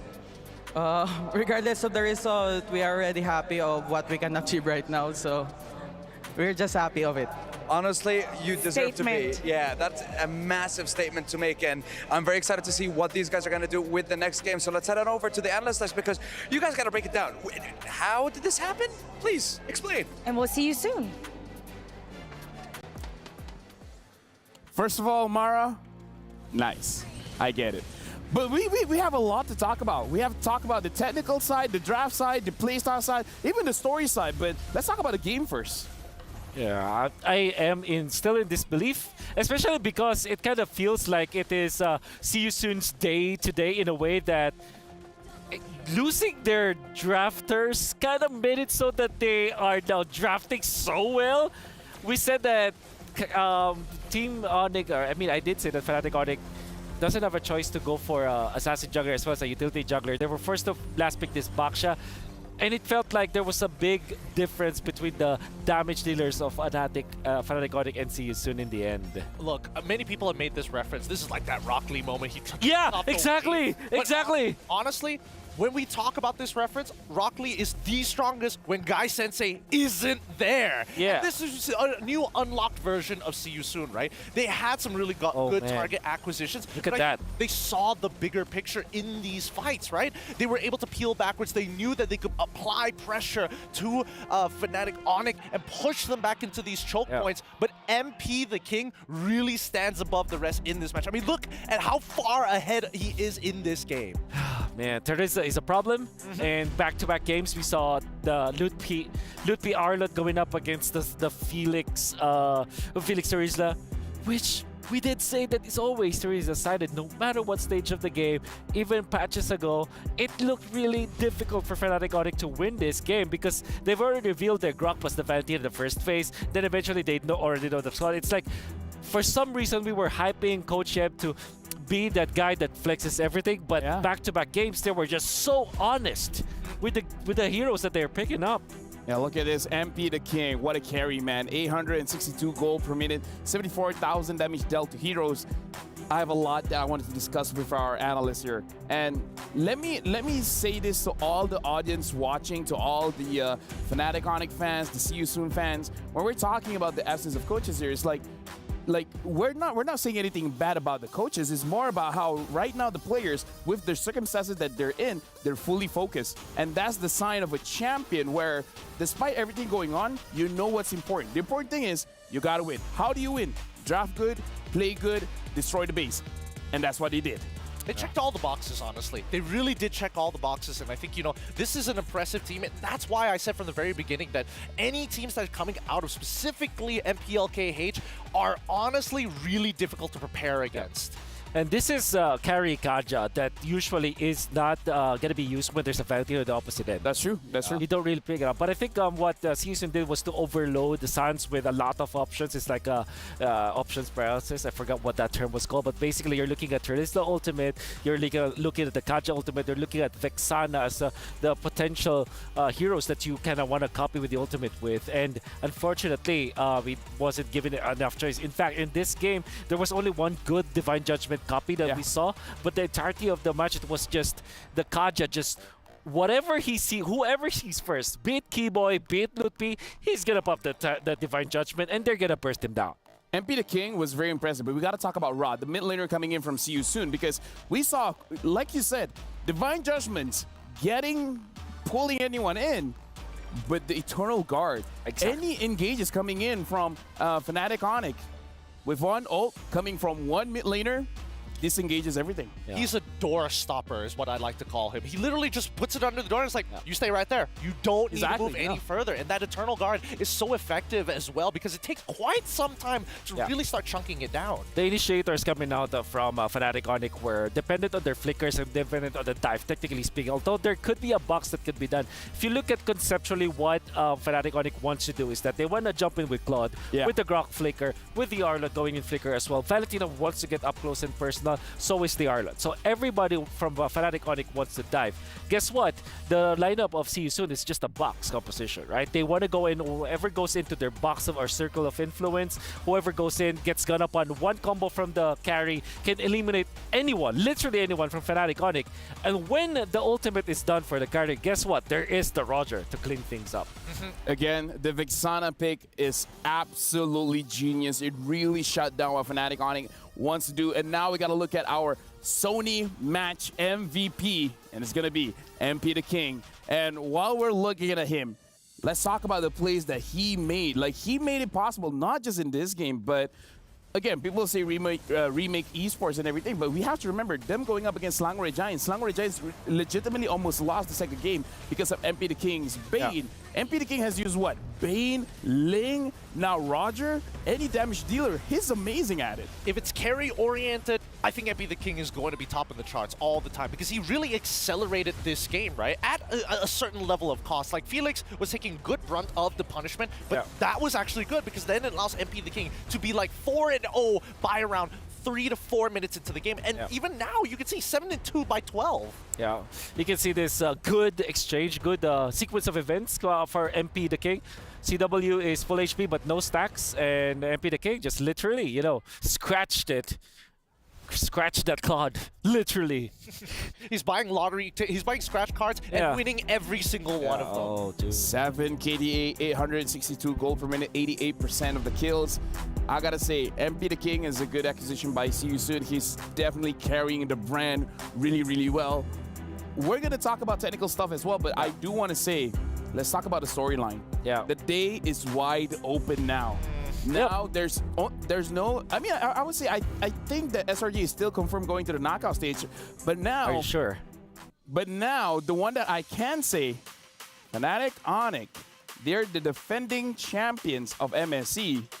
They might not be able to defend their title now because defending champions getting knocked out of groups. What a storyline. I hate to bring it to you, boys, but the aforementioned Selangor Red Giants getting to the knockout stage is guaranteed is not actually that guaranteed anymore. I hate to be the bearer of bad news because what happens is if See You Soon eventually wins against Falcons 2-0, and then let's just say Fnatic Onyx turns it around and wins 2-0 against SRG, that's going to be a three-way tie. Ooh. I mean, I'm thinking of the possible, like, for the majority of it, the most atypical one would have been like, oh, SRG and as well as Fnatic Onyx making it out of this group, no big deal. But now the possibility of no Indonesians in the playoffs alone is a scary thought. In fact, it will only take one win from SRG to eventually force Fnatic Onyx out. Right? Now I'm really interested to see what our STC predictions were. Speaking of which, for you guys at home, I'm sure a lot of you guys are watching. Make sure you guys scan the QR code because let us know how we can improve the broadcast because, again, we're adding new things here. Look at here. We see the champions. Their logos are on the walls, are on the floor. It's absolutely amazing. It's because of you guys and your opinions. But yes. Yeah. Wait, sorry. I was thinking about math here, right? If Falcons eventually, let's just say See You Soon wins over Falcons 2-0. That guarantees them the slot to the playoffs, right? And then we look at the ALJ match of the day, where if SRG literally just wins one game over Fnatic Onyx, Fnatic is out. Because what happens is, See You Soon practically becomes top 1, or top 2 actually. See You Soon becomes top 2. And if Fnatic Onyx is top 2, that means that See You Soon is gonna win the head-to-head. Okay, first of all, let me just stop you there and say SRG is gonna win 2-0 against Fnatic. Okay, Onyx. well, I'm just saying. Okay. But now we gotta look at the STC prediction. Let's see what the audience said.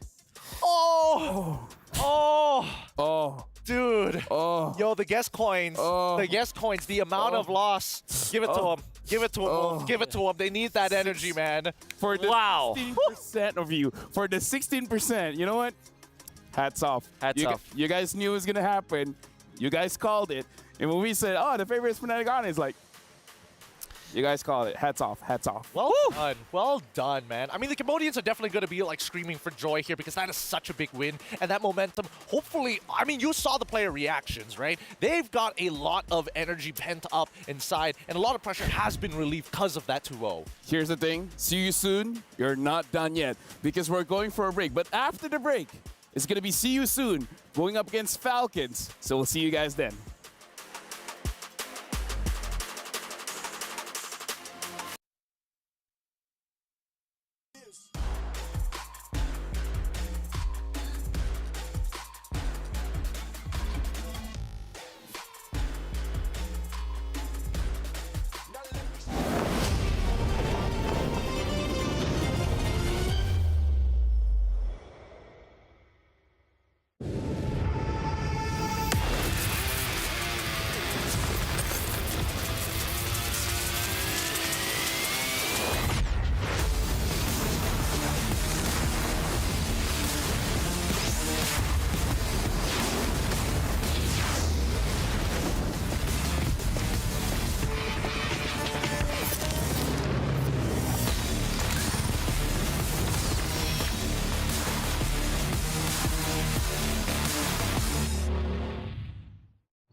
لحظات البداية عاشت معنا.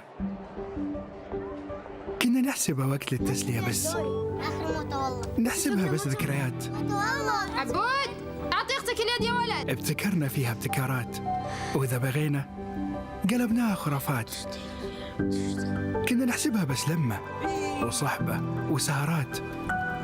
انتبه نوب ترى نوب. لكن كنا نشوف عالم ما حد يشوفه. لا تشغل وقته بشيء يفيده. الله عليك على اليد سود. عالم كبر وعاش فينا. عالم الحماس فيه يوصلك كل مرة لحلم أصعب، بس ما يصعب عليك. بارد معك وين ما تروح.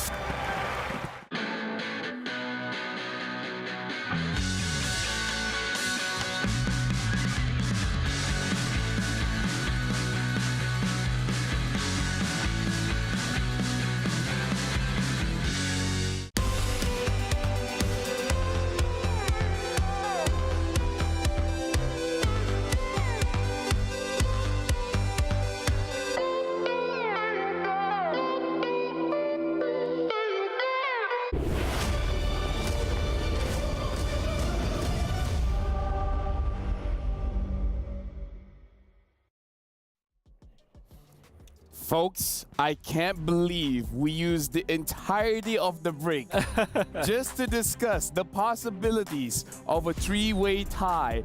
But again, that's the story.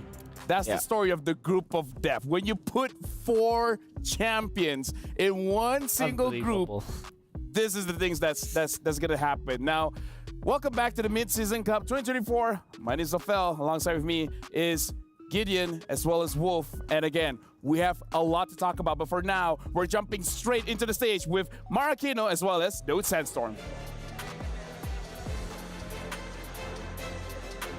The high-octane matches continue here inside the Amazon Arena as we continue for the 3rd match of the day. That's right, and the Cambodian Owls have their eyes set on that knockout stage ticket after sweeping the reigning MSC champions in our last set of games. Can they continue this success? We're about to see.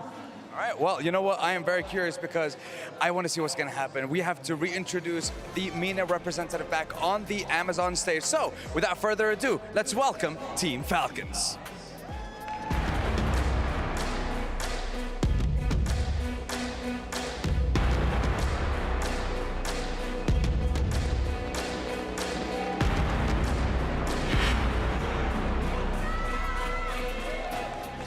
This is the last match for our MENA representatives.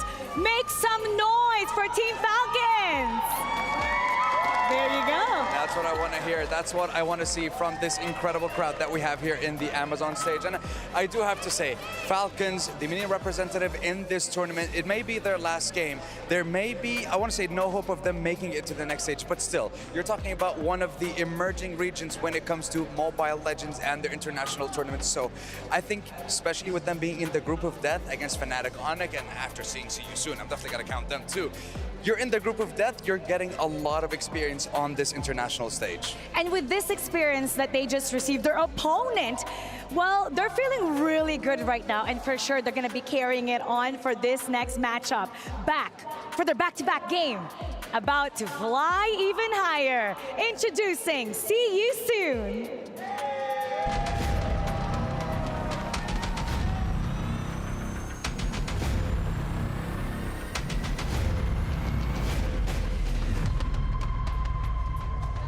That series sweep against Fnatic Onyx, the Sky Kings, is definitely why Group B is known as the group of death. Even with the performance earlier, they're quite happy with that.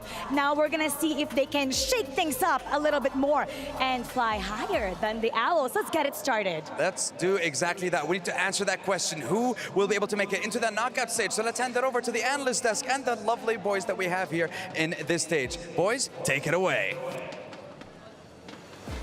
Thank you very much. And before we even drop into the draft, gentlemen, I have some news to share. Okay. It's good to have friends. I asked them to do the calculations for me. Okay. There's 5 different possibilities that will turn out, but I'm just gonna talk about one, all right? Okay. I'm just gonna talk about one where there's no tiebreaker and See You Soon makes it out. Okay. This is the scenario.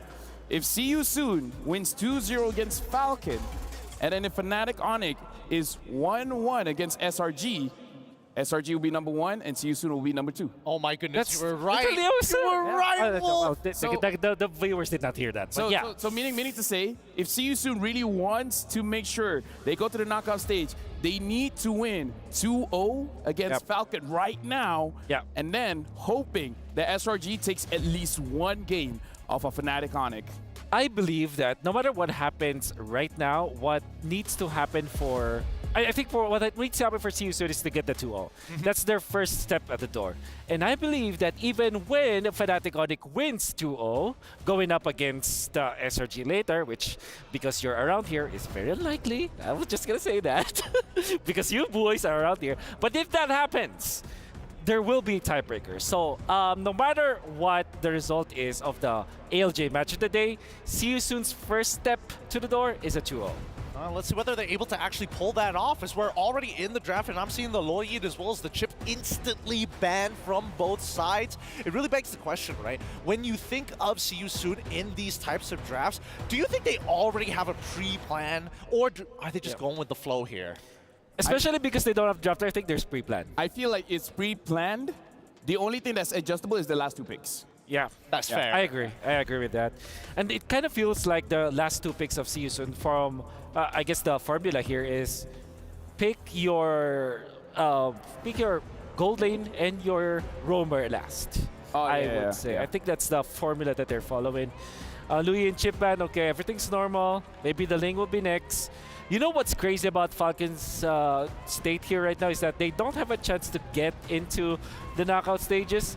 But with just one fell swoop, one win, they're gonna take See You Soon with them to the grave. They're lit. Oh, man, don't that shipment alone. No, this is the group of champions, man. Like, if as a champion, it's not enough for you to win. It's sweet when you make someone else lose. Yeah, that's right. It's my like enemies have succeeded. Yeah. Truly, like this is one of those moments that Falcon can really show can be the gatekeepers here. Exactly. Terrence Laban, they've been watching the game. They have been. I like that a lot. I really do. But the Edith ban also from the side of See You Soon really means that this game is going to be pretty high octane, pretty explosive. Yeah. Okay. Woo! What is going to be the first pick? Take away the Roger. Yeah, but then let MP the King get his Ling. Oh my goodness. Ling, pick bad. Ling Balin. Oh! Very quick picks here. Very quick picks. No Terizla is great for Falcon Esports. That's a great start. You don't have that Ling Terizla combo. But then again, you don't have your Edith, so are you left with Arlet now if you're Falcon? I think that's a better. I think that's the only other substitute, right? That can kind of like clump them up together. I think so Falcon likes Minotaur a lot, but I think Tigreal makes a lot more sense. Mino and Fury is a difficult ultimate to give to the Valentina. So is the Implosion, but at the same time, you are left with a situation where you have to handle the link with a good hard start. Yuzhong is great, and finally we get to see Yuzhong. Oh, after so long as well. Yuzhong Farsa or Yuzhong Valentina? Farsa or Valentina here? Yeah, Farsa is great. Farsa's pretty good. The only thing is the link, you know. We see Nempi the King against Sansa's Farsa. So Minotaur. They pick up the Minotaur. You know, this is the, 5th time that they picked it up? I don't know actually the actual stats, but yeah, that feels like the 5th time that they picked it up. The entirety of today, Falcons have been picking up the Minotaur like without any hesitation as well. They always do it within first rotation at the same time. I mean, pretty obvious answer for the side of See You Soon. You got a bunch of tanky boys, no problem. Carry is going to be the one to knock them out. Yep. So a means to an end kind of hero as well. You will treat this like how you treat the Beatrix, the way that you want to clear the waves. And by the way, there was a rising. There was one time where the fighter carry has been meta. Maybe you can go hybrid if in this case, especially if there's a Yuzhong. That's the thing. Just pick up the Thunderbelt. You're not one shot anymore from the Yuzhong, and then you're okay. If you pick up the Beatrix in this case, it's much harder because you don't have access to that, and the Yuzhong one shots the Beatrix. So I like the idea here from See You Soon picking up that Scary. While we're having the draft, can I just update as well? If Falcon wins 2-0 going up against See You Soon, and then SRG gets 2-0 over Fnatic Onyx, we still have a 3-way tie except for the bottom 3 teams. Oh yeah, wow, okay. Yeah. So if Falcon wants to make it to knockouts, they have a chance. All right. Beat See You Soon 2-0, and then let SRG beat Fnatic Onyx 2-0. All right. So this is indeed group of death. Group of death. Oh, all right. So the Farmison as well as the Vixana are banned out from red side of See You Soon. Yeah. The Kaja, and now the follow-up from coming in from Falcon. What are you thinking? Going to be Tigreal, actually, is a good ban here for Falcon. I think the Cho as well. But that means a lot of options for See You Soon. There still is the Grok, which is going to be a really good combo. There's the Franco that you combo with the carry as well. Hard lockdown to go with that.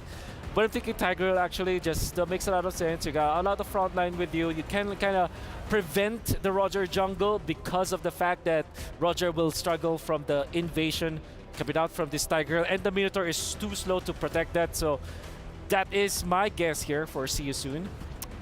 Apart from that, solid EXP lane. The kit match against the... Okay, there's the Lapu Lapu. One of those solid EXP lanes. It is a solid EXP lane, but I think they're trying to they're trying to get access to the backline, right? Because Ling is going to need some help, and it's very difficult for carry to actually go for these like big flanks without a little bit of help or a delivery system.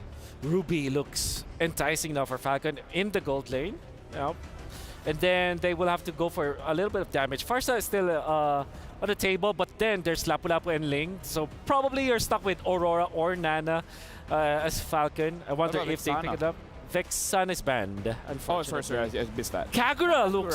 Actually, Kagura is great, honestly. All right. So extra mobility, a way to kind of purify yourself from big types of CC. You get caught up by the edge of the Shadow Strike, or if you get locked down by Lapu Lapu. Yep. I'm kind of okay with this draft. I really like the draft, honestly. So they do go back to the Grok, which we kind of prescribed earlier on.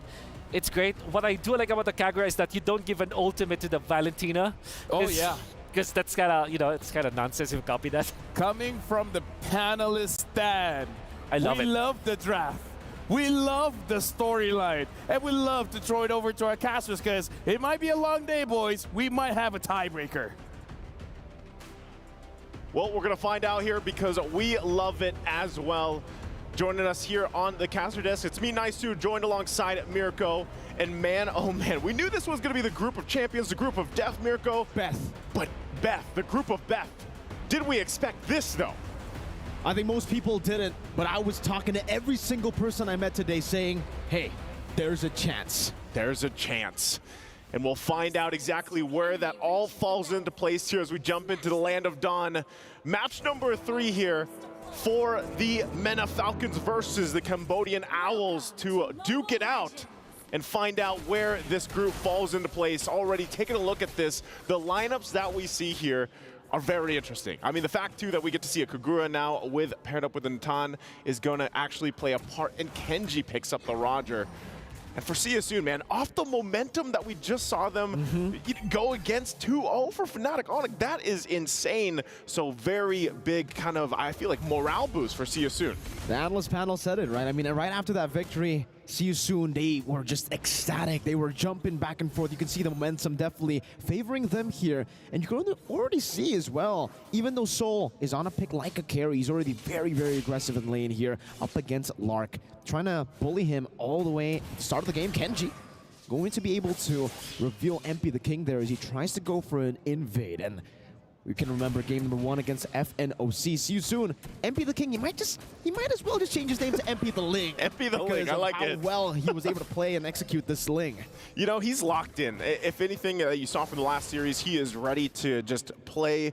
It's funny because I see him always training. He's always actually in the gym in the morning, and I happen to see him there really locked in, getting his cardio in before the matchups here. And interestingly enough, because he's playing out of his mind so far throughout this this day, we'll see if he can replicate it here. And I think that begs the question for Team Falcons. Yes, MP. Yes. What do they do? Yeah, what do they do to handle MP the King on this Ling? See, Team Falcons, I feel like now with the Kagura, they're just going to try to surprise him. They're just going to try to burst him down before he can even go for anything. But the thing is, the way See You Soon have been able to make it work is the fact that they've been layering it so well. MP the King, every single team fight comes in very late. And you can already see Falcons, they need to utilize this pace all the way from the start of the game. Kenji on the turtle already. Even though See You Soon actually have a bit more prio up top in the XP lane, Kenji will be able to secure it now with the Raiders Spider. Felix trying to go for some damage, will be able to get the slice twice. Furious dive into the Petrify. Down to the Yin Yang overturn. Good night. Takes him down. Raga to be caught on the 4 members in the enemy purple buff. Team Falcons are online. Hi, Team Falcons, they're like momentum from See You Soon. We'll go ahead and fight them for it. Boxy pretty deep, but he should be fine. He is on this grok here. Just going to check things out and delay that Pro Ball. We're going to take a look at the replay brought to us by STC. This was already after the turtle was taking, but great decisions. And look at the early burst also from Goodnight already early on with this Kagura pick. That's the power of this hero. Doesn't pop up too much in a current meta, but it does. I feel like it's starting to shine here. You know, picks in the mid lane. I know the gentleman on the desk earlier talked about the picks in the mid lane. You see a lot of Farsa, you see a lot of Valentina, but it's nice to see this Kagura locked in, and how little round this lineup from Team Falcons already getting that early lead on. Slowly but surely, Falcons now trying to push that lead. Super getting that knock up, and now it's just going to be Kenji and Goodnight to secure Lethal Wanderer. Still going to be playing it a bit passively though, because again, right, for Team Falcons, they can play with the super fast pace, with this kind of composition going for the burst, but they can also scale up. They have Kenji, they have Lark.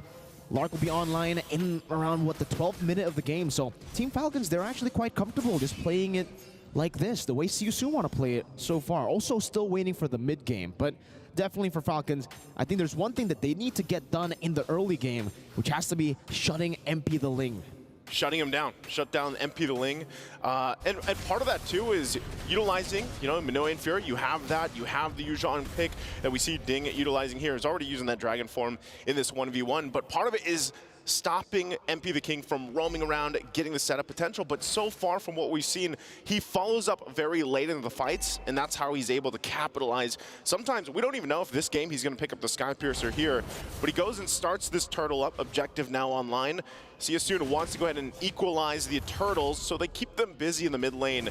This could just very well be a free turtle in the hands of See You Soon. Yeah. Falcons can't really go for anything here, so it should be MP the King just picking it up. Now wild charge on the 3 members. The Soul rotates over as well. Super forced to use the Minus Fury onto Ra. Up top, MP the King finding the kill. Minus Fury now by Ra as he steals it away with the IMU. Meanwhile, up top, Kenji trying to do some damage. Tempest of Blaze will be able to knock him up. MP the King trying to go for the Blaze right now, but Kenji will be able to outplay under the turret, finding a kill back. Boxy, no wild charge, puts the barrier down. Kenji will be able to get out. I guess that's the answer. How do you stop MP the Ling? There you go. Kenji's going to do it. He's going to scratch him to death and wasn't able to utilize even the Tempest of Blades there. And Kenji's been having a heck of a time just trying to get his buff. You know, Boxy the King's going to go ahead and continue to just be a nuisance on this grok. That's what he's doing. We're taking a look at the gold differences falling into place here. Nothing too crazy just yet. But at this point, you know, even for Saria and Felix, as he builds up on this Lapu Lapu pick. Oh, okay. It's finally going to be handled. Boxy might get fired back here. He should be able to get out. He doesn't have the wild charge, but he will decide not to use it. Not the flicker, not the wild charge. Boxy decides to give it away. Wow. Wants to save it for the next turtle. Yeah, so we'll see if that ends up being value, you know, later on. And I think as we take a look at the first items being locked in, a Berserker's Fury now there for MP the King, Hunter Strike over there for Ding. As these first items are picked up, you want to also pay attention to this Natan pick, this Natan pick for Lark. Lark is one of the best gold laners, if not the best gold laner from the MENA region. And I believe he was the finals MVP as well. So going against Soul here, when we saw just the performance from Soul from the previous matchup, we're gonna see if that 1v1 or later on, if Lark's damage on this Natan paired up with Kagura could work out really well in the team fights. You know, fun fact, in the MPL MENA Season 5 Grand Finals, Lark was the one who utilized the carry a few times to beat Twisted Mind. So very comfortable on this pick right now. The Yin overturn, catching Boxy. He's still able to go for the wild charge. Cancel out Goodnight using the anti-CC, or the Purify rather, in his kit. Very well. Black Dragon form by Ding, gonna be melted down from the skies by Soul, but it's baited in the ultimate. Now as MP the King goes on there as well. Now Super with the Minus Fury knocking 3 members up as well, will be able to respond over to it. MP winning the retreat battle. Super gets demolished in the front lines. Kenji won't be able to go for more. Will be forced back. See You Soon with a great trade. Yeah, I feel like, hold on, MP the King gonna get the kill on Ding too. The shots, it's not gonna be enough to get the kill, but okay, they go and trade at pretty much objectives, the kills as well. You know, from that last fight, Super started up that fight. This is all for the purple buff. They're gonna force Kenji out. Oh, Lark, I don't know about that. Pops an entropy, gets bursted down by Soul on the carry. 1-0-1. But what was that damage? We were just talking about the gold laners, man, and Soul shows up, interestingly enough, that Team Falcons, you find themselves responding to the pressure on these resources. Look at this. Boxy has been doing this the entire game, but this time around, they force so much pressure, it forces Team Falcons to respond, and then they get punished off of it. Boxy the King here, I had him on the round table. He's not a man of many words, but when he does speak, you love to hear it because of how confident he is. He's been with See You Soon since the beginning of his career as he got onto this team and is only stuck with See You Soon since then. Solo kill down below, Lycan pounce there to dodge away, but MP the King again, finding the assassination, escaping as well. As Boxy tries to go for the invade now, putting the barrier down and forcing Super to go for a rather awkward path back to safety. Gets smacked in the face by the power of nature. He says, no problem, I got that healing. He's got it, he's got the healing, and right now, See You Soon's got this side of the jungle. Wishing Lantern also picked up by Ross, so now look at the pressure on this tier 2. I'm not sure if Team Falcons actually wants to initiate this. Super does have them Minoan Fury, but it looks like they're just gonna watch that tier 2 taken down, so See You Soon playing the macro game. Slowly but surely now, Ding doing some damage. Furious down defensively as now the Bravest Spider will be used up. The 2 slashes, the final one to back away. Ding gonna be slowed down now. The wild charge not connecting. Super goes in, but gets terrified before he can go for the Minions Fury. Rob pops it in, and it seems Super won't be able to take that damage. Now, dang! That's a 5-man or a 4-man Petrify, but no one's there following up. Lark is gonna be demolished in the back, forced to use the entropy defensively. 3 members down, traded in just for Soul. I don't know what it is, man. It looks like Team Falcons is just a little disjointed in some of the calls and some of the entries they're going for here. You mentioned it, a great Petrify from Ding, great setup, but there's no follow-up. And that is tough to see from Team Falcons, and part of that is in light to their lineup, the composition they brought to the table here. But See You Soon, after all that, will go ahead and grab themselves this first Lord of the game. Haasclaw's now picked up for MP the King. We've seen so many 1v1s even under the objectives between him and Kenji. And he's got to get some of that sustain now. We're taking a look real quick. Once again, items fall into place. You got 3 items now for Soul. He has that Trinity he's looking for, Corrosion Scythe, the Golden Staff, the DHS, and some defensive items are going to be needed here, especially for Super. If he's looking to get that Minoan Fury off, get the combination, Flicker's going to be down, so he doesn't have that. So this is going to be a difficult defense. Team Falcons has to be able to defend this to stay in this game. It's a 10-minute mark. You're already looking at the damage dealt from this lineup from See You Soon. It's very aggressive. And they could possibly, if they win a decisive fight here, could end the game on this. Lord now makes its way to the mid lane. What can Team Falcons do? Lara can go for the entropy now, but Boxy the King using the conceal, walking up right there. It is going to be very, very tough for Lark to actually utilize the wave clear that he has in the kit. With the first Lord, they're able to crack open the base. Base cert number 1 taken down in the mid lane right now. The Bravest Spider will be used again by Felix just to escape. Boxy again, very, very patient on that wild charge. Doesn't want to go for it just yet. Wants to hold out as another mini wave will be crashing down up top. Soul just munching on that turret. 2 base turrets in the 10th minute of the game for See You Soon. And they might want to make it 3 as they rotate over to the bottom lane just with that peak thing. Oh my goodness! Almost gets bursted down the wild charge. Straight into the damage from Soul. The fade away. One last shot to do it, but Felix won't be able to get it. Forced to flicker back out now. Goes for the stun. Just anticipating some of the damage coming out. Oh, the fade away coming up from Soul as Rod disengages with the Minions Fury stolen away. MP the King's returning over. Top of the blaze to escape from the Minions Fury is now it's going to be MP the King picking up all the plays, but will be forced back with the Finch poise. See You Soon. They'll take 2 base turrets. They'll lose 2 members, and they'll say, okay. It's a little messy, but hey, they're still in the game for Team Falcons. That was brutal for them, but eventually they hold on to the 1 base turret. We're gonna take there's so much happened here. Look at this portion of the replay. It's already, when a lot of that happened already. Ding nearly goes down. Great usage of the Minoan Fury with that Temps Blades. They hold on a little bit longer. They get MP the King out, because if they weren't able to get him that low, I feel like he probably could have picked up the kill. He's not going that route of the Sky Piercer, so that threat of getting executed isn't there just yet unless we see that later in the game. But right now, 12 minutes in, man, See You Soon is just on point, gets the BOD locked in. Good Night does pick up the Divine Glaive. So what we're seeing here, if you're from Team Falcons, you want to be able to get the setup, Minoan Fury or from Ding, and then follow through with that yin-yang overturn. And Lark hasn't been able to shine just yet.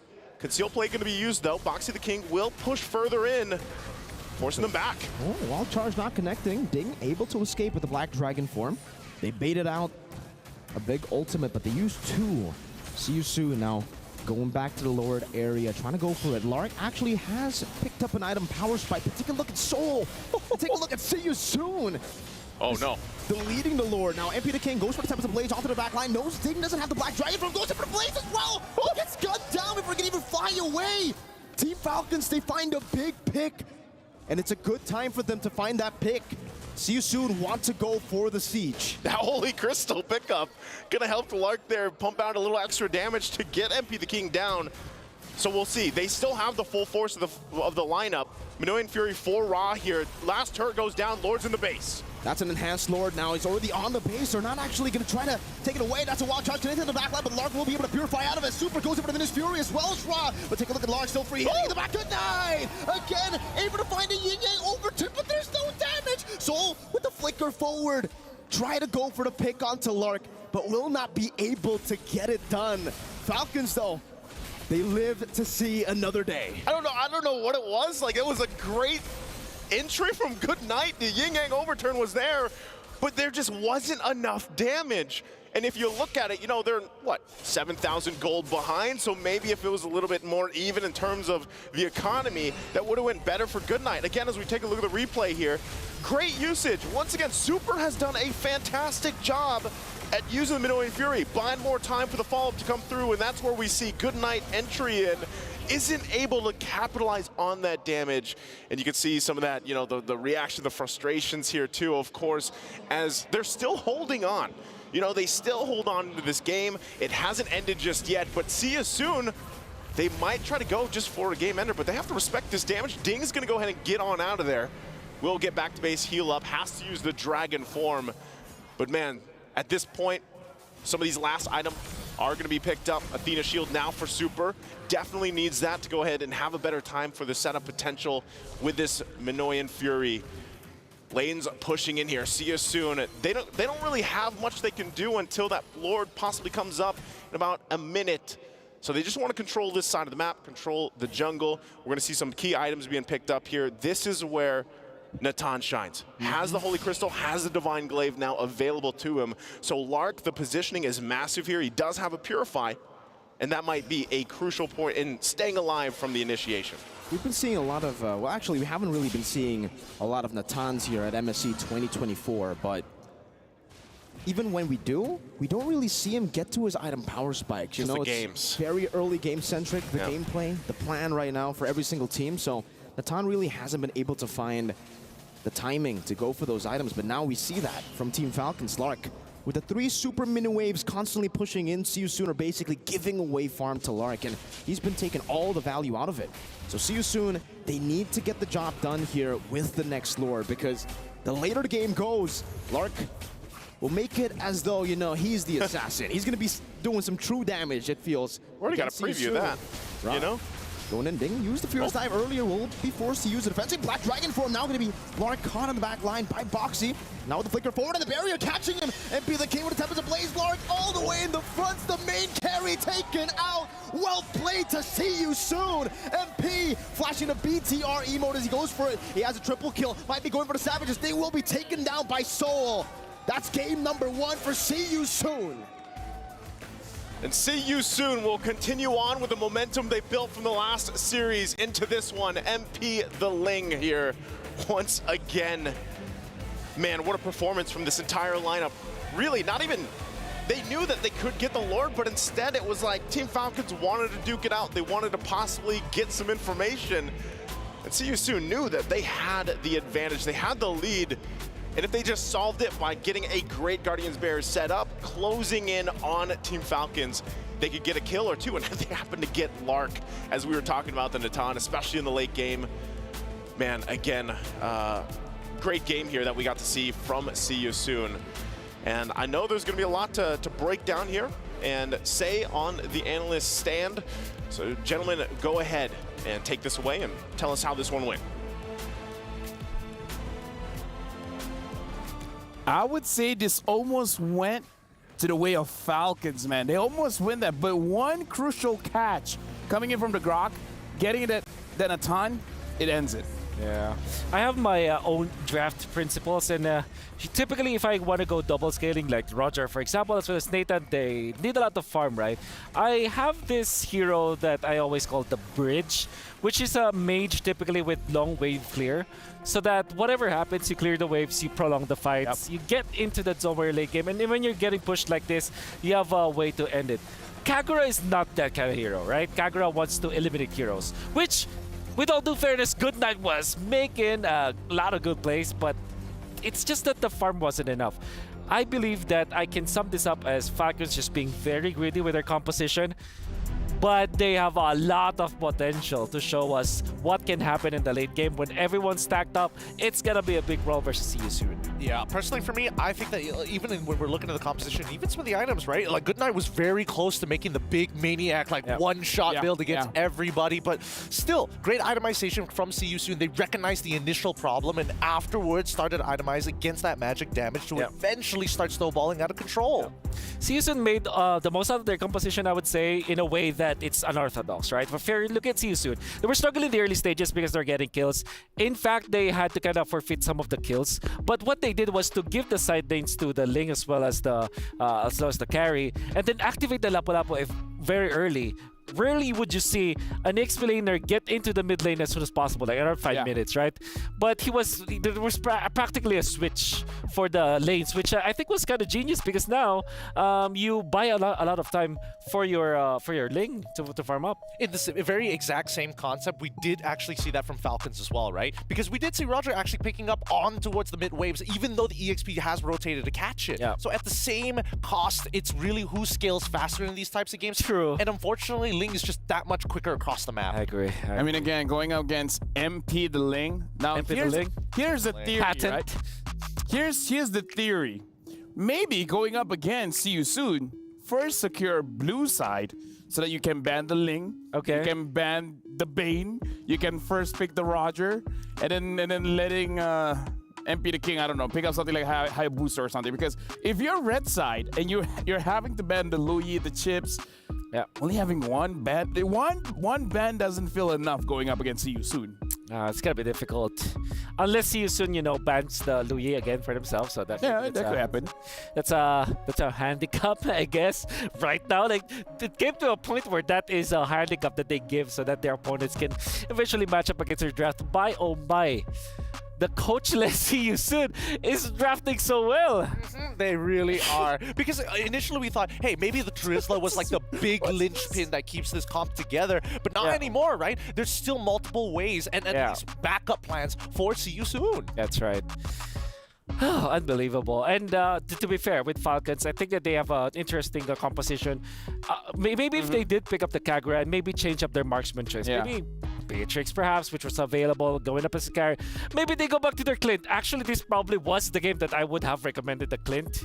Or even a Brody, perhaps. Brody's great versus the Ling, But, I think that if they wanted to pick the Nathan, there should have been a change. Should be a Nana or Aurora so that they have wave clear. If they wanted really to pick up that Kagura, pick up a different gold Daner, I would say. That's not that farm dependent. Wolf, you know what? If I learn anything from See You Soon, keep it simple. Exactly. Don't think like a coach. Exactly. Don't think like a coach. Don't think like a coach. Think like a player. Yo, players. I love it. What hero do you like to use? Oh, I like this. What you don't like to go up against? I don't like that. Yeah. So they ban it. Like, make it as simple as possible. Dare I say, and this is a hot take, right? Okay. Because if you're looking at Team Liquid Echo, they are very vocal about them being led by Carl Teasy when it comes to the drafting. So it's essentially a player's draft. Yeah. So is this the era of the players drafting? I don't know. Orgs are like, well, we can save a lot of money here. Okay. Before we get too crazy, we gotta look at our Sony MVP of the game. We're gonna jump on that topic again, because honestly, this feels like a podcast kind of topic, but we gotta look at our Sony MVP of the game, man. I gotta say, is it MP the King again? Because it might as well be, right? Yeah. Without a doubt, personally. I think... Look at these plays, right? Like, MP the King is baiting out resources from their opponents. And obviously, he did get punished one or two times, right? There was... The big one from Ding with Petrify. That one was really great because it was all about timing. But I think at this point of time, they have to pick their poison. Falcons need to decide whether or not, hey, I don't mind you having Ling, or better yet, start swapping out the Minotaur for something like Matilda to have the extra bit of space. Finally, some spotlight on Ra, because we were impressed with his performance going up against Fnatic Onyx this time as well. I mean, there wasn't really big like IMU play that he was able to do, but the fact that he's outputting the damage to his opponents, going in for this build, wishing Lantern on this Valentina with a Divine Grip, that's a lot of damage. By the way, he rushed it because this was his third item. Typically, you go Winter Crown after some offensive items or the Blood Wing so that you have a little bit of hybrid. He went in for damage. He went in for the punch. Is it a crazy thing to say? You use the Wishing Lantern more as a vision item when you hit your skills, and then when they try to hide in the bush, then MP the King is like, oh, I can see the... No, that's a bit of a stretch. It's a bit of a stretch, but it's stretchy enough to be like, there's a hidden utility in that item. I guess, but in order for that to proc, you kind of already see your opponent anyway, so... I mean, as long when as you go inside the bush, that's see them and then they go inside the bush. Oh wait, then again, there's already the glowing wand to be fair. Okay, you know what? I want to say though, that is applicable if there's Xavier, because it's a global. And I think we saw that yesterday when Sanji played it. Pop your ultimate, you know where the Ling eventually will go, something like that. Doesn't sound like a bad idea. Honestly, I think that when we really have to boil this down to like what are the key linchpins that are making the See You Soon comp actually work, right? And I think that Ra, very much so the MVP, they need to start considering whether or not this Valentina is too much to handle, right? Because his spacing is incredible, and he's making sure that he's like filling in the cracks of the wall, just an entire filter to make sure that they don't find any gaps from the side of Falcons. What I want the viewers to understand now is that the Valentina as a pick, as a hero, is now being used against damage / assassin jugglers. That's your go-to. Like, because if you go back to somewhere along the lines of a Vexana, for example, you're exposed. If you go to a Farsa, yeah, sure, it wins over the Valentina, but you saw that even Sans, the Farsa god in the world, is getting forced out by Lings, right? So Farsa, not good against assassins. There are rare mages that are good against assassins. Valentina falls in that place, which means that, I think that if we're going up against See You Soon, Valentina is a point of contention. Fnatic Onyx tried it. They almost won when they banned out that Valentina, but for sure, it's proven, Ras Valentina, it's not about the hero-player combination. It's more about what it does for the draft. No, honestly, I feel like that's a very good point. The Valentina has been showing up. And for you guys at home, are you curious? Because I'm curious to see the STC prediction. I wonder which side are you guys on, because just now it was 16%. Oh, it rose up. 54% says Falcons gonna win. 46% says See You Soon is gonna win. Wow. Where are you guys at? Wow, we're the Sooners. Where are you guys? Why are we not voting for See You Soon more after them win against Fnatic Onyx? They're probably in the Sooner Cave at this point, right? Yeah. The Sooner Cave. But I think overall, you're totally right. I do think there needs to be a change in that. I think the Kagura was an interesting idea. Maybe take it one step further. Go into the Lunox, go into the Kadidas, right? Yeah. Here's the thing. For you guys, if you're a Sooner and you want to vote for See You Soon, go to play.gg right now and actually put in your predictions before the game is over. Because again, let's remind ourselves, if See You Soon wins 2-0, and then SRG just wins one against Fnatic Onyx at our ALJ match of the day, See You Soon is going to the knockout stage. Unbelievable. So crazy. And what an amazing day. You know what? If they do win against Falcons, they will at least buy another best of one, no matter what happens. Yes. Because that will be a three-way tie, right? That's exactly true. So it's either three-way on the upper side or the bottom side. Yeah.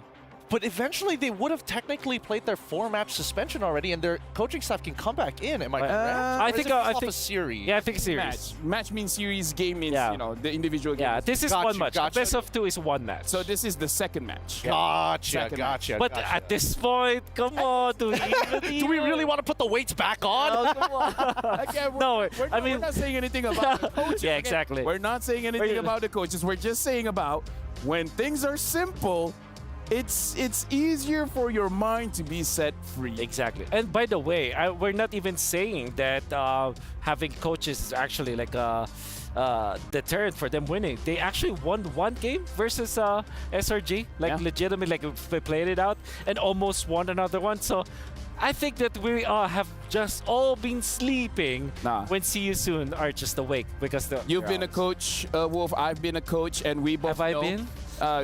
You know what? Like, we helped out the teams, but sometimes it's like having a kid. You know, like you help them out, let them understand the basics, and then you gotta let them fly. Yeah. You gotta let them make their own decisions. But now we're jumping into the draft. See You Soon. Now they're on blue side. Falcon, red side. Ling, Roger, ban. Chips open.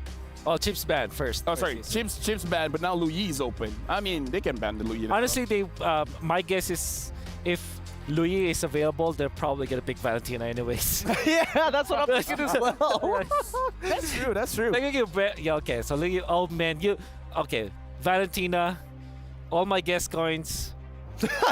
Every single one of them. Whoa, come on. Relax, man. Yeah. It can't be that wild, It can't be unless that wild. unless they start changing things up. I am curious to know what exactly MP King is going to get access to this time around. They haven't picked it. They're thinking about it. It's not an easy first pick here. Maybe this is where it's like, okay, maybe we need a coach. Yeah, there it is. Valentina. All right. Okay, your guess. Guess are safe.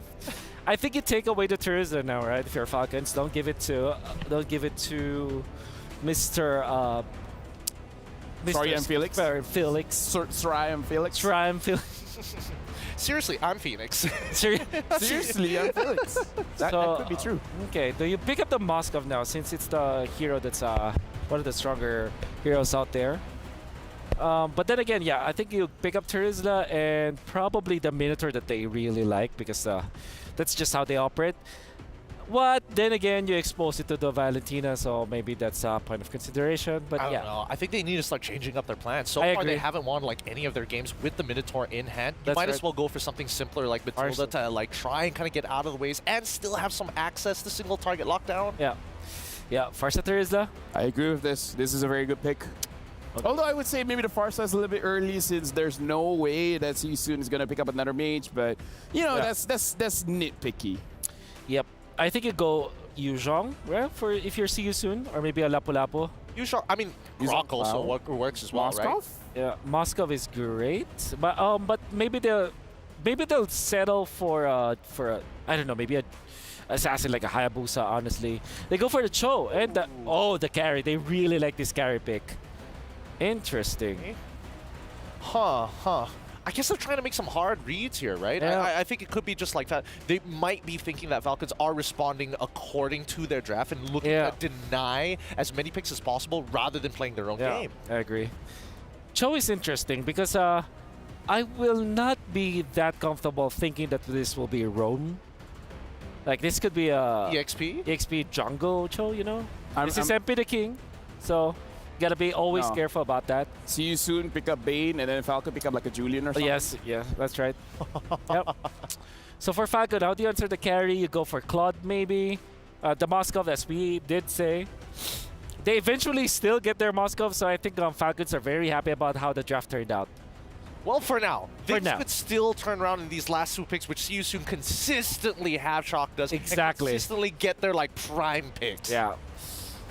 So you ban the Yuzhong now, and I think you still ban the Bane for all intents and purposes.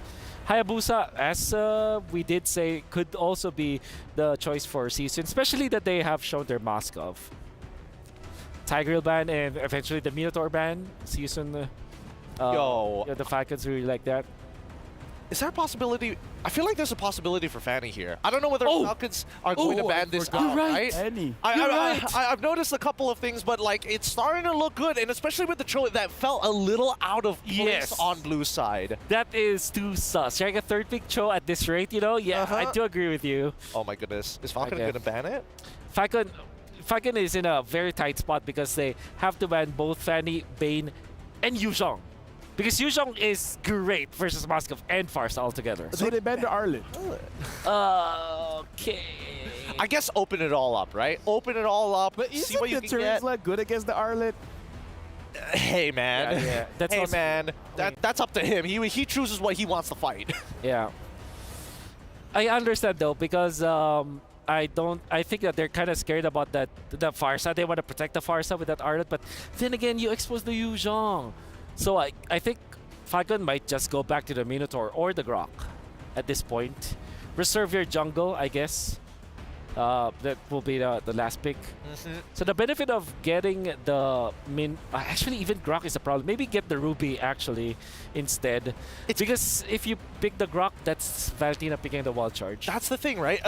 I guess there's a couple of overlaps that are a little concerning here. I think as of right now, you might as well just overload the Valentina. You already have the penalty zone. You already have like the feathered airstrike. You just need to find the overlap that cancels out their feathered airstrike. If stolen, worst comes to worst, you still need people who carry Purifies. Well, in that case, I think you just go main. Okay, they go back shot. Okay. I mean, it's safe. Safe. Okay. For all intents and purposes, Baxia, first item Blade Armor, you can deal-ish with the carry. There's usually the Hellcurt. Oh my god. Yeah, this is an MP the King Hellcurt. Look at them. They're cheering. They're like, let's go Hellcurt. Oh my goodness. Okay, so how the typical answer to the Hellcurt before was the Akai, and it's a valid pickup for Falcon. The Rome, by the way, Rome Akai. Apart from that, you might just sell for Rafaela. The Florin, Florin also works. The Florin, I think this is the scary part, right? Because as soon as level 4 hits, if Florin is just caught lacking or walking around the river by herself, insta-killed. Feather Airstrike comes, Dark Knight falls. You can't hit anything if you can't see him. I don't know, Wolf. I'm siding with Gideon here. I understand. I understand. So, casters, we haven't seen Hellcurt in a while. And even in this game, we might not even see him because he might turn off the lights. And with that being said, we're passing it over to the casters. Interesting draft we have here. Gentlemen, thank you for breaking it down for us. Of course, it's me, Naisu, and Mirko on the desk to bring you guys this last game for this series between Team Falcons. And see you soon. What do you feel about the Hellcurt pick, Mirko? I like it, this is exactly the draft I expected when there are no coaches around. Yep. We'll see this time around if the Hellcurt surprises us from MP the Ling now to MP the Kurt. MP the Hellcurt? I don't know. MP the Knight. MP the Knight. We'll find out. Jumping to the Land of Dawn again for us in a very crucial match for See You Soon to be partly the decider of what can happen here for this group of champions, the group of death, as both these junglers go ahead and start up. Kenji this time around will go ahead and take this Baxia. That has been a pick now for a lot of teams when they want to kind of step back a little bit, slow things down, because look, Super's on a Florin. Very different from what we saw from the previous game where he locked in that Minotaur. He was a big frontliner for them. And also emblem-wise, anything sticking out here to you for emblems? Not really. It doesn't seem like anybody is going to go for anything crazy, except, Super with the Temporal Rain. Master Assassin and both the Marksmen, by the way, still going for that lane dominance here, trying to get the advantage in the lane. But yeah, man, I don't know. For See You Soon, it almost seems like they're doing better without the help of the coaches. Again, they had the whole conversation there. Boxy, though, now with the Jikundo, trying to go for the reset on the Shunpu, will be able to do so. And good night. What do you think of the Kagura pick earlier? Now back to the Farsa pick? It almost seemed like, they wanted to go for something crazy, and then they said, okay, maybe a bit too crazy. I agree with what Wolf and Gideon were also saying about this, where Mid is just in a position where it's kind of awkward because the rise of assassins once again in the current meta, especially when Ling is on the table a lot of times, it's difficult to be a mage right now, because you got to be able to play quite defensively. I don't think anything's going to result into this unless Boxy doesn't have the level 4. We'll take some damage, but everybody's down here in the bottom lane. Even Ra just rotating down below, dishing out some damage, forcing Kenji back. Get that XP, before this turtle comes up. A couple seconds away. But yeah, I think the Kagura, it was great to see, but it just didn't end up having enough damage, especially in the late game where they got to. So turtle's up here. MP the game going to try to push him back. Oh, good night.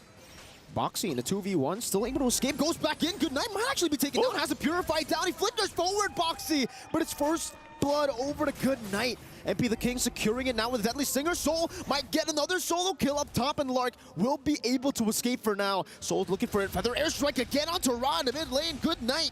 2 early kills for the Farsa. Hey, that's great for Good Night. 2 early kills on this mage that's already, provides so much burst damage available this early on. You get 2 early kills, then you're online way quicker than you originally would be. So that's crucial for a good night, and just for the whole team of Team Falcons to be able to contest of what See You Soon can bring to the table here. I think part of this too is as long as you can survive when MP the King initiates, but look at this once again, right on the shot there. Feathered Airstrike set up from Good Night, and look at that smile. He's feeling good about it, man. He's really feeling good about that. Oh. Here, MP the King trying to go for an invade again. Boxy going to be stopped down by the Poissons and stunned down by Super. Even with Raw with the Feather Airstrike, Boxy able to escape. One last hit should do it. Now the Deadly Stingers down on Kenji. It was all a bait. Now Good Night. That smile might be going away as MP jumps with a Deadly Stinger. Feather Airstrike, not enough to take MP down. Now with the stun down as well. One last hit from Super. Oh, penalty zone from Ding. Rotating all the way from the XP lane to get rid of MP the Kurt. They have to get him, man. They can't let MP the King do what he did in the previous game, and it looked like it was going to happen unless Ding rotated there. Now here on the top side of the map, Boxy goes in with a Dragon.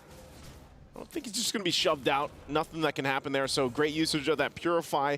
And, you know, part of this, every single time that we see this Cho locked in here, we know that now with the change where you get that little 180% basic attack when that bar is full, you can actually do pretty well, especially with Concussive Blast. Going to force out again with the Feathered Airstrike, so that's already utilized. And this is where you're going to see a whole lot of, ladies and gentlemen, a lot of Feathered Airstrike from both sides. A lot of airstrikes. A lot of airstrikes. Ra has this Valentina, and that's pretty much going to be the job so far. Next objective does come up here, and I'm expecting with Team Falcons, the little lead that they got on Good Night, they should actually have a pretty good time. Oh, way the Dragon again. Jaden CC'd with the Terrify and the Furious Dive, running to the passive DOT, and the Deadly Stingers gets rid of him. Together with the passive, now Kenji all alone. No more healing for Kenji, but he's still trying to run MP the King down.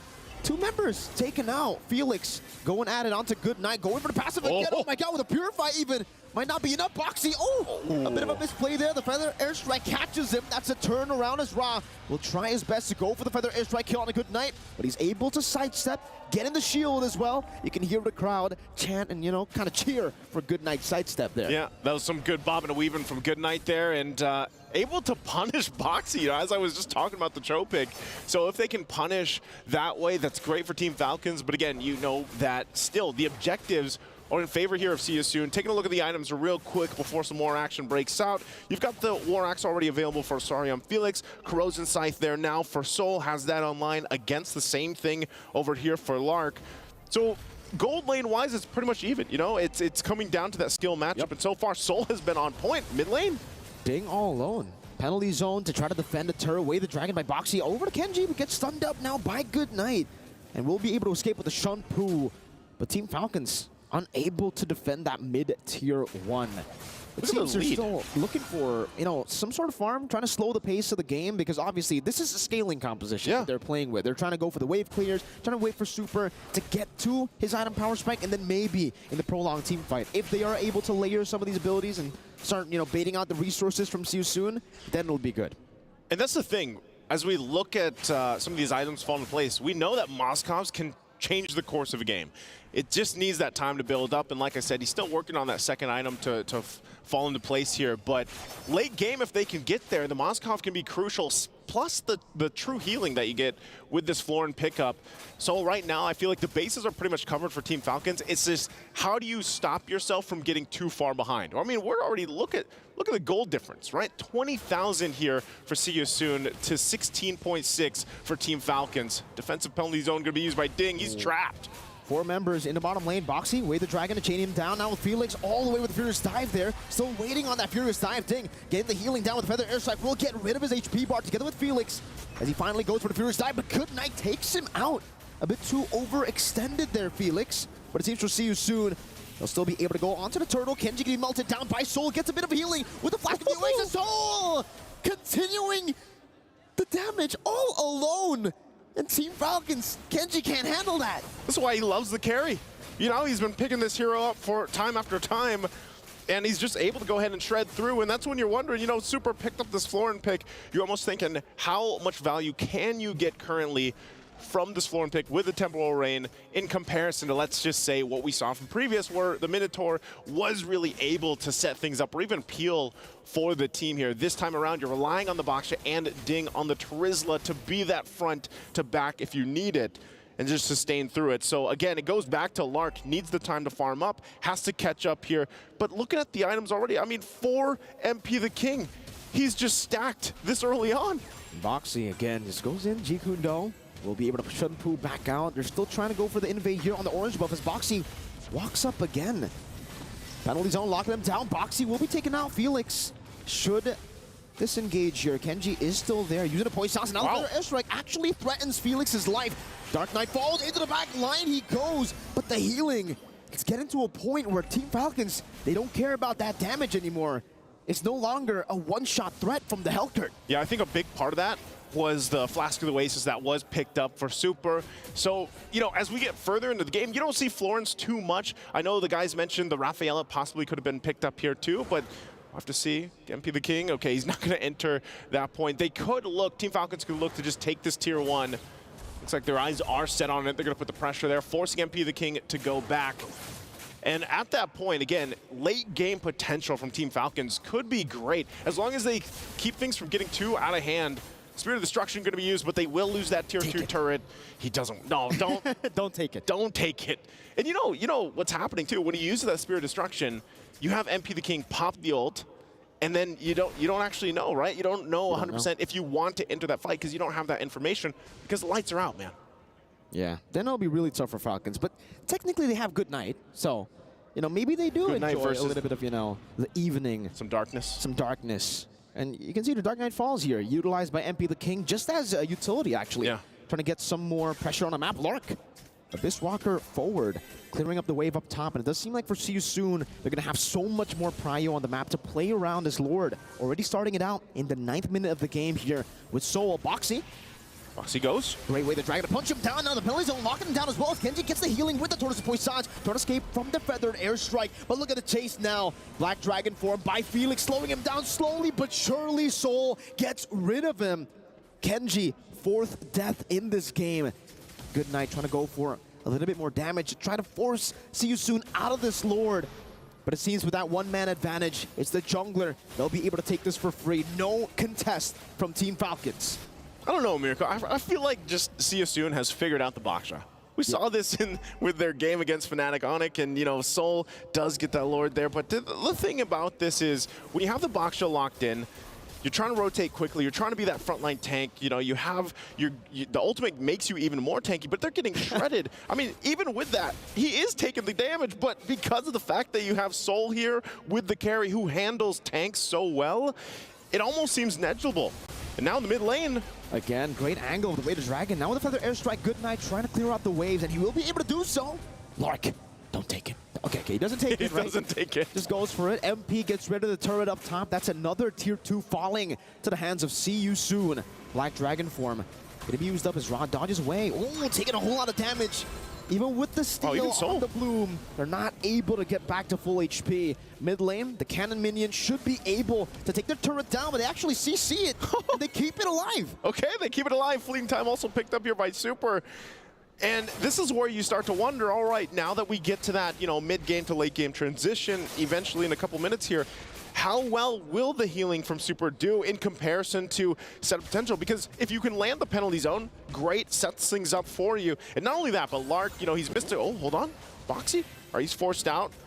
They're going to lose that mid-turret finally. You know, See You Soon knew that Joe was just one hit away. They finally get it down, but going back to it, Good Night's been doing a great job. Actually, Good Night and Super, they haven't gone down at all. Holding on to the Purifies, getting a lot of value out of that.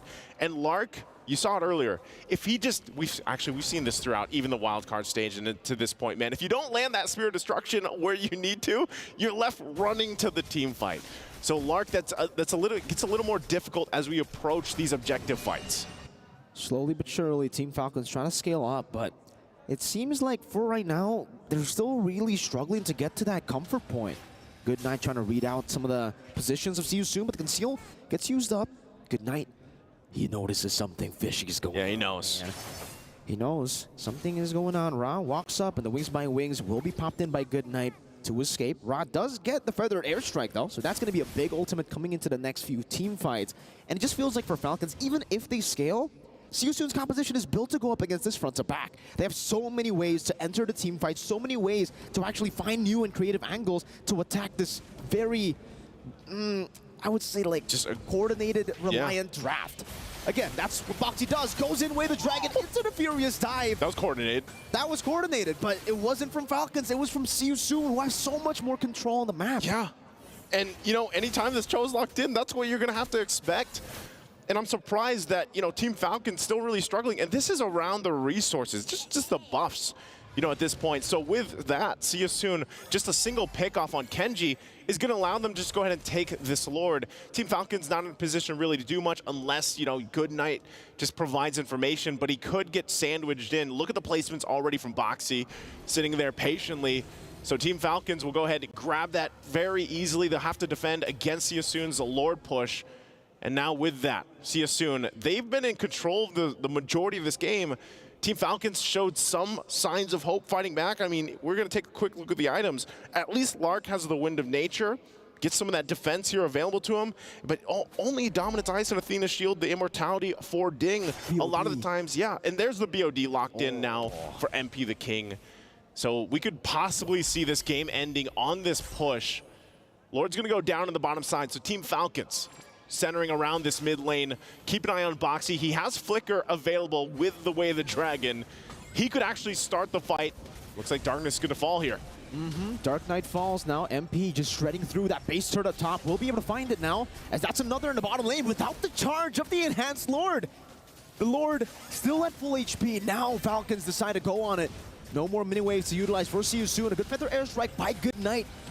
Try to zone them away, and they will be able to get rid of that Enhanced Lord in the bottom lane, but they have lost 2 base turrets. Boxy the King again with the Conceal trying to go for a play right now. The Black Dragon form is there as well. The Jeet Kune Do knocks thing up. First Soul to melt him down. Immortality is still there to help him up. Felix goes in for the Furious Dive, but gets punished by Lark. Spirit of Destruction as Lark joins in the team fight again. MP the King and he's bought it, but he finds the Singers. Still not enough as Lark gets the Wind of Nature, gets the healing, and the Flask of the Oasis to survive. All right, Team Falcons, they hold on to that mid turret.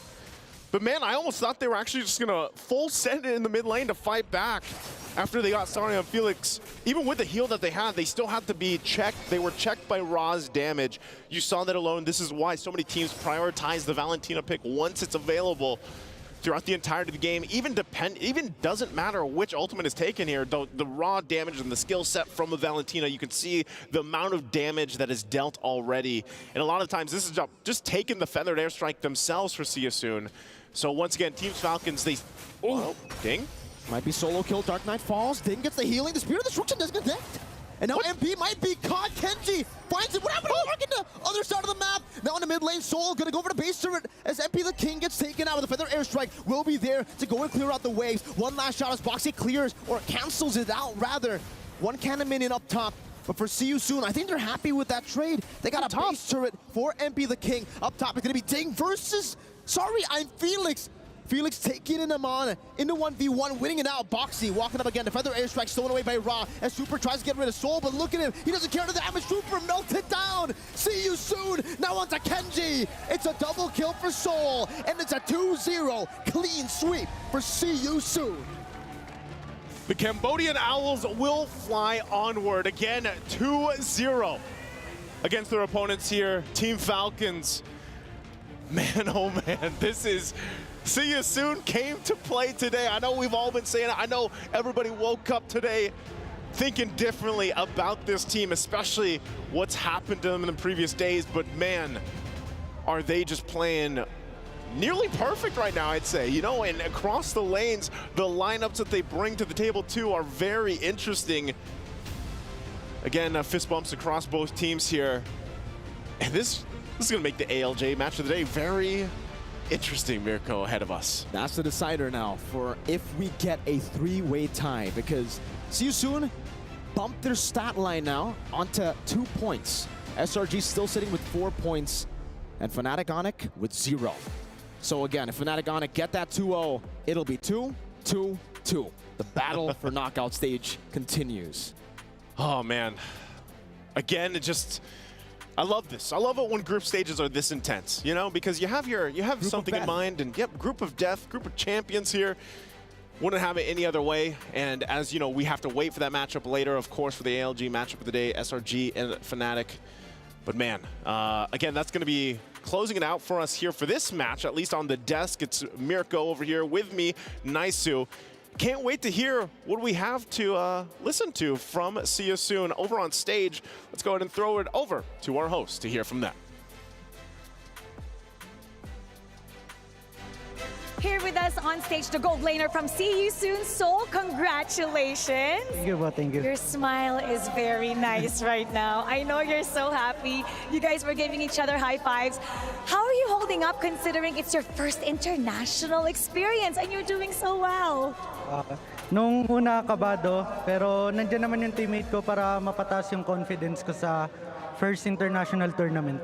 In the beginning, he was feeling really nervous, but he credits his teammate to increase his confidence for his first international tournament. That's the thing, you rely on your teammates, you rely on your team to bring you back up into, I want to say bring you back into the game, bring you back into the groove when it comes to a tournament like the MSC. Now, I have one question for you. Your qualification to the knockout stage is reliant on the next game. How do you feel about that? We wish Onyx win, sana manalo Onyx para makaangat kami sa next round. They want Onyx to win so they can go up the next round. Okay, I mean, here's the thing. When it comes to Fnatic, Onyx, and I want to say the Selangor Red Giants, if Fnatic win one game, or rather lose one game, that's it. They're done. They're out. But if Selangor Red Giants take the 2-0, both of you teams will make it through to the knockout stage. So how do you feel about that? Do you think Fnatic can actually take one game and get us back to I want to say a tiebreaker, or do you think it might be a 2-0 to the Selangor Red Giants? Siguro kahit sino nang manalo sa kanila. Oh, he's saying it doesn't matter who wins. It doesn't matter, are you sure? Yeah. Are you sure about that? I think the analyst desk might beg to differ when it comes to that, but you know what? I'll let you guys break it down for us, because sometimes it can be a little bit confusing for us here on the stage. So break it down. Let us know. How is it going to work out when it comes to the next game? What do we need to happen to see two more, or I want to say a couple more tiebreakers, or what do we need to see to wrap up the day with the next game? Boys, take it away. We'll be answering the question. Now, I understand everything. Number one, just saying, Selangor Giants wins one game, there's no tiebreaker, See You Soon moves to the knockout stage. But I understand what Seoul is thinking about.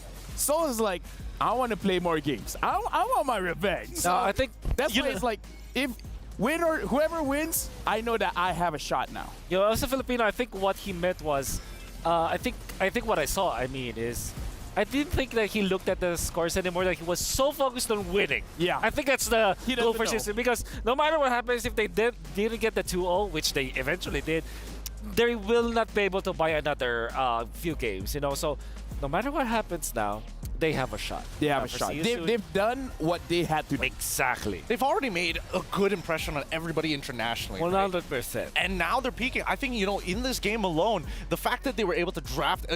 I wouldn't even say this is unorthodox. This is definitely something that they have tried out before, but you can also see how creative that they can get when they hit multiple brick walls. Yeah.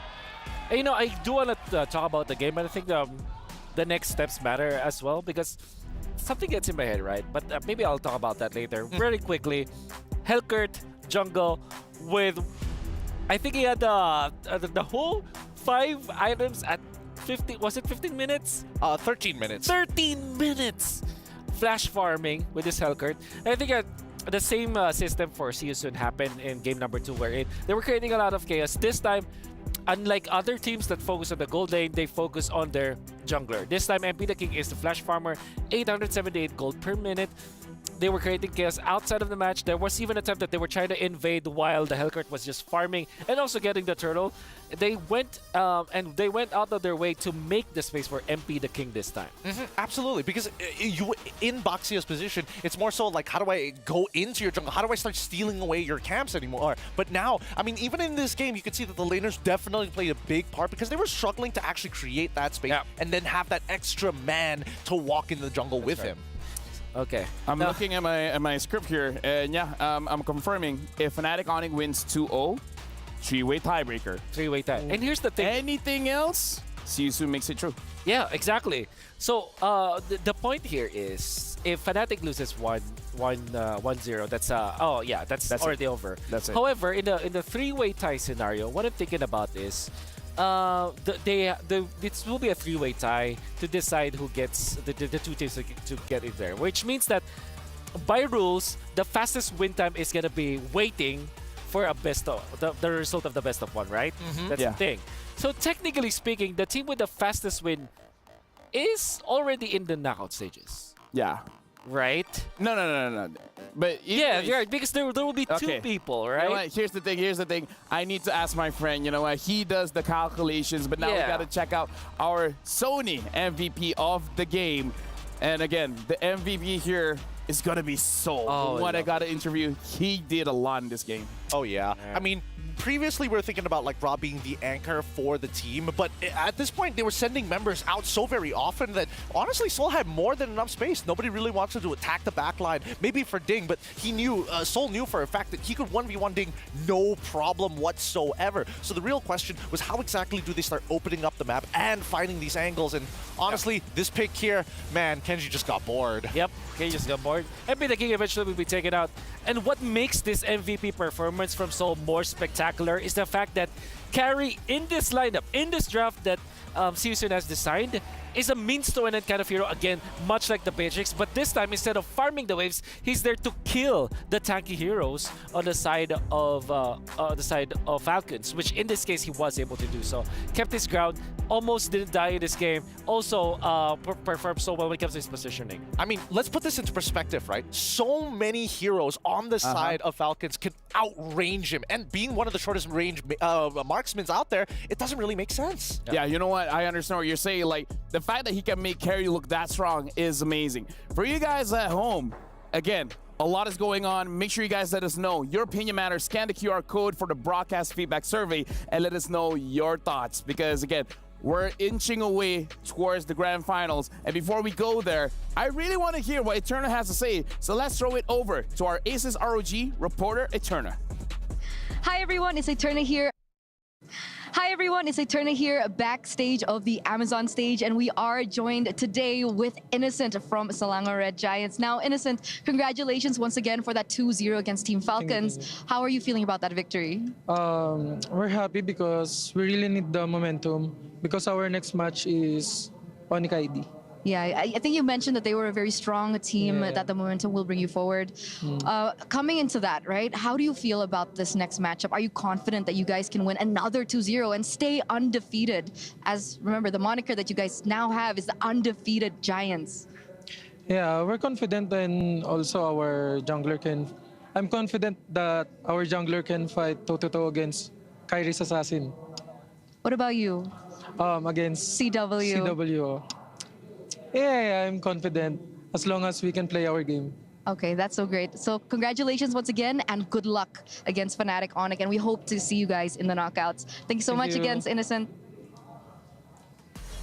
There you go. Innocent says whatever happens, they're very confident, even going up against Fnatic Onyx. Up next, we'll have the fourth match of the day. Featuring, this is the ALJ match of the day. Fnatic Onyx going up against Selangor Red Giants. Don't go anywhere, because this is going to be the decider. Are we going to have a tiebreaker? Who's going to go up and who's going to get eliminated? We're going for a break. We'll see you guys right after this.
You ever wondered how a Hollywood movie is shot? On a Sony. You review it on a Sony. And how do you make that sound epic? You record it on a Sony. Lunch break on a Sony. So why wouldn't you watch it on a Bravia by Sony? Have you got what it takes to get to the top? It doesn't matter how high you climb. To reach the top, even the biggest champ needs a break. So you can recharge, dive back in, and dominate.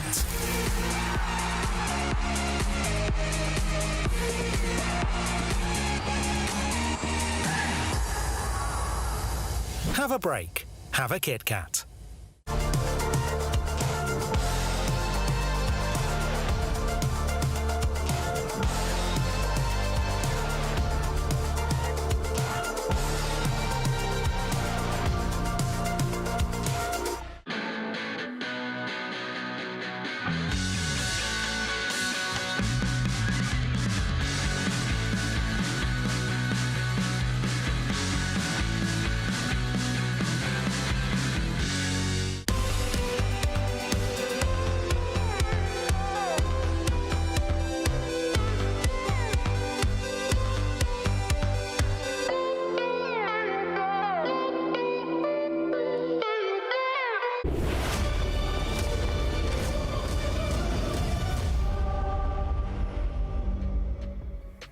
Welcome back to the Mid-Season Cup 2024. And as you guys can see, I'm LaFell, but alongside me is Gideon Wolf and Rippo. Rippo, how are you feeling? Yeah, I'm doing good right now.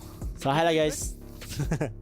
He's doing good, and the thing is, we're all doing good because we're about to catch the ALJ match of the day, where this match will determine who will actually go towards the knockout stage. Because Selangor Giants, they need one win. If Fnatic Onyx, they win 2-0, then they will actually force us to a tiebreaker. With that being said, all this drama is going on. We have to throw it over to the stage because Marakino, as well as Dawood Sandstorm, you guys have to set it up for us. You guys have to reintroduce the teams, and you guys will start off. With that, it's your turn.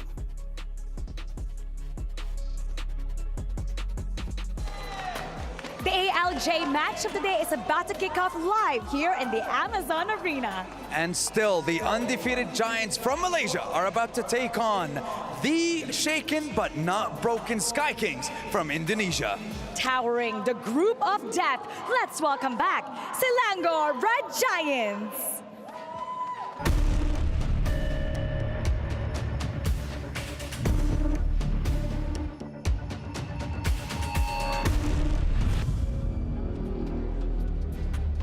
Selangor Red Giants had a perfect game against Falcons earlier on in our third day when it comes to this group stage. And they are one win away from locking up the group of death and guaranteeing the top two teams that qualify to the knockout stage. Now, Selangor Red Giants, they played the first match for today, so they're very well rested. I was talking to the players during their lunch at the Players Lounge. They're pretty chill right now, and they're doing just fine. And they got to see how See You Soon defeated their opponent right now, and they may very well do just that. I mean, we'll have to see, because I want to see how fast the Sky Kings can bounce back after the performance that we've seen over the past couple of games, especially with their backs against the wall. What can they do? Ladies and gentlemen, welcome back to the Amazon stage one more time. It is Fnatic Onyx.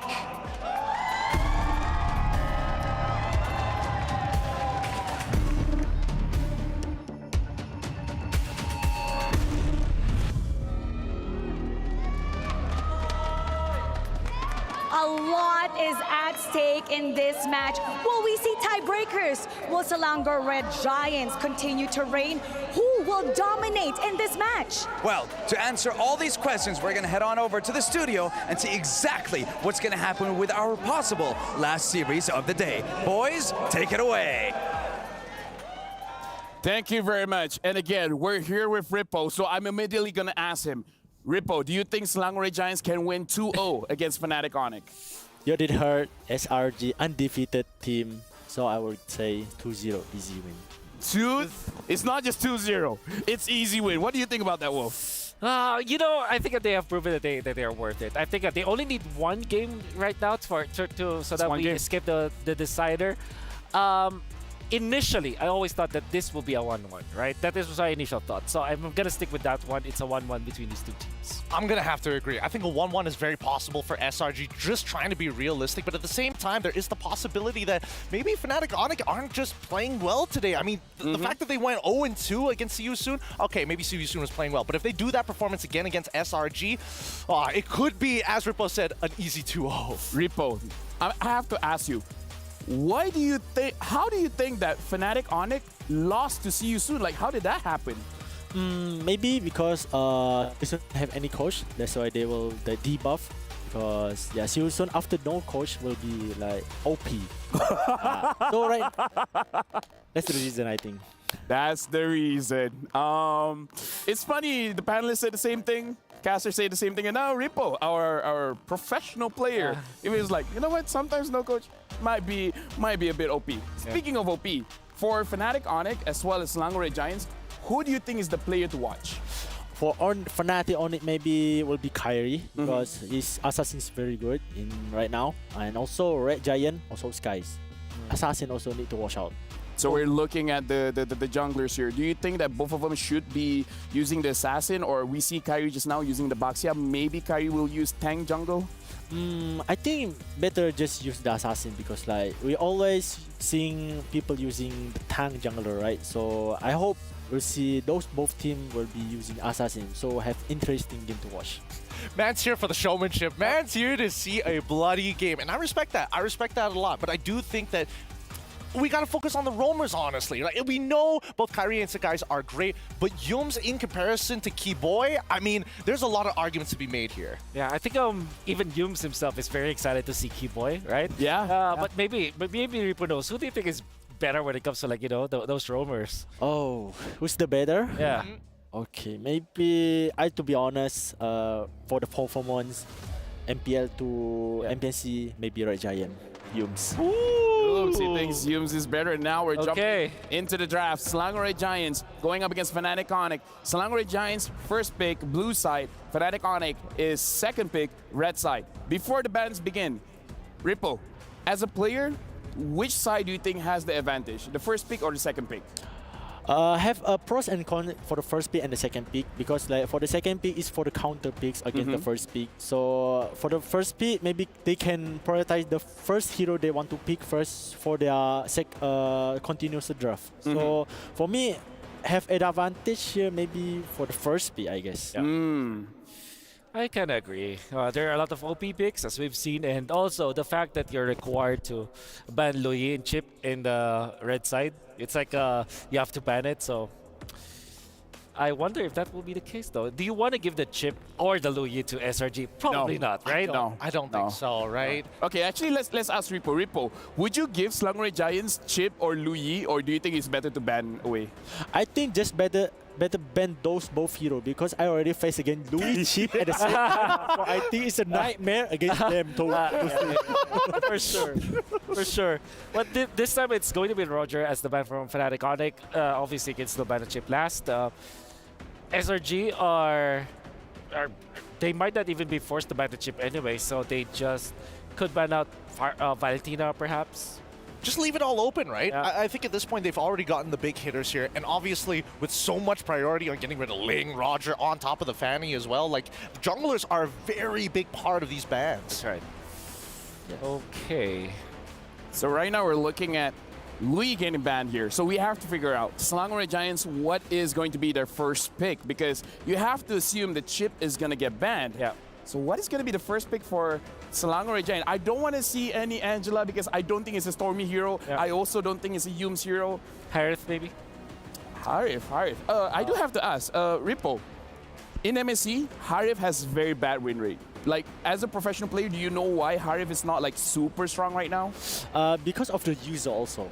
Yeah, user. Yeah. The pilot control the heart rate. Love it. So depends on the pilot. If like have the person that can control the heart rate better. So yeah. Sorry, we have a player code from Yums. He said, Keyboy, let's have a good match so that we can toss together. Oh, love it. Which is the TP or the recalls. The recall sound, right? It was the...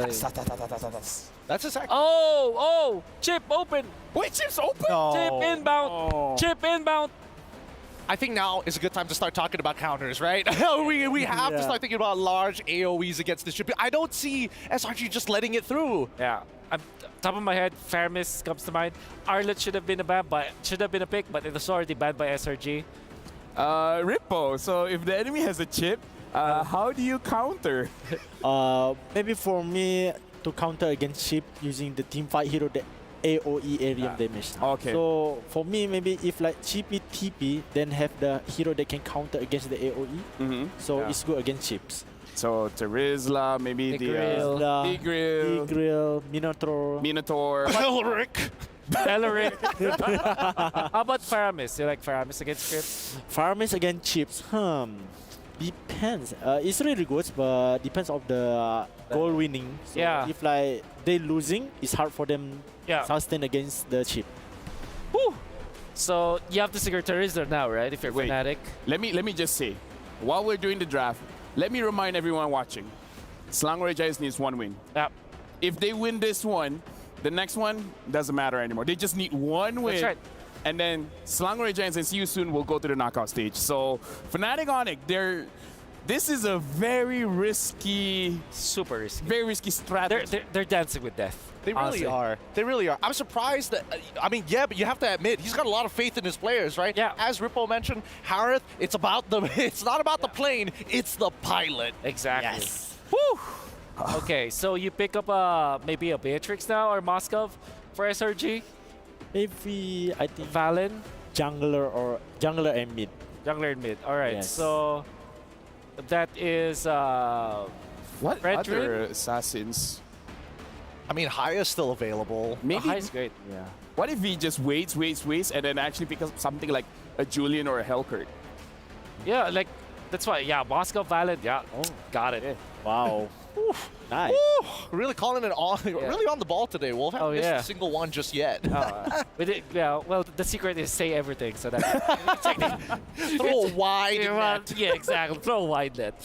Farsa getting picked up here, so Selangor Giants and Fnatic Onic, they're both not showing the junglers just yet. So I feel like Rippo understands this matchup. He said we got to look at Sakai's, we got to look at Kyrie. Both of them don't want to show the jungle just yet, so they don't know. Is it going to be Assassin? Is it going to be Fighter? Like, what if Kyrie uses Bane? Oh. All right, wow. Against chips, maybe it's good because of the first skill. Yeah. You're right. Wow, I love that it was LaFell that thought of the idea, but Rippo was the one that defended it. Like this is the bro code. The bro code. I say anything, he backs me up. He say anything, I back him up. Yeah. Yes, all right. Okay, so the Joy, interesting, right? We haven't seen any Joy or any semblance of Joy. The only one using Joy is Chibi from Homeboys. And that was during the wildcards as well. But that's a completely different stage. I think at this point, like, from Fnatic Onic's position, they're thinking about their backline, right? Who can actually access their backline, because a lot of it seems to be moving forward. That's right. Especially with the chip, right? The thing is, you pop your ultimate as a Joy, and then when you enter the portal, you're already, like, maxed up, and then there's really nothing that your enemies can do about you. So I like that. Oh, this is interesting because we did say that a Tiger and Minotaur could be answers for Fnatic Onic. Okay, so they're banning assassins. Julian is still viable. Julian's definitely viable. Maybe Fnatic Onic, they pick up the Julian. Oh yeah. Right? So when people go in the portal, just do the knock-up, and it's like, okay, GG's. But that is what I call the Harry Potter lineup again with Harry, Farsa, and Julian. So. But yeah, I do understand why it happens. Has been done before. Even Liquid Echo is a team that just build Harif Marksman. What's right. Demon Hunter Sword, Golden Staff, Yeah. Like Chang'e, like Chang'e, just build Marksman. Of course. At this point, I'm thinking whether or not, like, I think SRG is almost guaranteed to go Yuzong in this particular case, just to make sure Feather Airstrike there's an answer to it. Because again, you can't pick a Grok when you already have the chip. This is crazy, but Again, Cram likes two heroes. He likes the export and he likes the CC. Kufra is the answer. Okay, so pin them to the wall when they appear. Okay, so SRG, I think Yuzhong's great. Another option is the Esmeralda, although it's... is it crazy to have the Baxia here for Skies? Baxia, Akai, something like that? For me, maybe it's hard. Maybe it's hard? Yeah, Okay, because hard. have Terizla and also hard, they cannot target their backline, so it was a totally failure. What Fanny, though? Even when there's Kufra? Fanny banned already. Oh yeah, Fanny's banned already. Maybe... When the professional players like, yo, it's... Maybe Julian, actually, for Yeah, SRG. Julian, maybe. Or also tanky hero. Ah.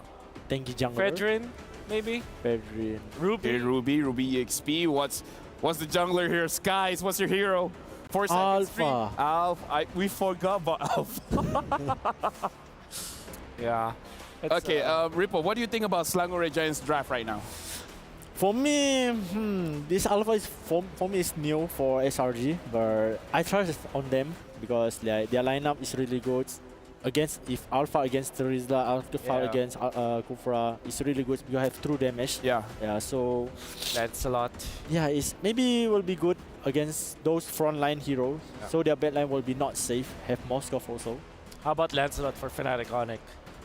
Lancelot. Oh, it's hard because it has Ruby. Yeah, I'm thinking more like Fredrin. I'm thinking more of like you just need a person to stand there and be a wall. But usually utility junglers struggle from Alpha, so I'm thinking, yeah. Oh, yeah. Lancelot.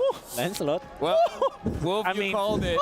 But I mean, Ripo said it's hard. And I'm actually going to back up Ripo here. I think the Lancelot is going to be difficult. So I don't know how to move forward. There are 3 Malaysians here, so yeah. You're between 3 Malaysians. And with that, we're passing it over to our casters. It's do or die. Casters, it's your turn. Thank you very much, panelists, and of course to our guest, Repo. It's me again, Nice alongside Mirko, here to bring you the action. And it could come down to this game number 1 here in this best of 2. It's now or never. Now or never. It really is. For Fnatic Onyx, 1 game win for SRG, and Fnatic Onyx will not be able to defend their throne in the knockout stages. Oof, it is intense. It's the ALJ match of the day, and it couldn't get any more tense as we head into the Land of Dawn, as this game 1 could already set the stage for the group of death, as SRG just needs that 1 win. We'll find out once again. Great pickups here. I love the lineups. I forgot about the Alpha as well, guys. Don't worry about it. But, you know, because of the fact of that, Kyrie picks up a Lancelot into the jungle. And paired up with this, I mean, paired up with Keyboy on this Kufra, should give him enough coverage and set up potential. We'll see if this time, mid lane. Great knockup onto Stormy. Deals some damage back, but Yums is able to get the crash course. But yeah, as we were talking about it, right? I mean, with the Harith, with the Farsight, they needed something physical. What did Wolf call it? The Harry Potter? Harry Potter? Harry Potter? Is that the combination, Harry man? Farsight combination? Harry A lot of Farsight? magic? But yeah, I mean, with Kyrie on this pick, it is a signature pick. This was the Kyrie pick, you know, back in MSC 2023. It was the iconic one, as well as the Kufra for Keyboy. So they're trying to recapture, you know, what made them so special last year. I think they'll be able to, as long as the early game goes okay for them. But again, you have to consider the fact that SRG has not lost. You know, I mean, for the most part, they're just continuing on with their undefeated streak. And that's something to take note of, because how are they able to do this? You know, what allows them to do this? And I think also, it's a great point that Gideon pointed out, the roamers, man. We have to pay attention to the roamers for both these teams. And the fact that Yums got his hands on the chip, and we saw what happened yesterday when Liquid Echo brought that to the table in hands of JP. So Yums, if he's able to even replicate that or put his own spin on this chip pick, it could be devastating for Fnatic Onyx as they get into these objective fights. But you're already seeing this little tension in the XP lane. Bit of a battle as Stormy rotates down below as well. Tries to go for the clear for the level 4 advantage, and both of them will be able to get level 4. Looking a bit delayed for that level 4. Keyboy as well. You can see now as Sans stays in the mid lane. Yums crash course over to Sans. You can see the poke damage already towards Sans, but Sans is doing some damage back to Yums. Now penalty zone. Locking Skies up. It's going to be Kyrie walking forward against THCC to the back line. Still with the Thorn Rosa, able to survive for a bit, but will be taken down. Skies able to survive as Keyboy flickers forward with a bouncing ball. Now with Cram doing the same thing with the Dome Round Wolf King. Oh, pure destruction from Innocent all the way from the gold lane towards the turtle. Lupi still swinging the hammer down to the Stormy. One last hit should do it now with a few more hammer swings. He gets it done. It's 3-1, but the turtle goes to SRG. Okay. Wait. 2. No, he's not. He gets pulled into the turret. Okay, he's out. I'm offended again. Crab trying to go for the sustain. He does get it, but now up top it's going to be teleport to bring them all up to get CW. Oh man, already this game, a lot of action happening across the map even. You know, we got to take a look. Lutby able to stay alive through that, especially with the Brave Smite emblem that he rocked with for this game. And, you know, he lacked the entry points that they had for that first turtle. It's just, SRG handled Kyrie so well. The timing with what they could provide with CC really played its part. Taking a look here, items fall into place. No first items locked in just yet. Still the Corrosive Scythe being worked on, of course, for Innocent. Once he does get that, that'll help slow down. But again, a part of this is just looking at the chip, the value that this shortcut brings to the table. Enchanted Talisman will be locked in by Stormy as well. And we heard it during the roundtable. SRG couldn't wait for this matchup against Fnatic Onic. On the top side, a lot of attention here. Some extra gold going in the pockets of Innocent. But ultimately, nothing can be found on the top side, you know, for SRG here. Pace-wise, Mirko, they're setting the pace here. Just trying to make it as fast as possible. With the chip, that's what they need to do. Especially considering, you know, the alpha. We've seen this a couple of times. I think our friend has a bit of PTSD when it comes to this alpha pick when it goes to the late game. So I think that's the opposite where Fnatic Onic want to play with, right? The mid-game power spike is definitely something that Fnatic Onic have in the bag. But if SRG can continue to pull off these neutral objective takes, it's going to be very, very scary for Fnatic Onic in the early game. Yoms again, that base damage on the chip, it's quite ridiculous. It is, and there's a reason why the chip and the Louise are usually banned out, right? Doesn't change too much. Turtle is for the taking. It's half health. It's going to go for a reset. Cram is not going to find the I'm Offended he was looking for with that ultimate from the Ruby. Keyboy going to jump in? No, he doesn't. And that's already another turtle in the hands of SRG. It looked like Fnatic Onic really wanted to go for the contest there, but then Kyrie missed his puncture, the second one. He went onto Cram, used the puncture, the second one onto Yums, didn't connect, so they had to pull back. They don't have the recess, they don't have the mobility to actually go for the turtle. I think it was a good call. It would have been a bit too forced, but we do get a look at the items here at the 5th minute of the game. That's a War Axe for Kyrie on the Lancelot. So a little more, in a way, it's just you're trying to be a little more defensive here. Yums is going to go ahead and spawn him out. Has good damage, though, but that's also a War Axe picked up by Loopy now. That's going to play a big part, especially with the Brave Smite emblem that we saw earlier be utilized. So for Fnatic Onic, when you're really thinking about it, you're just trying to break down this lineup here and where... Oh, hold on. Counter Revenge and the Rage now with some unforced for their airstrike. He won't be able to pop in the sword, but he does in time. Yo gets down with the flicker as well now. The Spear of Alpha locks Keyboy down. Loopy still able to find a kill with the penalty zone, locking 3 members down. CW goes to re-engage as Keyboy rotates as well, but they will not be able to find more. Nope, Keyboy bouncing ball onto Innocent. Miss Walker used it to blink sounds with the flicker forward, but the pure by Innocent gets out with 1 HP. SRG stay alive. The Spear of Destruction nearly hitting Sans there, but they're able to utilize this Pryel to continue the top siege. Fnatic Onic wants these kills. They want them early on. They want to be able to snowball. Look at this. Demand force into the feather airstrike. Now the Spear of Alpha. Keyboy gonna be dismantled. In the front is Yums. Looks for the flank. Doesn't have the shortcut just yet, but will be able to lock CW down for Skies and Stormy to deal enough damage. Loopy, 1v3. It's a big hammer swing, but Skies, he loves these chunky members. Spear of Alpha into the crash course. Loopy surviving with the flicker, getting the Brave Smite proc too as Cram tries to deal with Kyrie in the mid lane, and Kyrie will be able to puncture out of it. Man, I think SRG just accomplished what they wanted to after, you know, having a couple deaths there. They get some, again, in response, and now the turtle's up. And if they go ahead and grab all 3 turtles here, Fnatic Onic feel like they have to contest this. They want to. Kyrie goes into the zone. Again, bottom lane. Keyboy now with the Counter Revenge and the Rage finding 3 as the turtle is going to be up for grabs. And look at them. They're all going to be locked down. Kind of backlines over the perfect slash again, but Kyrie will be able to get just 1 shot down. Looking for more. Stormy takes him out. Such a chaotic fight in the bottom lane. Fnatic Onyx decide to fight, and they pay the price for it. They pay the price. We look at the replay here from STC. Again, a good setup from Keyboy. Shortcut comes through. But man, is it chaotic. And for some reason, Kyrie could not pick up those kills. Multiple low HP. You can see how good SRG's feeling about that exchange. Man, it's very difficult, it looks like, for Kyrie to go ahead and use this Lancelot pick. It really is. Every single person has CC. You got the Spear of Misery, you have the Don't Run Wolf King, and on top of that, you have that crazy damage and the CC from the Crash Course. Yeah. Everything can stop him, and it's all up to the rest of the team to really look for the sets. Kyrie on a turtle. Keyboy going for the Tyrant's Revenge, locking Cram up into the Rage as well. Now with the Feather Airstrike, they collapse on Cram, and he will die to that first kill of Lutpi. That's a killing spree picked up by Lutpi. Sky's bringing out the retreat battles. Kyrie goes into the puncture, escaping this. A Spear of Alpha onto the back, now with the Spear of Misery, pinning Keyboy down. Innocent with Spear of Destruction, now chasing CW. Williams locking him out. Lutpi cannot get the swings. Skies goes in, but DPC will be there. Sans gets a trade. Stormy gets a shutdown. Kyrie in the bottom lane, going for the trade. It's a big gold lead to the Giants. SRG not only gets kills, but they get the turtle as well. What can Fnatic Onyx do about this? It just seems like everything they try doesn't work against SRG. They have an answer for everything against Fnatic Onyx. And as we look once again, it's just the power of utilizing that shortcut from Yumes. Fighting into these small crevices around the map, utilizing Innocent on the Moskov pick. I mean, look at the items already. He's got the Corrosive Ice, he got the Golden Staff, working next, possibly for that DHS. And, you know, Yumes, he's got a dominant ice. That's it.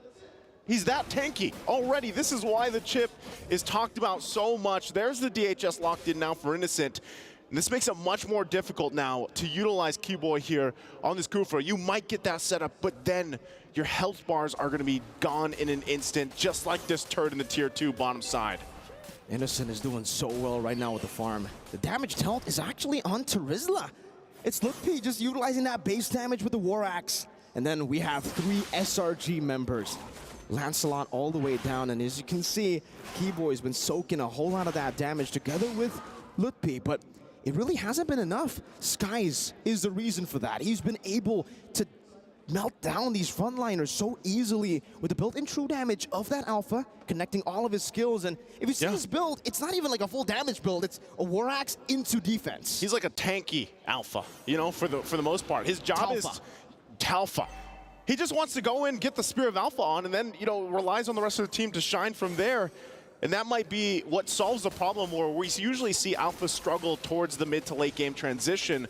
Right now, this Lord is going to be up here. Fnatic Onyx, despite still trying to come things together. Good catch onto Yumes now with the Phantom Execution together with CW, but he has used the Saman Force.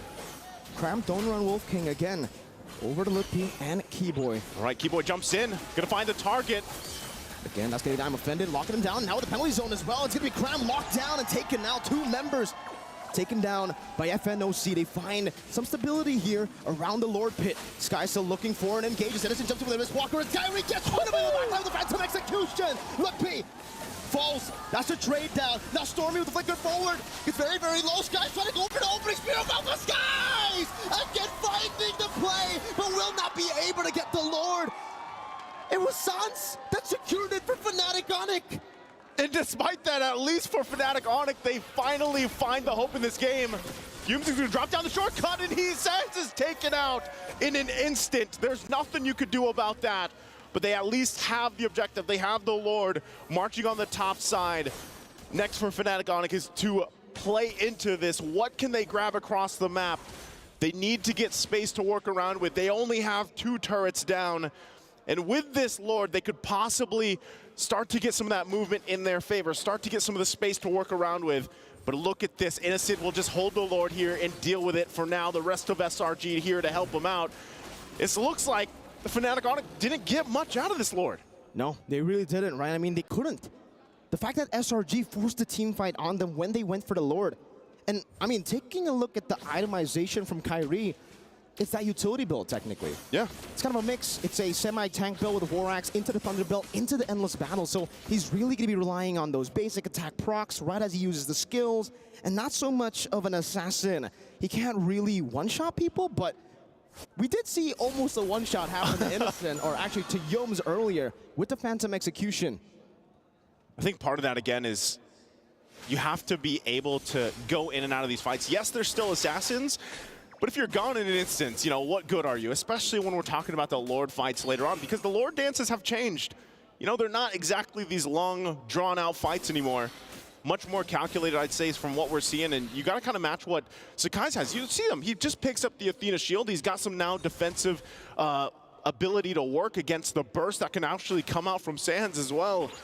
So that's part of the play here. Immortality as well from Cram so far in this Ruby pick has done a lot of work already.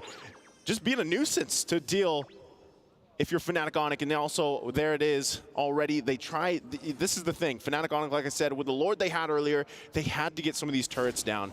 You're only seeing the tier 1s top and bottom down. That mid lane turret that stands for SRG is actually paying huge value to their control as they wait for that Lord to go up in 40 seconds here.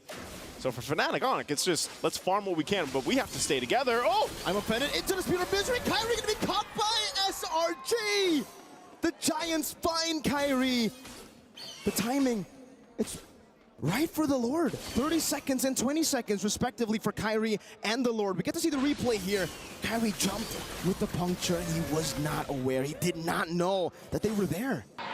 Cram, oh man, Cram knew, and you know, Kyrie obviously gets caught there. And that's tough because, like you said, his timer, his death timer, it's still there. They might actually try to rush this unless Loopy can stall them out enough. Fnatic Onic might do that in time for Kyrie to make it here. But it's already going to be started up. Look how fast it's going down. And look at Yomes into the backline. He goes with the Crash Course. Now Keyboy trying to go for the Terror's Revenge to Yomes, but he just keeps on juking, distracting the backline as SRG get the Lord. An enhanced Lord now for Selangor Red Giants on the conquest to take Fnatic Onic out of MSC. They're on their way. Things, again, fall into place here. SRG teams have struggled to find a way to find the weak point of Selangor Red Giants, and so far, even Fnatic Onic is struggling to deal with that, as now they have to deal with a push by the Lord on the bottom side. Kyrie again into the bottom lane with the puncture now. It's still an enhanced Lord, so he will be able to charge down despite all the damage. Oh, again with I'm offended, finding signs! Keyboy with a rage, but the Purify gets them out. Now CW to be caught in the Crash Course as Yomes dives in deep, but the Spear of Destruction doesn't connect. Cram still has the immortality. That's Yomes with his own immortality pop. Loopy trying to go for the defense right now, but the base is quite open. They are able to drag them in waves up top. Cram again, I'm offended! Straight into the Spear of Alpha! Fnatic Onic! They're everywhere. Cram with his own Robo King CW trying to use his Avant Force to go over to the fence as Keyboy gets melted down by Stormy. CW picks up double kill, but the waves are all there. Now with the winning waves, it's Kyrie versus the world. The Red Giants drag the Sky Kings out of their throne. SRG, the undefeated, the untarnished, will dismantle the defending MSC champions, Fnatic Onic. Man, oh man.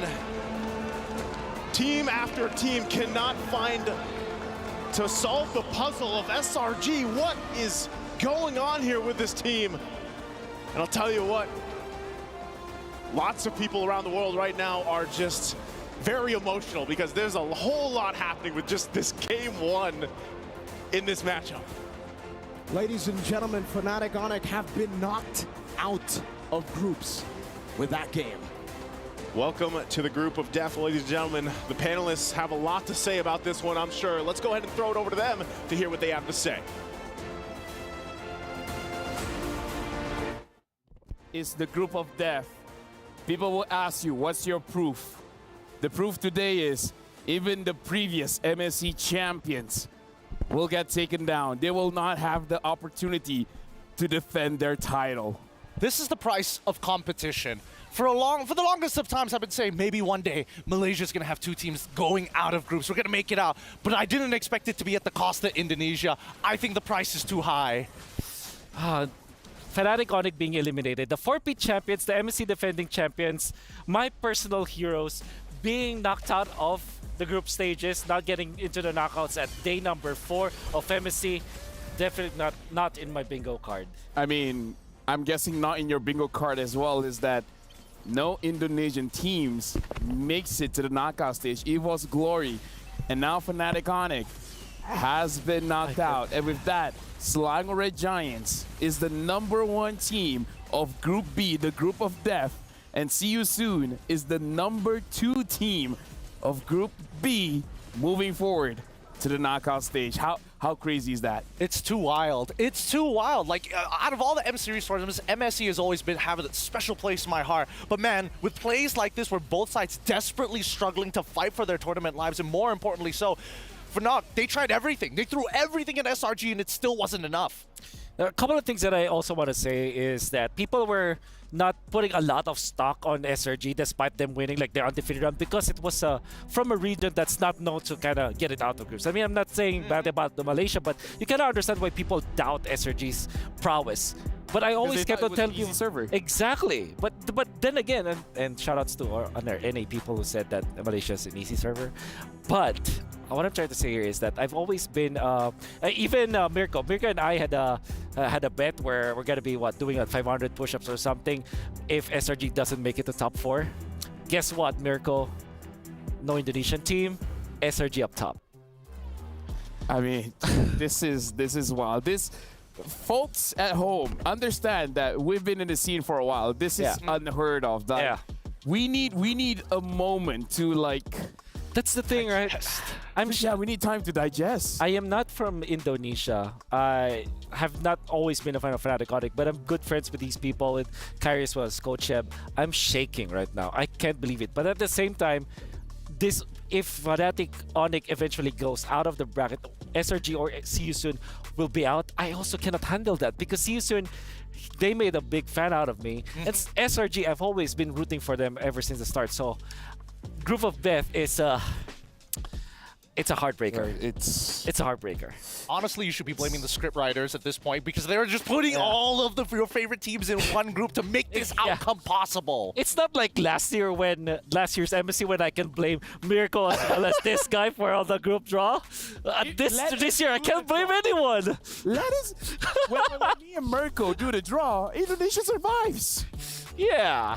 So don't let us do the draw. It's like it makes it interesting because this is set up to be one of the most exciting international event in MLBB history. Not just MSC, not just M Series, all of it.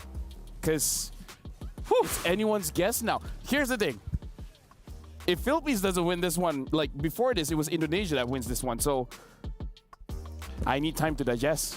I saw a flash in his eyes. It's like, what if Philippines doesn't make it as far as I think it is? Yeah. And it's like, his knees got weak for a moment. And I totally get it. But let's pull it back to this game because honestly, I think that Fnatic Onyx were really ego challenging hard. Like very, very hard against SRG trying to play somewhat of a standard draft. Hold on. While we're having that conversation, we have one topic to talk about, and we're gonna flash it on the screen. And it's a very simple question: will SRG remain undefeated? Okay. Imagine going through MSC and not dropping a game. Not dropping a series. I'm gonna ride that train. You're gonna ride that train? Yeah, I'm gonna ride that train. Innocent and Cram, as well as Coach Arcadia. And the rest, I mean, Hume's made a big fan of it. I think Stormy is amazing. I understand why he's your boy. Stormy's my boy. After that round table, like him a lot, you know? Dude, and of course, as a guys, I think he really have outproven himself, if that is a term. But yeah, he has outproven himself as a valid jungler that you have to talk about, especially when thinking about like assassin junglers. Then he shows up with an alpha. Like, what else can he not use at this point? You're talking about Skies. Some call him Skies. Either ways, he's our MVP. Sony MVP of the game. Let's check out some of his highlights, man, because talk about him. You're talking about the hero picks. Now he's showing he can use fighters as well. Yep, there was a hero play that he is eventually going to use. Like, eventually the Lord will be... Lord? Yeah, that was around the Lord fight. But at the same time, look at him just getting out of vision so that he can bait someone in. And that eventually was Keyboy. and how active he was. 6 minutes in, it's already securing some parts of the map. And then, obviously, this is the Chip's prowess. There's really nothing you can do about this, especially if Keyboy constantly dies. 2 deaths at 7 minutes on a tank like a Kufra is actually you not getting into the zone where you're a threat. And Keyboy is constantly not a threat in this game because he died so much. Gets the Dominance Ice around 10 minutes, which meant that he's not tanky enough to do his role. Look at guys, look at how... Okay, let me set the story here. Listen to my voice. Okay. Kyrie is his idol. He idolizes Kyrie, and now he can say he defeated his idol, man. Oh, when idols become rivals? Dude, like the journey this young man has from idolizing someone, meeting him on the international stage and defeating him, and honestly, being the reason why he's knocked out of knockout stage. Still can't believe it.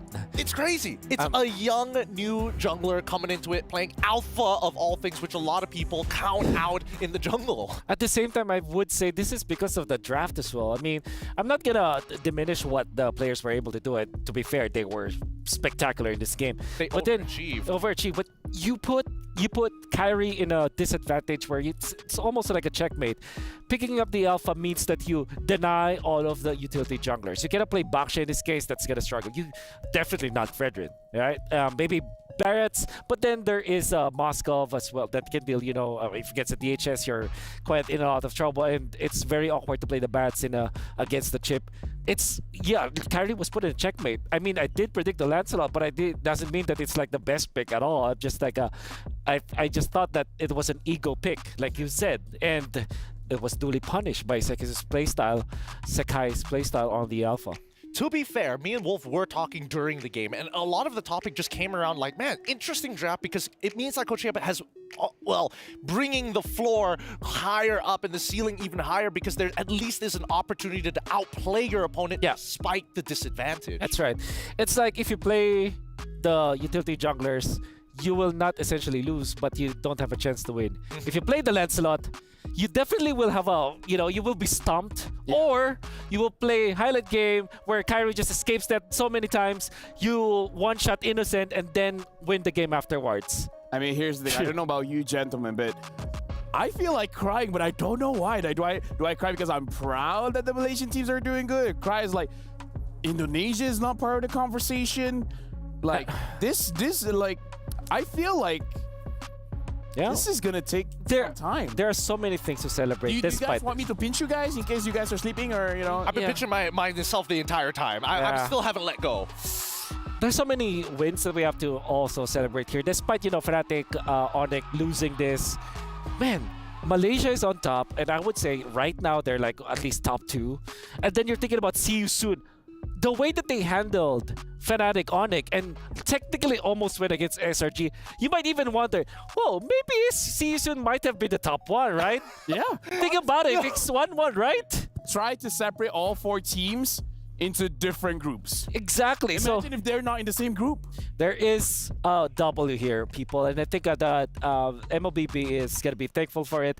Unfortunately, it has to be Fnatic on the carrying Coach Eb having to do the sacrifice and, you know, losing their keys. But at the same time, there are so many wins that we have to celebrate.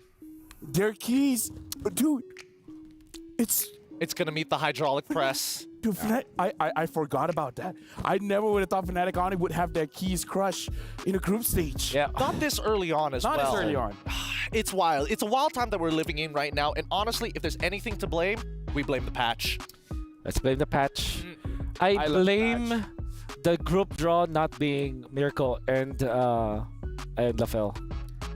Wow, you forgot my name for a while, huh? It's okay. It's been a long day. Yeah, it's been a long day. But Amal, we're jumping into the second game. Gentlemen, we're jumping into the second game. I haven't even moved on, man. Yeah. I haven't moved on as well, but second game, this is testing ground for both teams, because we got to remember, Yum said, Keyboy, let's have an amazing match that we can toss around. So, oh no, now they're showing the key as well. They're showing the key. It's just pain. It's just pain. It's exciting, sad. Oh no, are you kidding? Angry. They they're zoomed focusing in. on the key. Dude, I want to take a picture with that key. You won't get a chance to. Well, maybe. Well, you might still have a chance. The broken one. Yeah. But you can see that even at least amongst the coaching staff, amongst the players, they're not beating themselves too hard. When I have a kid, this is the story I'm going to tell them. Wolf now curses Indonesia. Is it really? Yeah, you're right. The curse has been transferred. How is it that Singapore and Malaysia is the one doing well now? I don't know. It's a weird world that we're living in, but we're already into the draft, and let's see how it goes. Wow. We'll remember the year. It's 2024. Oh my God. Jumping into the draft. Fnatic Onic, Selangor Giants. Are you kidding me? Yeah, I did. This is the final game of the day. I 100% did. Right? Yeah. Even if you look at Evil's Glory, everybody was, apart from us, Lafel. Yeah. Evil's Glory were easily the top one of most teams in that bracket. Definitely. Yeah. And Fnatic Onic is top one overall, you know? Yeah, definitely. What is happening? What is wrong with me? Maybe I should stop being a talent anymore, you know? Is that a way to go? Hey man, you can start coaching Malaysian teams if you want. Hey. Well, they don't. First of all, they don't need me. Second of all, I think they don't need coaches anymore. Well, coaching's overrated. Yeah, what drafters overrated. Let's just draft ourselves, you know. Here's the thing: we're in the draft right now. Fnatic Onic. Like if I'm Skies, I'll be smiling ear to ear. All my heroes are getting banned. I mean, to be fair, like Roger, you can put it on innocent, but you know, it's like basically 3 junglers: the Nolan, the Fanny, the Roger. I mean, again, you're facing against your idol, and even your idol is not arguing with the coach. Like, yeah, just ban those heroes. It's worth getting rid of. And now the Harith is the final. Let's see what the first Louis open. I mean, at this point, I feel like Sans getting the Farsa later down the line. Yes, the artillery is a pretty good idea, but against the chip, it can be a little tough. But now we're seeing the rest of the heroes start to come in for these players. Maybe they can utilize it better. Yeah. This also means that okay, it's Moskov. Yeah, Moskov first pick. Okay, so yeah, CW wants to pay back, but that means that Louis is gonna be the pick here for SRG, right? Wait, hold on. Is that Gojas playing instead of Cram? You're right. Oh wait, it is. Because you know what? Let the guy play. Let the man play. Let him show up, saying, "I'm not just a sub, bro. I can do work." And if there's any team that he can prove himself, right? It's definitely Fnatic Onic. So excited to see this. It's Arlott and Louis. Tale us all this time. One of the strongest and most disgusting combos in the world. At this point, Louis, Arlott, Alpha, try to move. Fredrin, Baxia. Like any utility / fighter jungle is gonna work well with this duo. Yeah. So you go Edith, maybe get your Firesun or Novaria, okay? So that's Moscovaria, big combo. Or Novaskov. Novaskov, nah. Novaskov. Yep. Moscovia. Novaria. The thing with Novaria is that it's great versatility, so I understand where that comes from. Do you want to go for... You want to take your marksman now, right? If you're SRG? Most likely. I think, you know, Claude is still available. Claude is great. Yeah, at least you have the mobility, and you can use the Purify. Anything with Purify at this point is going to be relevant. I hope that this will be Beatrix as well. In a sense, plays that hero so well. I don't remember if it is... Has he played it in MPO Malaysia? Nope. He hasn't. Okay. All he plays is Harith and Roger. Harith and Roger. No, he's played Claude. JOY! Joy Jungle. Now you have to ban Angela if you are Fnatic Onic, I believe. Although, I don't know. I mean, I don't like Malaysian teams using Angela, dude. Okay, yeah, sure. Yeah, I don't like them using Angela. Yeah, it will be Yums to forced to pick it. So the only reason I would be okay if Yums uses the Angela is if the Angela can use the Way of the Dragon. The Way of the Angela? The Way of the Angela. Okay. You go inside someone and then you kick them.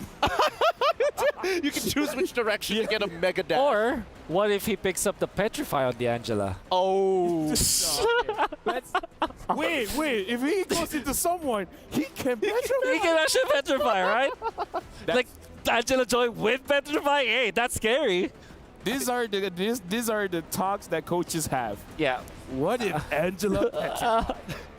Okay, here's the thing.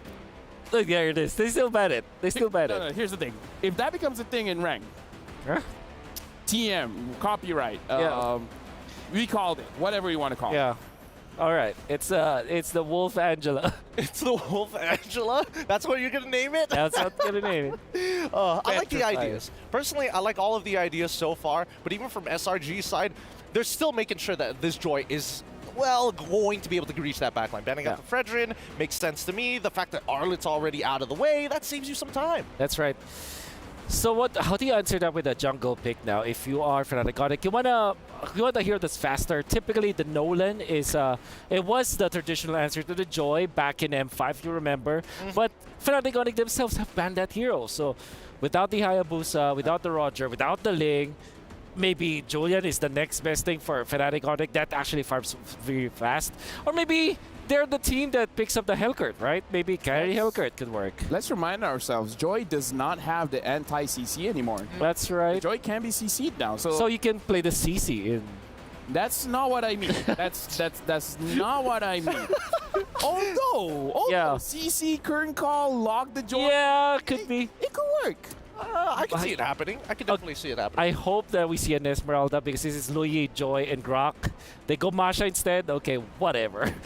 And then Hellcurt perhaps for Mr. Kyrie. Oh, Guinevere. Oh, no anti-CC. There is CC. I think they're okay. So you're looking for a marksman. Probably a Claude, right? Yeah. A Claude versus the Moskov. Maybe you want to go back to the Beatrix or the Ruby. My only problem is that the Guinevere can jump on you and you don't have the Purify. Yeah, that's why I like the Ruby for SRG. This is a way to cancel the Guinevere, Masha's. What about Carry? Carry might be difficult here, actually. Yeah, there's a lot of Cs. Yeah, a lot of, no, not really Cs. A lot of one-shot heroes like Masha.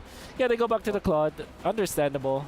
Yep, again, using a hero that has a Purify makes it a little bit more interactive when you're going up against the Guinevere. Thank you very much, Gideon.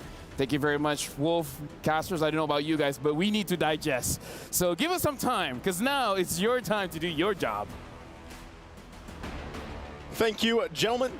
We also need some time to digest, man. Yeah, man, we all need to digest, man. I mean, at this point, even Fnatic Onyx have to digest. Nice. So how do they tackle this game, right? They're out. Oh, man, I don't know, but it looks like, you know, even with the fact that they're not going to be going forward to defend their title into the knockout stage, they still want to go out in style. They still want to possibly go out and get this win here with an interesting draft that they brought to the table. But, you know, what we saw earlier, and with the changes here, even with SRG bringing Gojes in, let's see how they look with this lineup as they get prepped and ready for moving forward. We jump into Land of Dawn one last time for today as we round out Group B. After things have already fallen into place once again, can SRG continue on with a 2-0 here against Fnatic Onyx? And as we look at the lineup as well, you know, the fact that Gojes is on this R lot, actually he's already going to be forcing out Keyboy, it looks like, from the jungle. But yeah, interestingly enough, Sakai's also bringing out the Joy jungle. Yeah, with Impure Rage this time, Sky's on that Joy. We did actually get to see this as well last time, if you remember. Keyboy here. This seems like Sans. Oh, we forced a flicker all the way before the first minute even. So no flicker, no Inspire, 2 up top CW. Actually with the Inspire, Innocent is looking to go for the trade down. He does have a few of those passive stacks. CW forced to go for the regen, and in this matchup, he has the Master Assassin. This is like, I mean, usually for CW with the Moskov, with the Inspire, with the Master Assassin, you expect them to win, but Innocent's doing a good job up top. Again, when I reference the fact that you know, we got to talk to SRG a little bit on the roundtable, this was the match they were looking forward to the most. You know, they had specific players they had in mind going against. So hold on, see, okay, I think they're going to be fine. So, you know, I was getting ready for that electrifying beats there because we saw that before with the Joy. But yeah, going back to it, you know, SRG was looking forward to this matchup, and I feel like even as they approach into this game, you know, they're riding on this huge morale boost, huge momentum. And it makes me wonder what is, again, making it work so well for SRG, because we heard from Stormy that it's all of them. It's not just one player. And I think really, if you guys haven't been watching Selangor Red Giants through their journey up to mid-season invitational here at EWC, now you know, right? The proof is there as they have now gone in and just performed near perfect, near peak in resemblance of what we saw from Team Liquid yesterday. With that, nothing really happening in the early game. Oh! Innocent finally taken down in that 1v1. Turtles up though. Final slash onto Sans together with the diversion into the back line as Keyboy is still there with the onward. Sans survives. Kyrie wins out the retreat battle and gets out with the spatial migration. Fnatic Onic getting all the dubs in game 2, the first 2 minutes. Yeah, already off to a good start for them. Again, mid lane, look at this. Keyboy, not level 40 just yet, now gets it online. Same with Yumes. We'll go ahead and get that wild charge now on this Grok pick. And that's something that can be said too. Going back to it once again, the roamers here, man, have really been doing so much for the team. I wouldn't be surprised if somehow, maybe all the teams don't get the chip anymore, or they draft for that, because so far from what we've seen from drafting is utilizing the Louis, utilizing the chip if it's open, and taking that. We take a look here at some of this rotation, of course, for Sakai's. To build up on this Joy, I think one of the main things is utilizing it with the fact that you have a huge burst potential in comparison with the Louis Yi. Like, that's enough magic damage in the early game to set you up. Good Violet Requiem with the spatial migration straight into the Spear of CW. Innocent, no Purified to use to escape from that situation. 2-0 up Fnatic Onic in game number 2. Let me ask you this, Mirko. Oh, hold on. Final slash. I don't think you're going to go through all those 2 health bars, but ask away. Let me ask this. What if we had a Guinevere in the previous game instead of a Lancelot? Things would definitely be different, you know? I mean, take a look at Kyrie's damage here over the Skies on the Guinevere. Or in the Astrosphere as well there earlier. Sans now Skies goes with an electrifying beat. Stormy punishes him with the yin-yang reaction. Skies still revealed by that Astro Echo. Will stay in the bush for a bit longer. Kyrie will be falling there. It's a trade back, so I guess you get your answer. Now with the charge, straight into Godjas, his final slash, right into the yin-yang reaction. But Keyboy is still able to survive with the Primal Wrath, punishing Godjas for overextending. You could see on your screen too, Sakai's laughing at that, but Godjas had the right thing in mind. Oh, hold on, CW?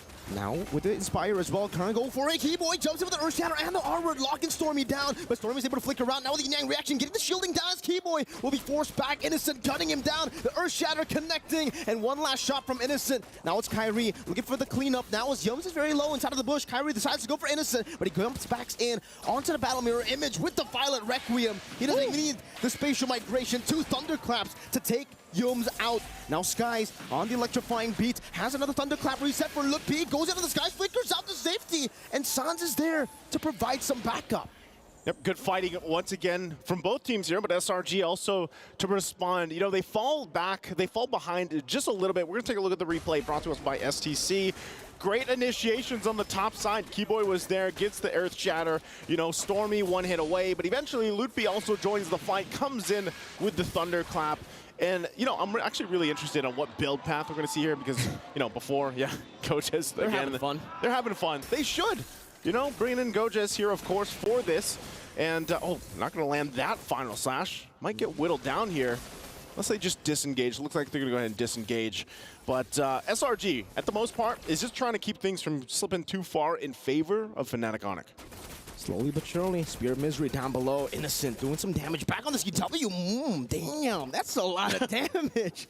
That's it, and which is weird. He's 1 in 3, right? He's 1 in 3 on the Claude, and we know that that's Claude, why I was surprised. Yeah, he takes time to build up, man. But look at this, like Innocent is still going to play that style of his in the gold lane, even if he's down. I mean, even looking at the gold difference here, you can see it, right? He is behind what 700 gold or so. Nothing too crazy. Diversion going to be used here. What do they end up landing?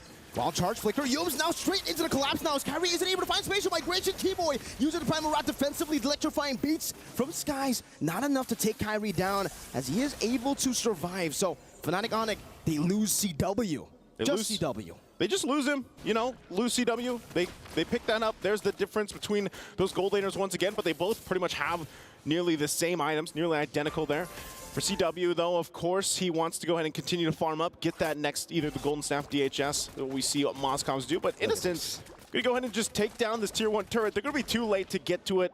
And you can see this, Yums providing that vision with this Grok.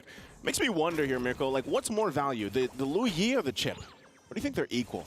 I think they're kind of equal. And both times, Spatial Migration, Violent Requiem, Gorgeous gonna be pinned down to the wall by CW, but look at the diversion again! CW able to get the Abyss Walker, but Innocent just guns him down with the Blazing Duet. Right on time to answer your question. Chipper, Lohi, both are equally strong. Kyrie jumps to the back. Innocent still able to escape for a bit, but will be taken out by Kyrie. And that will be a trade. It's actually a 2-for-1 in the end. Yeah. Turtle's up, though. So with that, you're going to see Fnatic Onic go ahead and just try to get in this zone, in this area. But Yums is going to spot a lot of this out with this Grok. He's going to get flipped over. Spatial Migration locking him down into that Violent Requiem. The combo together with the Astral Meteor placed down. That's a kill over to Sans as Skies now goes with Electrifying Beast. Not enough damage on the Keyboard or to Kyrie. The Primal Wrath gets used up. The final slash on the 2 as Kyrie jumps to the back, but Skies is able to escape. Gorgeous flickers out, gets caught in the Spatial Migration. The Spear and the Astral Sphere. Everything and the kitchen sink thrown at him. They will be able to secure turtle number 3. Skies tries to go for a little cheeky steal there at CW, who claims it. Kyrie unable to go for that Retribution. Skies wants this 1v1. Never mind. Yeah, never mind. Diversion's going to be used too, but here's the response. Sends in Stormy and Yums to go ahead and cut that area off. As we look at the replay once again, this was just a great setup from Keyboy using the Earth Shatter, set things into motion, and then they go ahead and eventually get this turtle as well.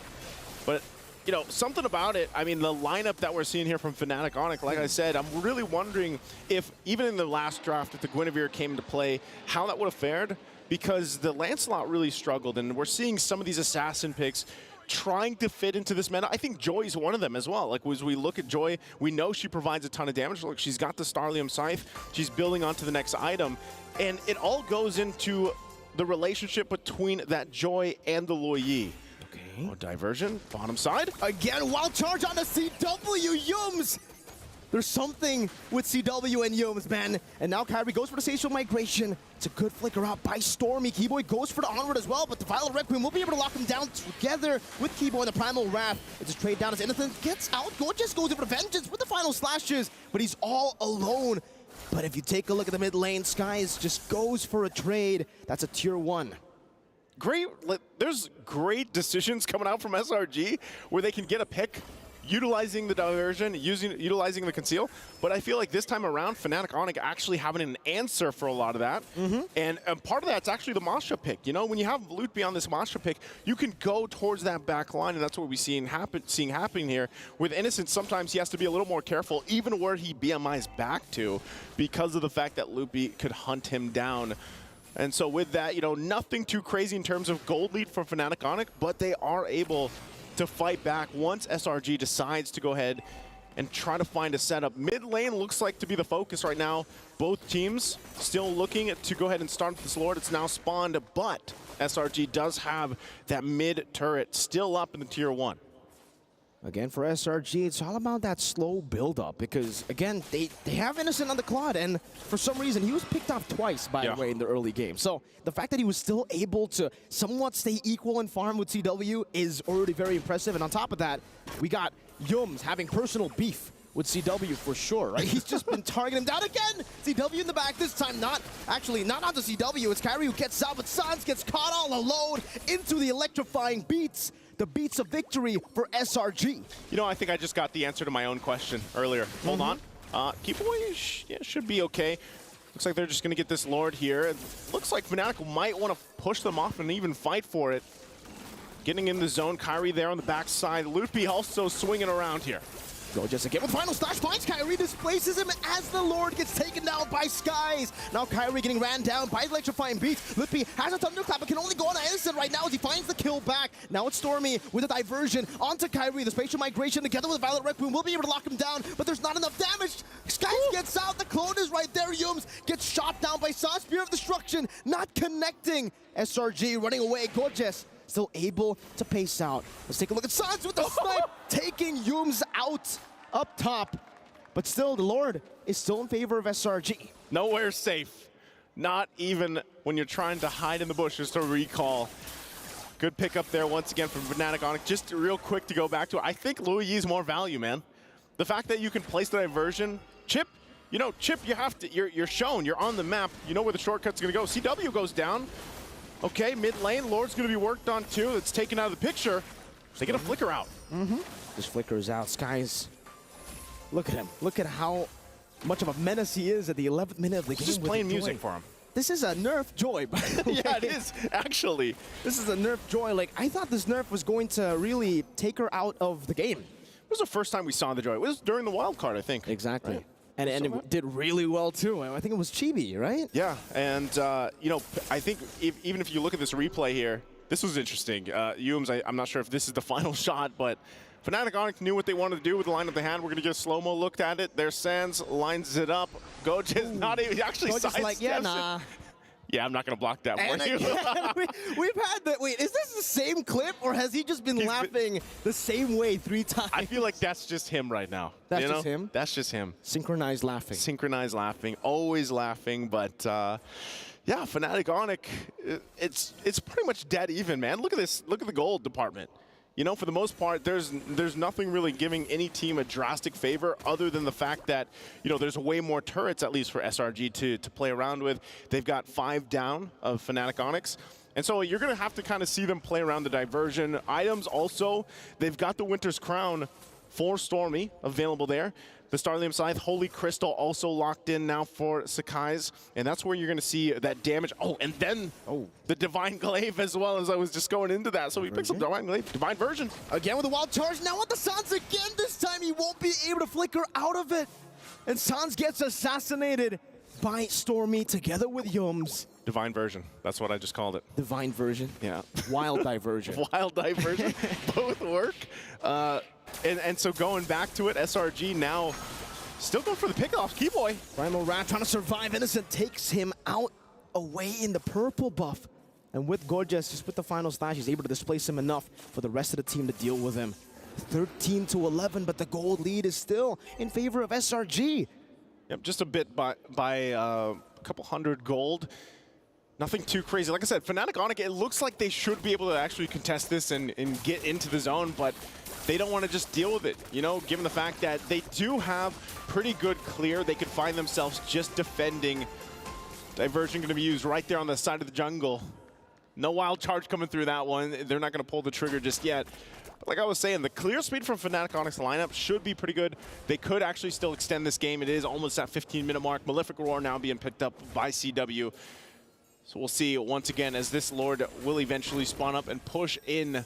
For SRG, though, as they approach the base here, it's really like they have so many tools they can use. Coaches, he's been doing it all game. You know, he might not have landed all of them, but he is trying to use that final slash to swoop in the members of Fnatic Onyx to force that fight. I think Wolf already said it, right? The fact that, you know, this Arlet and Loyi, it's a deadly combination, and it was first picked. Fnatic Onyx went for the Moskov, and so far, this Moskov first pick, though it was great in the early game, you know, he was able to get a solo kill on Innocent and then a few more with the help of the team. Not the snowball you would expect. It's actually still Innocent who's ahead of CW, despite the inspired choice, despite the early aggression, and now Innocent has a win in nature. Yeah, Innocent does a great job, usually in any of his matchups in the gold lane, where he does play aggressive, but most of the time he ends up winning the matchup. So even against someone like CW, oh. Wild Diversion again, but this time Yums, okay, a bit too aggressive. You know, if we get a replay again, maybe we get to see Gorgeous' laugh again, right? Spirit Destruction on the Stormy, this time with the Winter Crown there. Kyrie gonna go for the backup as Flippy jumps in on the Gorgeous with the Thunderclap. It's Stormy getting caught. 3 members going a bit too aggressive earlier. Fnatic Onyx punished them. Yeah, I don't know. The timing was off on that from SRG. Sending Yums in, and then, you know, that pretty much just negates the Lord that they had to work around with. So they'll go ahead and just kind of be on the defensive themselves this time. And then also gives Fnatic Onyx now the chance to push in a little bit as they get this tier 2 in the mid lane down. So what more do they take? Also that tier 1 bottom side will go. Oh, Kyrie jumps in. Spatial Migration into Violet Requiem. Gorgeous losing immortality. Innocent now with the laser duels in the backline, but CW is going to be melted down. Innocent going back to the battle mirror image, dealing enough damage in the process of that Skies. Now with Electrifying Beach, trying to get them down. Kyrie will jump in with a Spatial Migration. Yums force the flicker out. Skies, no immortality. Right as he gets it, Skies is still able to escape. Well played. What an escape as Innocent again baits out the onward, goes back to the BMI. SRG are having fun. Everyone is everywhere. That last team fight, literally everyone was everywhere, and even for Innocent. I'm surprised. We're going to take a look at the replay here from STC. Okay, this is... we're going to get the laugh. We got this one where they tried to go into the base, and they punished using that diversion. But, yeah, even the last fight, man, you know, okay, here we go. We get to see it. That was Sakai's escape. Laugh. Innocent comes in. There's no Goja's laugh. No Goja's He's not laugh. laughing anymore, man. Hey. Maybe next time we get a Yums laugh, you know? Yeah, we should. Next time they send him with the diversion. Maybe they should just get a LaFell laugh. We could get that on track, maybe. Lord's up. Diversion used.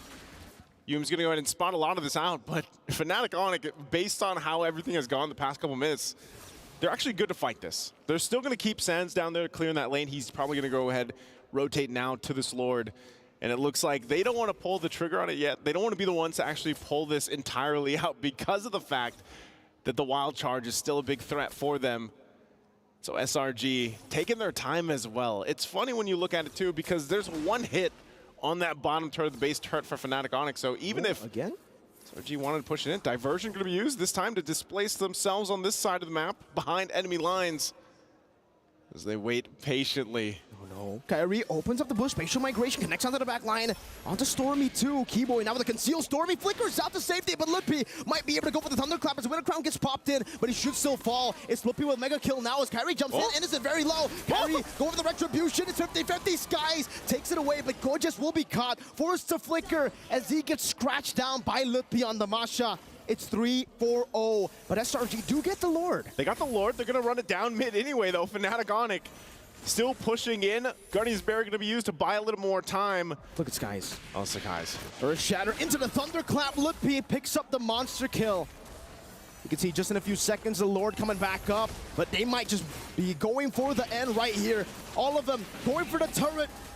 But now they're just going to wait for Yo. Spatial migration timed in together. They can't even go for the end anymore. There's no minions. There's no minions. It's still coming down. Stormy, 3 seconds for him to respawn. Innocent as well. They're just going to force it now. But I don't know if they can even do it. Stormy right there, respawning. Diversion. Lippy with Flicker and the Thunderclap. The minions finally coming down. And Fnatic Onic, they go out, but they go out in style. They get a win up against SRG.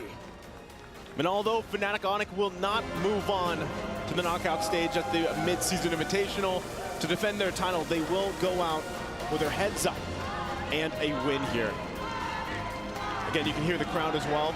They still have the crowd support for them to watch them battling out through this very competitive group of champions, Group B, the group of death here for the mid-season invitational 2024 at EWC in the Amazon Arena. Super sad to see the thrill and the agony here for Fnatic Onic and SRG. But for SRG, it's all smiles definitely for the Malaysian fans who've all been hyping this team up, who've all been talking about them. Yeah. It almost feels like they're a mythical creature. Everybody's been talking about their scrim results. Everybody's been talking about how strong they are. Some people have said they're playing on an easy server. Yeah, that's true. We've seen a lot of that. And I guess you got to say, too, you know, for a lot of people, it was, even myself, Mirko, I was the one saying, like, I heard what they accomplished throughout their regional, you know, through the MPL, getting to this point, hearing that they were undefeated, how good they looked, the synergy. But I was like, well, yeah, let's see what happens when they get to the international stage. And look what happened. Look what they've accomplished. Undefeated, technically, even now, 1-1. That's a draw. That's not a loss. That's not a loss. Undefeated and untarnished. Selangor Red Giants. It's just shocking the entire MLBB Esports world here, of course, with a great performance. And that's closing out Group B for us again. It's me, Naisu, and Mirko bringing you the action on the desk here. We're going to go ahead and throw it over on stage with Mara and Dawood Sandstorm. Let's hear what they have to say. From Selangor Red Giants here with us, Innocent. Congratulations, big statement. You took down the defending MSC champs, and still, you guys are undefeated. Now, how important was this win for you, seeing how great you guys are doing, especially for your career, coming from the Philippines to Malaysia and now here in the MSC 2024? Pwede Tagalog na. Pwedeng Tagalog. You can speak in Tagalog. Sobrang importante sa akin, hindi lang sa akin, pati na din sa mga kampi ko dahil ito yung magbuboost pa ng confidence namin para sa playoffs. Kasi feeling ko kayang-kaya namin yung finals eh. Kaya namin mako-champion sa MSC eh. Oh wow, how about for your career? Sa career ko, feeling ko sobrang importante niya kasi mas nabuboost yung confidence ko and simula nung pag-join ko ng Silang Red Giants, sobrang ganda ng nangyari sa akin. He's saying that he's feeling really confident. It boosts his confidence, not just for him, but also his teammates, because he knows what they can do and they feel that they can move on, not just a podium finish, but they can take the championship.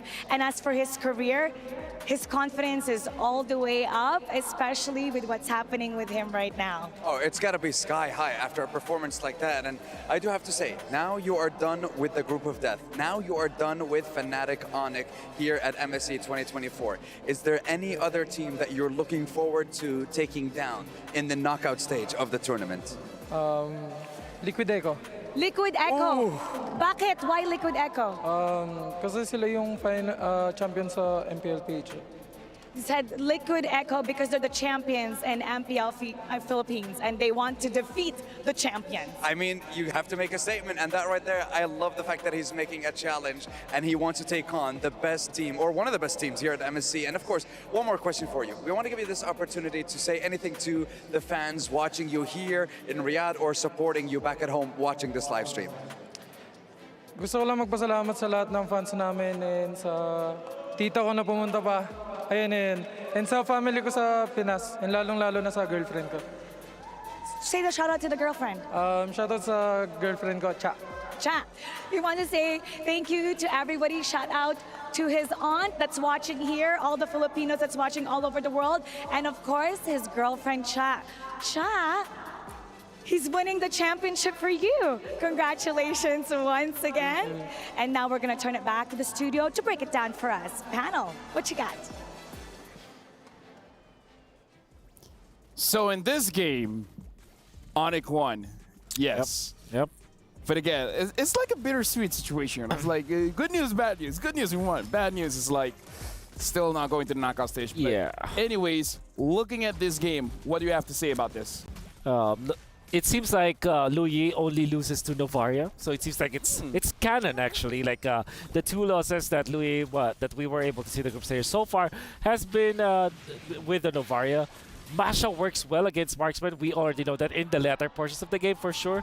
I'm just very much surprised about this Guinevere, which kind of felt like it's not the most or the strongest hero in the meta game, but yeah, it won a game, so yeah, it proves that Guinevere is still viable. I mean, it's got a lot of mobility. It's not like it's completely out of the metagame, but honestly, the way the Fnatic played today, I'm going to miss this. I'm going to, like, everybody was trying to make plays off of each other. They were trying to get back to that fluid form. Oh man, imagine not being able to see more of Kyrie in the knockout stages, but that is the world that we have to accept that we live in. Obviously, the Moscow Varia is still pretty strong. You saw its potency in the mid game and in the latter portions, whether it's a 5v5. Big W on the sentence of Kyrie. You saw that. I thought that was already SRG's wonderful play with a TP, with a recall of 3 members in the Lizard Bush. Guess what? Kyrie smells ya. Yeah, insane game sense, right? What else can we say about it? Honestly, let's talk about the Joy pick as well. What do you guys think about the Joy pick in the jungle?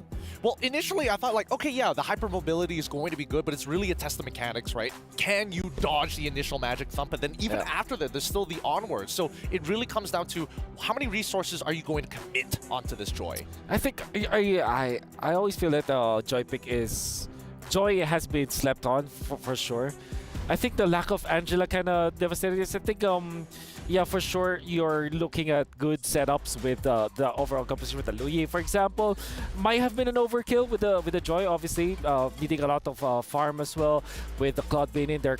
I think even in an M5, you remember me talking about the fact that if you pick up the Joy, you better not have a farm dependent gold laner as well, which we saw is a problem for sure. I don't know if we go to a 23-minute game, if the Joy Cloud will dump the Moscow alone, but there's also that Masha, which by the way was also a problem for Joy because Masha doesn't care about you having CC immunity. She's gonna just overload you with damage. Yeah, and that's not even to like, not to mention that even for Jaewei, he decided, you know, there's nothing to lose. I might as well go all out, balls out. picks up the Inspire as well on the Moskov, when technically the most optimal play was to take Purify. Yeah. Let's continue talking about this because okay, Fnatic Onyx key. It's just a few minutes away, guys. Yeah. Like I'm letting you guys know to prep yourself because I'm pretty sure it's not in your bingo books that in the group stage we'll see it getting crushed. Let's talk about let's. Why are you always the bearer of bad news? How do I say this? As a host, I make sure that people are happy and sad at the same time. It's kind of like it's part of my job description. I'm pretty sure it's part of the contract. It's like when you make people happy, also bring them down to earth and make them sad. Throw two breaks, call out sponsors. That's part of the contract that I have. I don't know guess. about you guys, yeah. Yeah, unfortunately, it's not part of my contract to deliver that news, so thank you for delivering that news. I'm actually just weirded out by the fact that I'm surrounded by two Malaysians, and the Malaysian team just got top 1, and you seem like you're not happy. Well, you're not overly happy. Remember back in the day when you're just, you breathe properly, you're very expressive when Malaysian teams win. Yeah, and you're like, you're always like jumping around, or you're like big sigh of relief. But today it's weird, right? It's weird. It honestly feels weird that two Malaysian teams are coming out of the groups. But I also prepared like a lot of things where enemy, Wolf enemy, public enemy #1. I can't use any of that anymore. Not anymore. You know what? We're gonna continue this while we're looking at the Sony match MVP, and it's gonna be Kyrie. I'm not gonna say that a lot.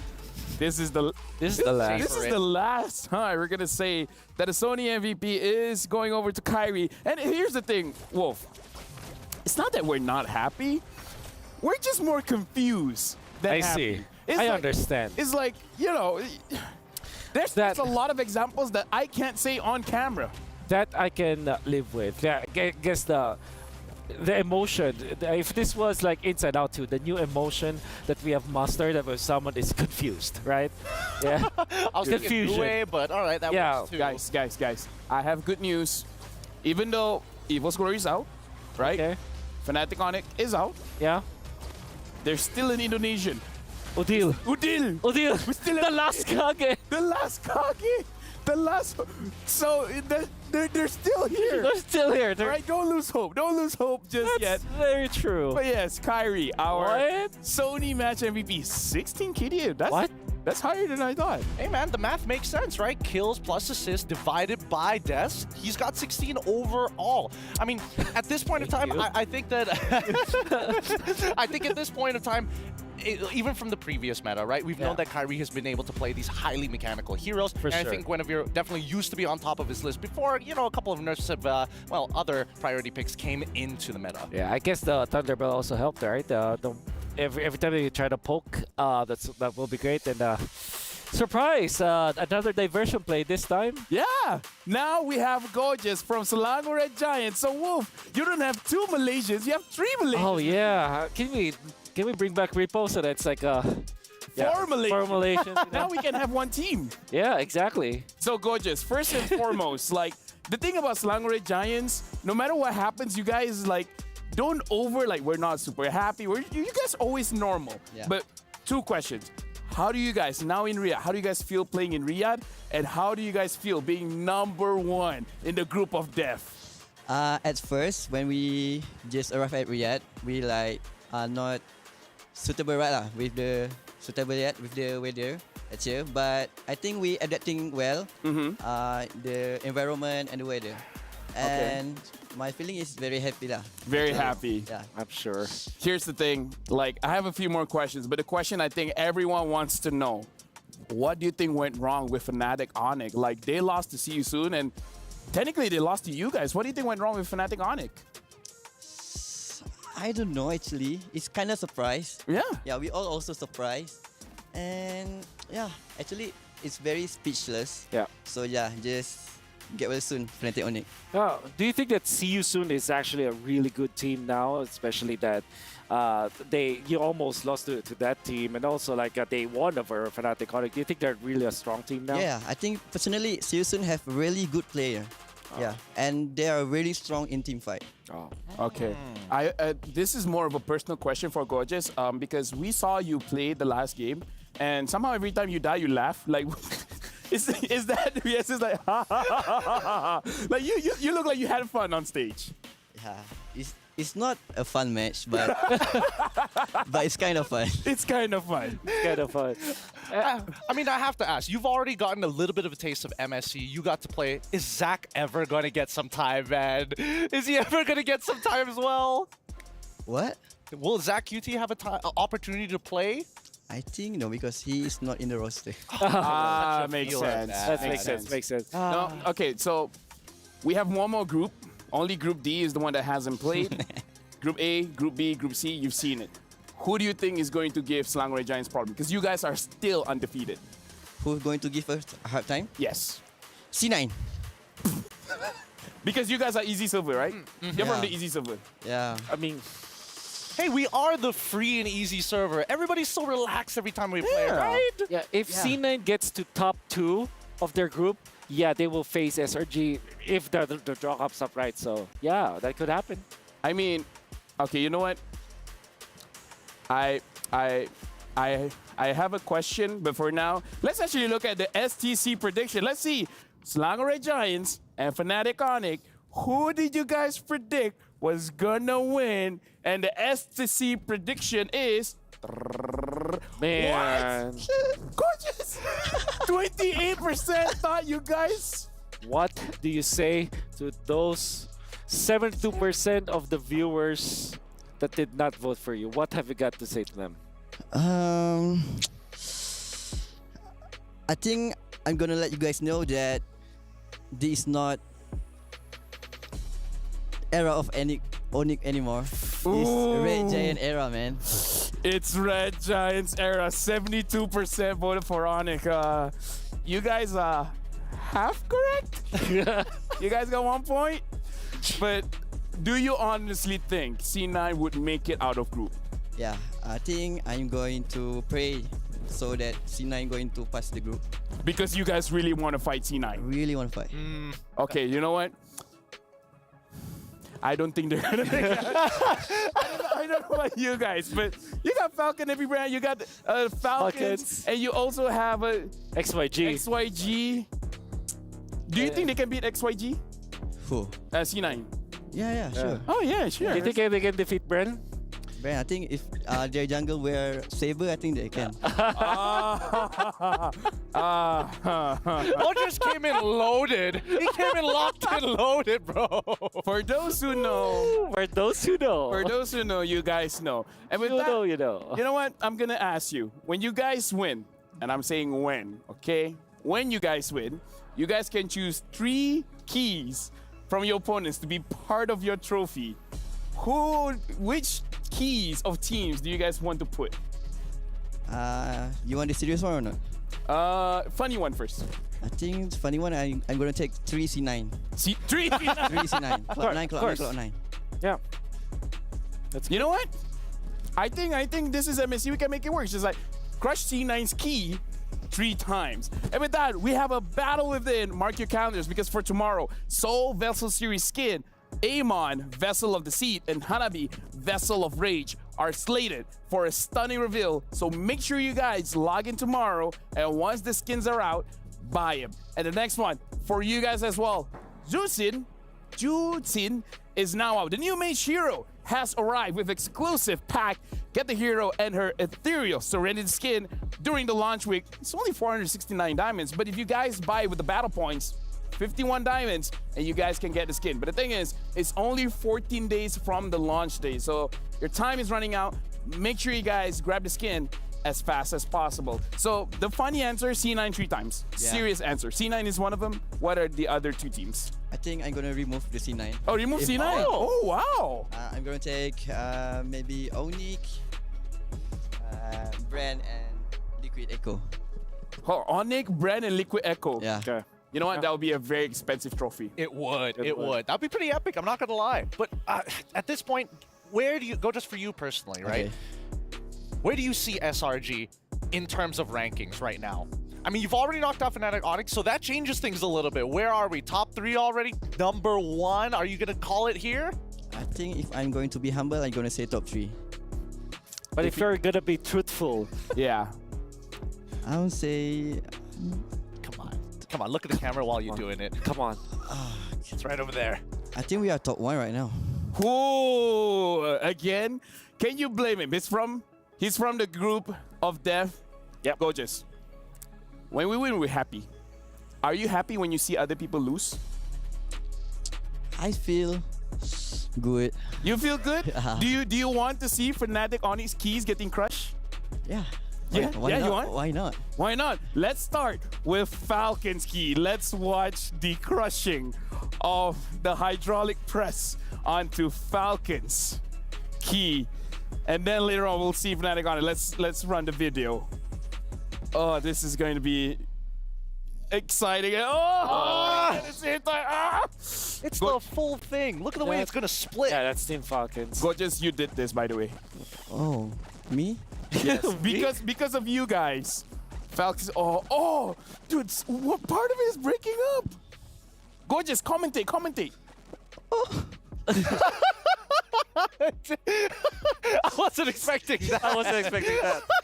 It's so horrible. It's so horrible. Yeah. Oh, that's Fnatic Onyx. Now it's Fnatic Onyx. So Gorgeous, talk us about how you feel watching their keys getting crushed.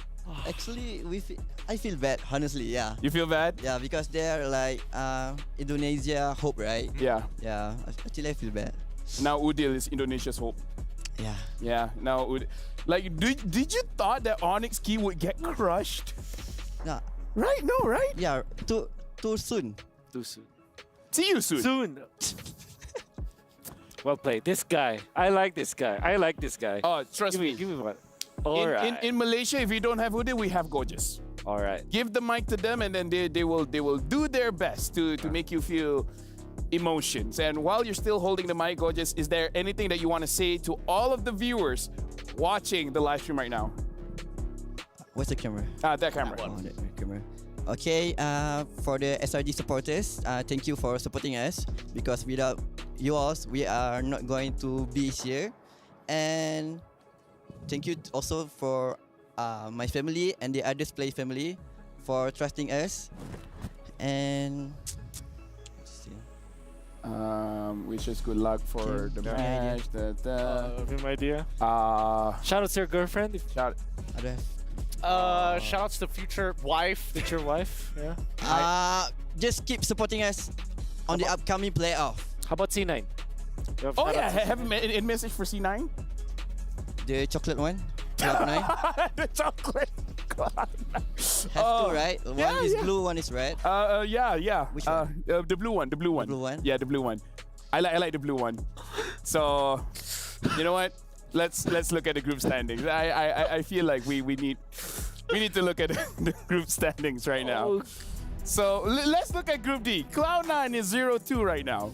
-2 points. You know what? If See You Soon can do it, Cloud9 can do it. Yeah, it's true. Anything can happen here at MSC, at EWC. And I think, something has to be upset here. And I think that C9 is the closest that I would imagine to make that miracle run. Yeah. Let's look at tomorrow's schedule to see when will C9 be playing. And looks like it's going to start off with XYG going up against Falcon. Okay. Falcons, AP Brand going up against C9. C9 fight again against XYG. And then we're closing the day with Falcon going up against Falcons, AP Brand. That's right. All Falcons going on. So since Gorgeous is a big fan of Cloud9 here, I think that you should be hoping that Falcons loses to XYG. That's the first step. Okay, you have to pray for that. Yeah, it's praying. But then they have to also win against XYG. Hopefully get 1 point off of that Falcon Saber, but obviously getting a 2-0 would be phenomenal. So that's those are the conditions if you're a C9 fan. Yeah.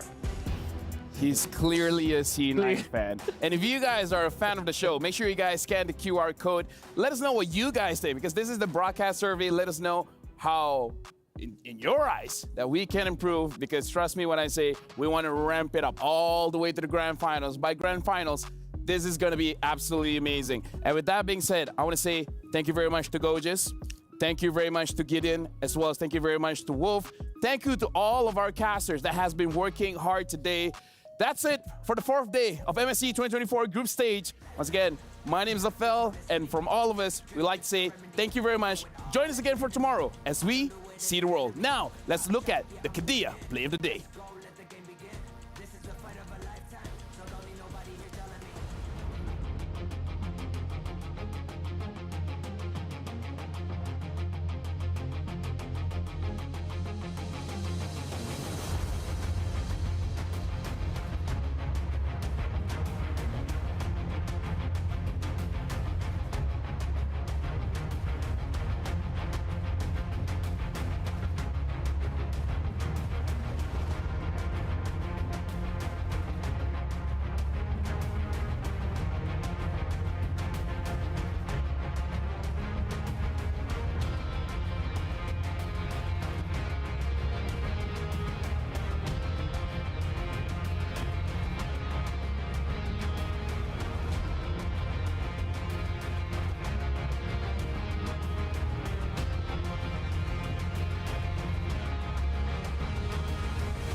New adventures bring new challenges. Even as the heat rises, dandruff and grease won't stand a chance. With new Clear Men, powered by triple formula technology.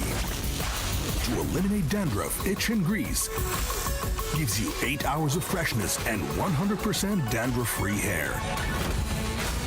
New Clear Men, 0% dandruff, 100% confidence.